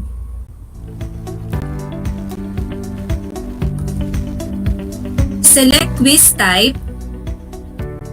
For example is multiple choice, single answer, score type, count all correct answer or right minus wrong. So I will choose the first one. Then select checking type. So we have many options. The first one is teacher to check. So ibig sabihin si teacher ang mag-check. The second one is auto-check at the end of the session. So ibig sabihin nito once na mag-submit ang estudyante, automatic nang i-check yung quiz na kanyang sinubmit. The third one is auto-check at scheduled time. It means na si teacher magsiset siya ng time, for example, 7 p.m. Kunwari, pinili ko to, then magsiset ako ng 7 p.m. Doon i-check lahat ng quiz. Then the last one is auto-check submission one by one. So from the word one by one, i-check siya ng isa-isa once na nag-submit ang estudyante. So I will choose auto-check at the end of the session. Then, title of the quiz.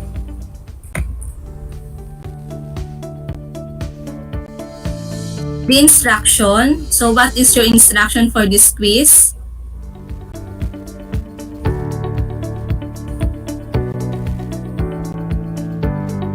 Start date. Today. Due date. Tomorrow, and accept until October 1. For randomization, if you choose yes, the question for each student will be randomly selected from the pool of question you provided. So if you have 100 question and you choose yes, so kapag kinlik natin yung yes dito, may number of questions. So ilan ang kukunin niya doon sa pool of question na pinrovide mo. Then for students, kapag blanco, ibig sabihin lahat ng estudyante makaka-receive ng quiz na to. Kapag nag-specify tayo ng name dito, sila lang yung estudyante na makaka-receive ng quiz na ginawa natin. Then the last one is show in dashboard. So it is yes. Proceed to question. Okay, so we have two icons. The first one is get template for the quiz and the second one is import the quiz. So first, click the get template. So as you can see, ito yung template natin. We need to download. Download file. Then, let's open it. On downloads, QMC, question multiple choice. So, bakit may 3? Kasi pang 3 times ko nang na-download to. Then, open it.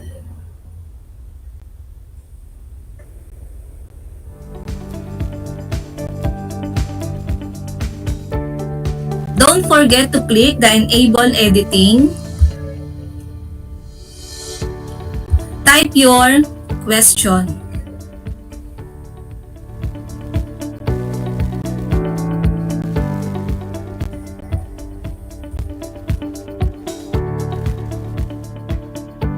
And your choices.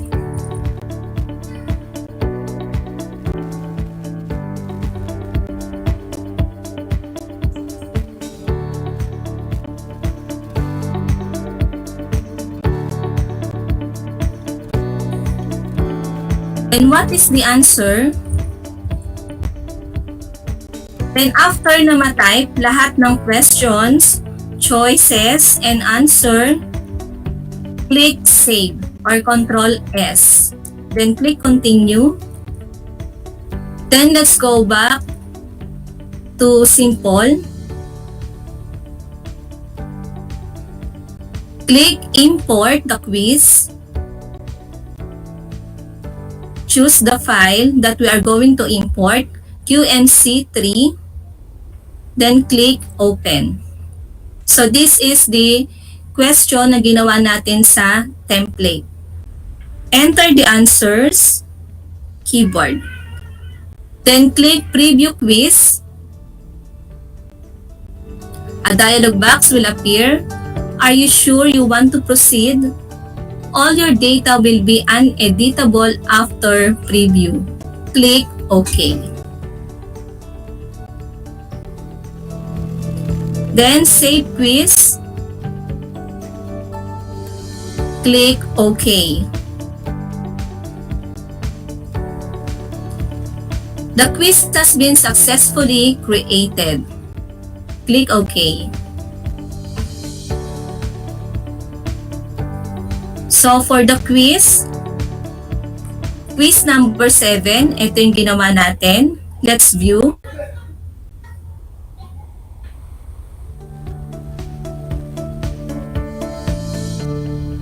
Ganito ang itsura niya. Maximum score, 1 since na 1 item lang. Then auto-check at the end of the session. Automatic na i-check. The start date, due date, accept until, then allow late submission since na naglagay tayo ng accept until. Then this is the question and the choices. Next, let's create an exam. So to create an exam, click this, create new activity, choose term schedule, type, we have the exam, then click next.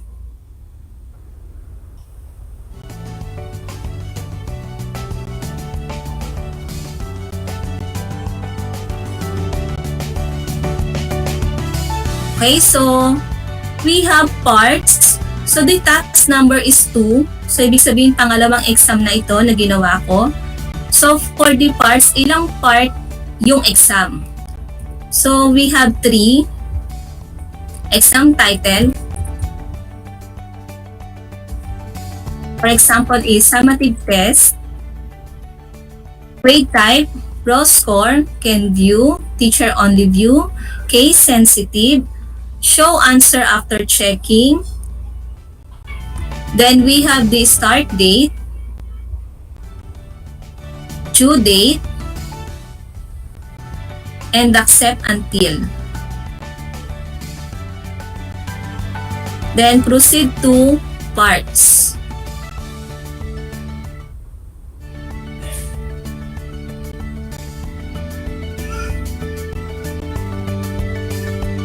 Okay, so we have here exam type. Let's try the true or false. Score type, count all correct answer. Checking type is teacher to check, auto check at the end of the session, auto check at the scheduled time, auto check submission 1 by 1. So I will choose auto check again. Title of part 1, for example, test 1.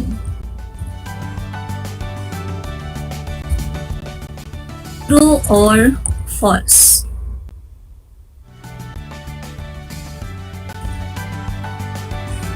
Then the instruction.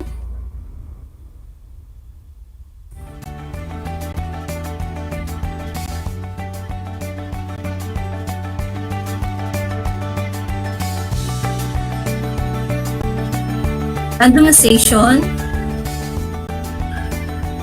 Then proceed to question. So ngayon, napansin natin, nagkaroon siya ng 3 icons.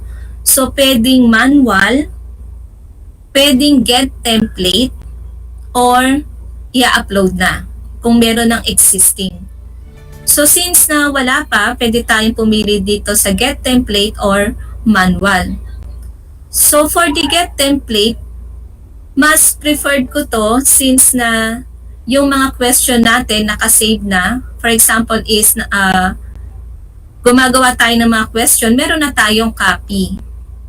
So, try natin yung manual. Okay. So, for the manual,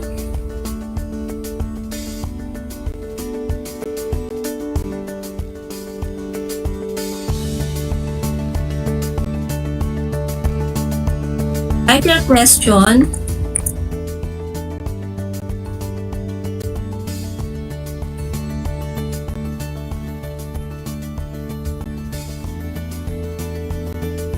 The flash drive is an example of storage device.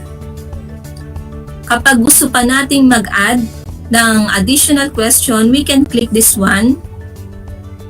So kung ayaw naman, pwedeng i-delete. Then makita natin dito sa right side, choose one. Is it true or false? Click preview part 1. For example, tapos na tayo mag-type. Then save part 1.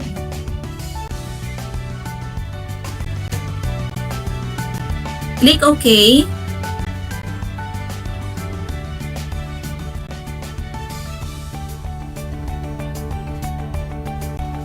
Exam type. Let's choose fill in the blanks. Score type. Count all correct answer. Checking type. Auto check at the end of session. S2.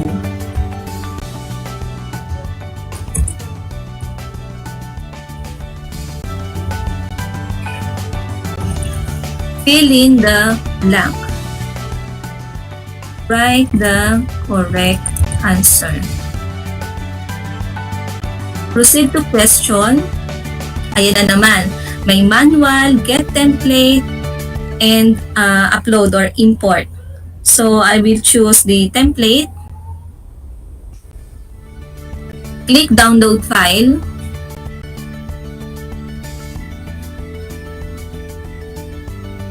Let's open QFB. Click enable editing. Then your question.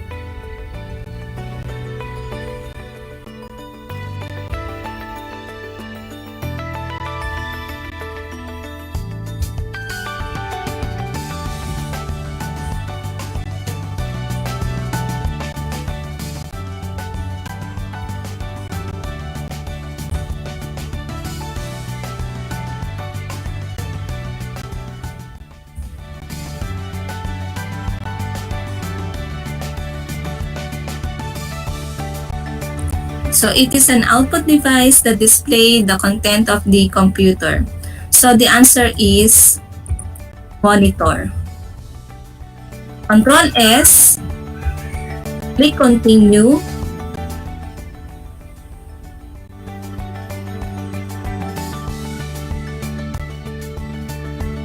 Then let's upload it. QFB.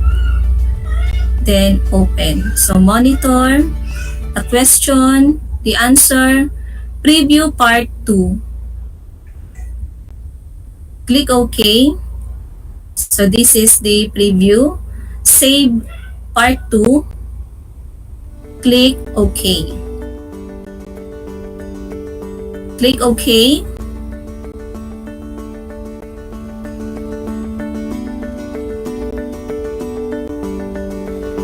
And for the part 3, let's try the enumeration.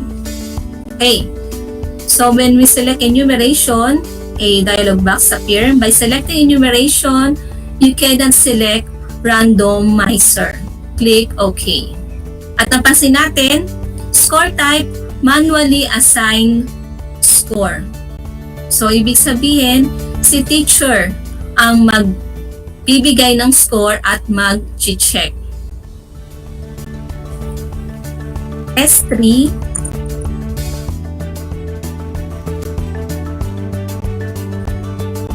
enumeration is, then proceed to question. For example is manual, enter the number of items,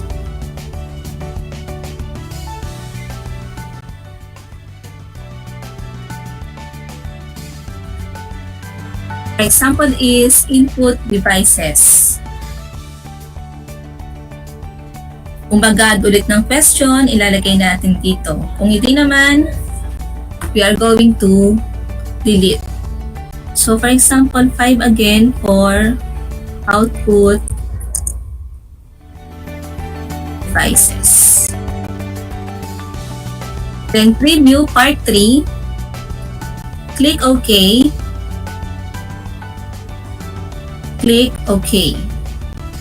Okay, so from here, we have the question, input devices. So 5, 1, 2, 3, 4, 5. Then click Save Part 3. The title of the test, then the instruction. Click OK.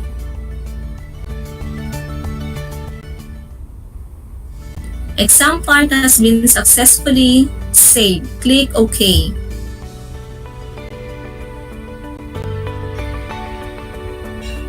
So let's see the exam. Okay, exam summative test. Let's view it. The test 1, the true or false. Okay, so this is the test 1.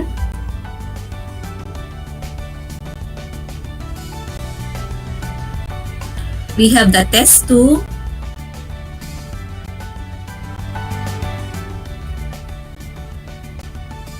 And we have the test 3. And for the result, okay, so makikita natin true dahil one item lang yon, fill in the blanks, one item lang. Then enumeration, we have 5 items. So we have the total score of 7. So wala pa nakalagay dito since na wala pang nag-answer sa mga estudyante. Okay, so that is the steps on how we are going to create a quiz and exam. So let's explore the account of a teacher in Simple. So we have the go to submission.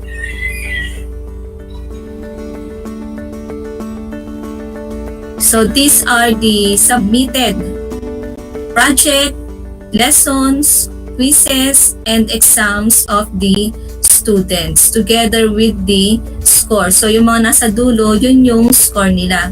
Kapag lesson, automatic, wala silang score doon since na magbabasa lang sila. And for the go to class question, dito naman natin makikita yung question ni estudyante. For example, CCG, sa trial quiz 3, ayan, how to do this. So, pwede tayong mag-reply. And for the iTrack, for the grades, okay, so we have the go to seat plan.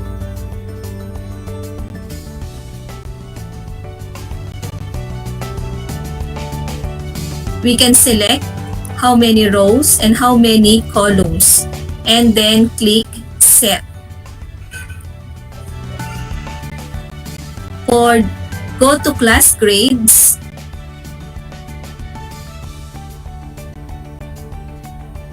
okay, so for this, we need to select the term. Go to class grades.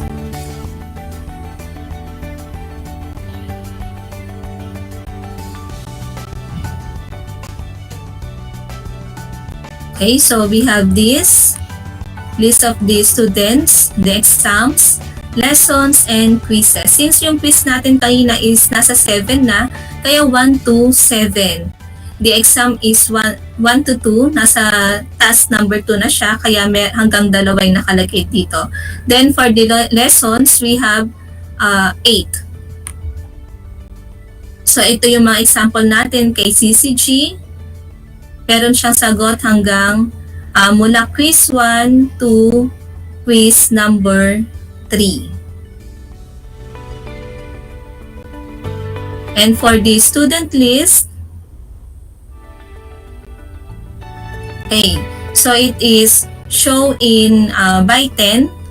So we have 56 entries.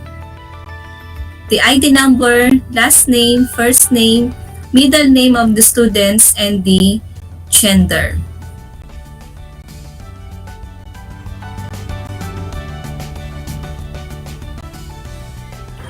We can also use this to create rubrics, create and view metrics when we want to create a metrics, when we want to view the student schedule, and when we want to set the schedule of the teacher. So as my demonstration is about to end, I hope you learned something new. So tomorrow I will